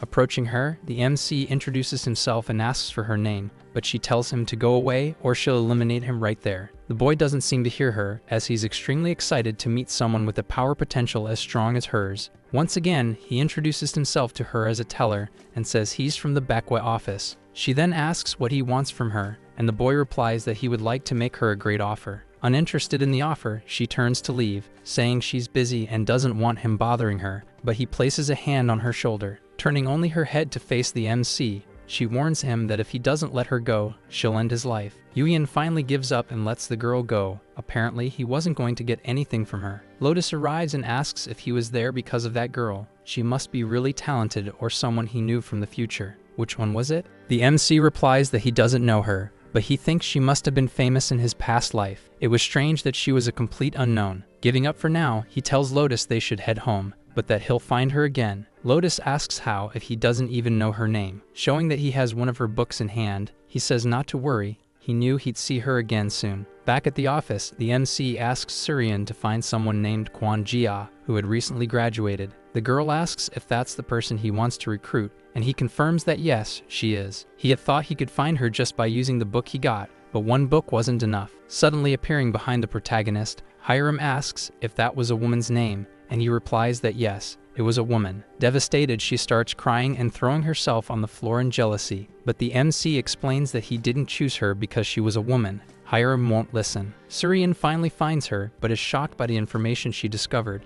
The MC asks if there was a problem. She explains that the girl graduated near the bottom of her class, and even though she had great combat skills, she was terrible at teamwork. Apparently, she even got into a fight at school and was almost expelled, so she barely graduated. She was truly powerful, strong enough to beat up several high-ranked students, but because of her personality, no one wanted to hire her. Surian confirms with the MC if this is really the person he wants to recruit, and he replies yes, without any hesitation. All those books about her were proof that she could become even stronger than Kane Hiram. Poor Hiram, she's going to be replaced. Yuyan walks off for a bit, and Surian asks if he's going to hire her now, but he says there's no rush. Actually, he was leaving because he had to go somewhere to meet someone. Arriving at the place, we see a sign that says, "Waiting at the door, street food." He thinks the restaurant's name is strange but decides to go in. The name becomes less strange once you know who owns the place. The door opens and a woman looks back to see who it is. She welcomes the MC and asks if he wants a table for 1, but he simply asks if she's Choi Do-yoon's mother. A bit startled, she asks how he knows her Choi Do-yoon,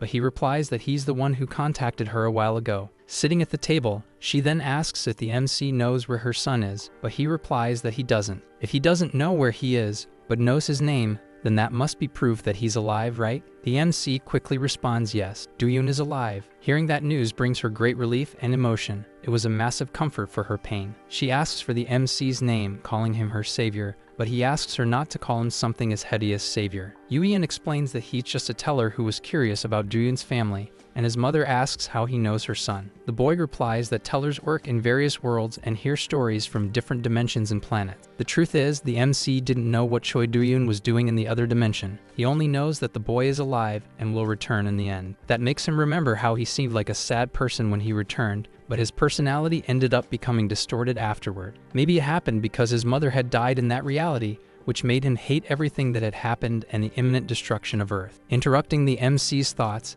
his mother says he had always been mature for his age. He was born without a father, but it never bothered him. Maybe that's why she had always been so apologetic toward him. In the end, he was just a child who wanted to be one, but she couldn't do anything for him. The day he disappeared, it was as if her world had completely collapsed. Losing him and feeling powerless was devastating. She says that if he's really alive, maybe he's better off in that other world than with a poor mother, but the MC doesn't let her finish. Firmly, he says she might feel guilty for his disappearance, but he's definitely working hard to come back to his mother. He said the boy is alive, but never said he's happy where he is, and trusts that she understands what he means by that. The MC knew that even with power, fame, and fortune in the other dimension, he chose to return to Earth, not for grandeur. His reasons were much simpler than anything else. He just wants to reunite with his family when he goes back. Emotional, Choi Do-yoon's mother agrees with the MC and says he's right. In the end, they were family, and her son definitely wanted to see her again just as much as she wanted to see him. She thanks the MC for everything. Wiping her tears, she says the boy seems to know her son very well, but he replies that he only heard about him from others. Understanding the situation, she says she just thought her son had found a good friend. Mothers really do have great instincts, the protagonist thinks. The woman was about to offer him dinner when someone storms into the restaurant, shouting, interrupting their conversation. 3 very strong-looking men show up, saying they had told her to shut the restaurant down before, but she didn't obey. Standing up, Do-yoon's mother asks who they think they are to say that, but they start to subtly threaten her. She asks them to leave, saying she had a customer there, but they scoff at her and say no one would want to eat in that dump. The argument starts to escalate, but the MC still hasn't moved to do anything. He just watches everything silently. Thinking out loud, he says he didn't really want to do anything good for that guy, but helping his mom wouldn't hurt, which irritates one of the men. Furious, he tries to punch the protagonist, yelling at him to leave already. The scene shifts to the outside of Do-yoon's mother's restaurant, and in the next moment, the 3 men are being thrown out. They scream in pain, their arms and legs broken, as the MC also walks out of the shop toward them. Panicked, one of them shouts in desperation that a collector can't lay hands on civilians, but the MC says that threat is meaningless. He's not a collector. Yoo-yeon drags the 3 away from the restaurant, commenting how people like them always say the same things, like bots. The 4 of them reach a deserted alley, and the MC looks at them lying on the ground and asks where their office is, but they refuse to talk. They even think the MC is going there to apologize for hurting them, but all he wants is to fix the problem at its root. He pulls one of their books and, reading the information, discovers the location of their hideout, leaving them in a panic. One of them screams, asking who sent him to mess with them, but the MC says he's not going to do anything more to them. He has something else in mind. His plan was to go to their hideout, stir up chaos, and then say it was them who gave up the location so easily. They still try to threaten the MC again, but he doesn't get intimidated and starts walking away from them, to the point they start swearing at him. The MC then turns back to the 3 and says he loves being called a bastard. What a weird fetish Yoo-yeon's got. Leaving the alley, he carves a silence inscription there so no one else can hear their shouting and cursing. Back at the restaurant, Do-yoon's mother asks if he's okay, but the MC says he already dealt with them. It was easy for him. After all, he's a teller. He also inscribes a seal to prevent intruders from entering and says they won't be coming back there anymore. She could rest easy. As he leaves, he says goodbye to her, and the woman thanks him for everything he did for her today. The MC's intention was to head to the bandits' hideout and take care of another task he had in mind. The chapter opens with hurried footsteps and people shouting that there was an enemy nearby,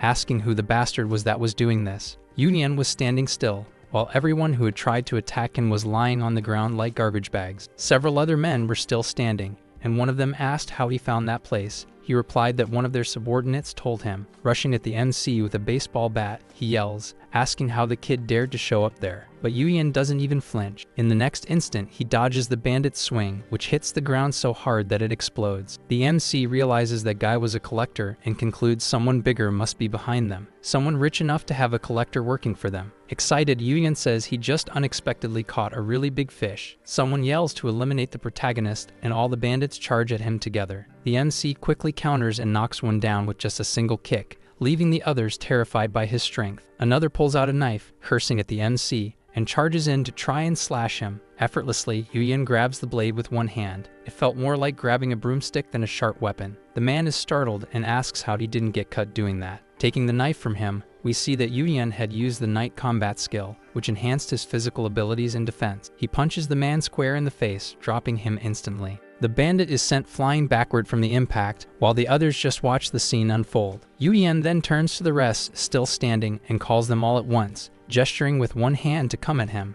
A middle-aged man with a cut across his face is trembling in fear while holding a metal briefcase. All the other bandits had already been defeated. One had even turned into a human pina colada right there. The man asks who the MC is, saying that collectors aren't allowed to harm civilians, but Yuyan replies that he's not the first to say that today. Terrified, the man starts to think the protagonist is a known assassin collector, assuming someone had sent him to take him out. Desperate, he yells that he'll give all his assets to Yuyan. He just wants to be spared. The MC is confused, but decides to play along. Yuyan crosses his arms and tells the man to hand over the assets. He opens his briefcase and shows what's inside. Besides money, there's a notebook, which immediately catches the MC's attention, and he grabs it. Inside, he finds proof that two major clans were colluding with these criminals: Hanwoo, who had expelled Surian from the clan, and an even bigger one, the Twilight Curtain clan. Most of that clan's collectors were part of the Pentagram department. Did that mean their involvement too? Why on earth would that clan be involved in real estate? Business linked to collectors in that sector was incredibly suspicious. Suddenly, the protagonist has an insight. Maybe the goal was a mental domain in that area they were trying to hide. A mental domain even the government didn't know about, and a clan trying to keep it secret to monopolize it. The MC interrupts his own thoughts and tells the man to open the safe behind him, but the man refuses, terrified. Yuyan knew the refusal only confirmed that whatever was in that safe was truly important, and he needed to see it. He uses his system to teleport the safe into his library, causing the bandit to fall backward from shock at its sudden disappearance. Panicking, the man asks where the safe went, but the MC changes the subject, saying he couldn't leave the bandit standing while the others were knocked out. He turns to the MC, confused, and asks what he said, but with just one punch, the bandit is knocked unconscious. In the observation room, Yuyan is staring at the safe he brought from those bandits. It didn't look like he had enough strength to open the thing without causing major damage, so he starts considering other options. Remembering his engraving ability, he begins to completely alter the safe's configuration to reduce its security to 0. In just a few seconds, the vault opens on its own, and inside there's a notebook titled Top Secret. Reading its contents, the MC tells himself that this was much bigger than he ever expected and wonders how he can use that information. The three idiots who got beaten up by the MC in the previous chapter are on their knees, begging their boss for forgiveness over what happened. Yelling at them, the boss says that if they hadn't revealed the location of their hideout, that lunatic wouldn't have gone there and wiped everyone out. A group of 3 men arrives at the gang's hideout, and this greatly alarms their boss. It's the superintendent, saying he heard the news. He asks if it's true that their most sensitive piece of information was leaked because of an idiot. The gang leader tries to deny it. Quickly trying to explain, he says the MC took the vault, but he was confident he wouldn't be able to open it because it had several layers of security. Approaching the 3 idiots, the superintendent asks if they're the bastards who leaked the location, and the boss confirms they are. He says he understands, and makes a small gesture with one hand. Blood splatters everywhere, and the heads of the idiots are separated from their bodies. They were no longer alive, and the boss is horrified. Leaving, the superintendent says he'll spare the boss's life since it was his first mistake, and the man thanks him. Before actually leaving, he asks if the boss remembers the intruder's face. The boss says yes, and starts trying to describe it to the other man. He tries to recall it, but his memory is too foggy. He can't manage to describe the man's face to the superintendent. Realizing what happened, the superintendent explains that the intruder is very skilled and blocked his memories. The vault would have been easy for him too. It was time to shut down all offices in that area. If anyone reveals what happened there today, they'll show up again. The superintendent was furious at the audacity of the one who dared to meddle with the Twilight Curtain so boldly. He would make the intruder pay. The scene changes, and we see Lotus's face full of awe. They were in front of Celestial Body INC, and she says it's her first time there. Seeing 2 armored soldiers, she asks if they're tellers like the MC, but he says they're just guardians and different from him. Their armor granted them incredible power to fight enemies. It was like a suit of power. Depending on their rank, the level of the armor varied. He was explaining all this to White Lotus when something happened. A pair of frightening, yellowish eyes fixated on the MC, and he felt the heavy gaze. Looking upward, he tries to understand what happened, but can't see anything and wonders who could be staring in that direction. Lotus calls his attention. The promotion ceremony is about to begin, and they can't be late, and he agrees. We see the outside of the celestial body ANC building for a moment, then the smile of a very old man who recognizes Yuyan. He looks like a villain and is very interested in the MC. Someone as entertaining as him hadn't appeared at the company in a long time. The eyes that looked upward and the flaming desire within them had him excited. This old man only hopes the boy can show a story interesting enough to set the mixed world ablaze, and the chapter ends. At that moment, the boy gets chills and mentally comments to Lotus. She asks if he's nervous, and he mentions the gaze he felt earlier. She says it wasn't just a feeling. She also sensed that strange stare when the MC looked upward, though she hadn't said anything at the time. This surprises the MC. This wasn't just a weird sensation, and he starts thinking about who could have cast that gaze on him. His thoughts land on one of the first tellers, the CEO of Celestial Body ANC, Junwang Lapiut, or at least that's what he managed to read. He starts to worry that this guy could one day be his opponent, but ends up pushing that thought out of his mind. At the moment, the best option he had was to simply ignore him. If that really was the case, that man would be far too powerful for the protagonist. Someone calls for the MC's attention, telling him to hurry. Lotus was calling him, saying the promotion ceremony was about to begin. On stage were two tellers alongside the protagonist, and someone was asking the audience to applaud them for their achievement. Some already recognized the MC, especially for giving up his blessing and still earning a promotion in record time. Almost all the tellers were staring at Yugen, and he was aware of it. Was he already becoming the target of potential envy? Everyone there seemed interested in him, including the company's CEO. That would have been impossible for his former self. The truth was, he was satisfied with this new life and wanted to keep moving forward with it, working even harder than before. The ceremony ends quickly, which frustrates Lotus a bit because of how fast the promotion happened, but the MC already expected this and wanted to leave. Lotus complains, asking why he wants to leave so quickly, but he just didn't want to stick around long enough for the departments to try and recruit him. The sword asks if he had somewhere to run off to, and we see he was returning to that old man's library. Confused, Lotus asks what kind of stuffed-up place that was. He reaches the spot where the old man was, who at first doesn't recognize him and asks who he is. Quickly realizing who it was, he greets the MC and says it's been a month since they last saw each other. The MC asks how he's been. He replies that he heard the boy got promoted, and it makes him feel embarrassed. Changing the subject, the old man comments that the reason he came must be because he wanted him to fulfill the promise he once made to the MC. Yudian says he doesn't want to keep calling him old man forever, and he agrees. Gallias, his name was Gallias, and this shocks the MC. That was none other than the guardian of the Dragon King. Surprised, Lotus asks who he was, since she didn't even recognize the name. Yuyan explains that there are many stories in the mixed world and asks if she had heard of the great divine dragonic force. It was the power of the divine dragon spirits who gathered many dragons of different species, and among them were 7 of the most powerful. They were known as the Dragon Kings, naturally powerful by nature. They were strong from birth and only got stronger as they aged. Among all species, they were the most fitting for the title of king. Unfortunately, among them was one who had been weak since birth, the White Dragon King Shuriel, who became the guardian of the Dragon King's story. Unlike the others who were born already hailed as kings, the fact that this dragon was born physically and mentally weak was already considered a sin. He was exiled from his group because of it, but with great effort, he eventually reached the Dragon King stage with the help of a teller. This became a shameful event for dragons, who despised tellers because they never fought and only observed everything. The difference was that this particular teller did the unthinkable. He raised the dragon, the MC of his story, to the title of king. This impressive feat earned that teller the title of Dragon King's guardian, and that teller's name was Gallias. The old man becomes shy about being recognized and says that's all in the past, but the MC asks why someone as famous as him would be in such a forgotten place. Smiling, the old man gives a very simple answer. He was there by choice, because those who run endlessly without rest end up going mad. Yuyan asks if he should work there when he retires. The old man asks if he's being serious, but the MC was just joking. Laughing, the old man says that was a silly question to ask someone who's still in the middle of the race, and that catches the boy's attention. He says the old man could still keep running too, and that leaves him a little confused. Motivationally, the MC says that age doesn't matter. The moment you decide to do something that ignites your passion, that's your best moment. That leaves Gallias a bit thoughtful. The MC's words clearly struck a chord with him. A system window pops up, informing them that only 10 minutes remain until the end of the teller promotion ceremony. Realizing the situation, Gallias says it's time for him to go back. He'd spent too long with the old man. The MC agrees but says he'll return. That makes the old man happy. He wanted to have more conversations like this with the protagonist in the future. Yudian seemed truly impressed to be in front of someone so important. It looked like a really good friendship was forming. Trying to return discreetly, Lotus and the MC scan the area,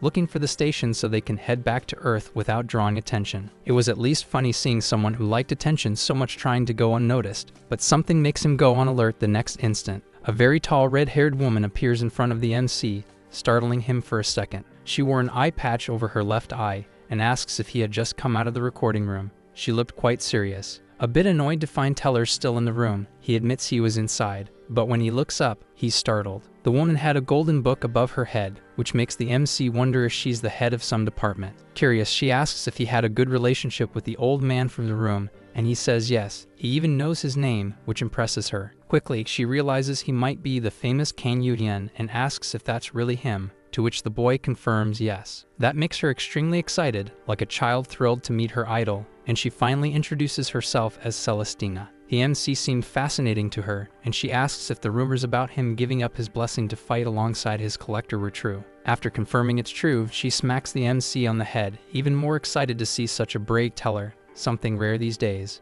After exchanging introductions, she says it's great to meet him and invites him to her department, but he says he's from the storytelling office. Laughing, she says she invited him because she's also from storytelling, specifically the Department of Celestial Beings. The MC had heard of them, a department that only had the elite of the tellers, a place where very few were recruited, as they were all high-ranking. It was quite uncommon to have a department like that within the storytelling office, where size is usually a display of power. The MC asks why she invited him so quickly to such an exclusive department, and she says she's the head of it, and he's not an ordinary teller. Yu-hyen starts thinking it over, and that excites the woman, since the other departments had all been quickly rejected by him before. It was a great offer. He'd have fewer restrictions than in other departments, and it would suit him well, but the MC decides to decline. His decision was not to affiliate with any department and to do everything on his own. That seems to irritate Celestina a little, but not truly. Turning her back to him, she says he passed the test, and she now sees why he's close to the old man.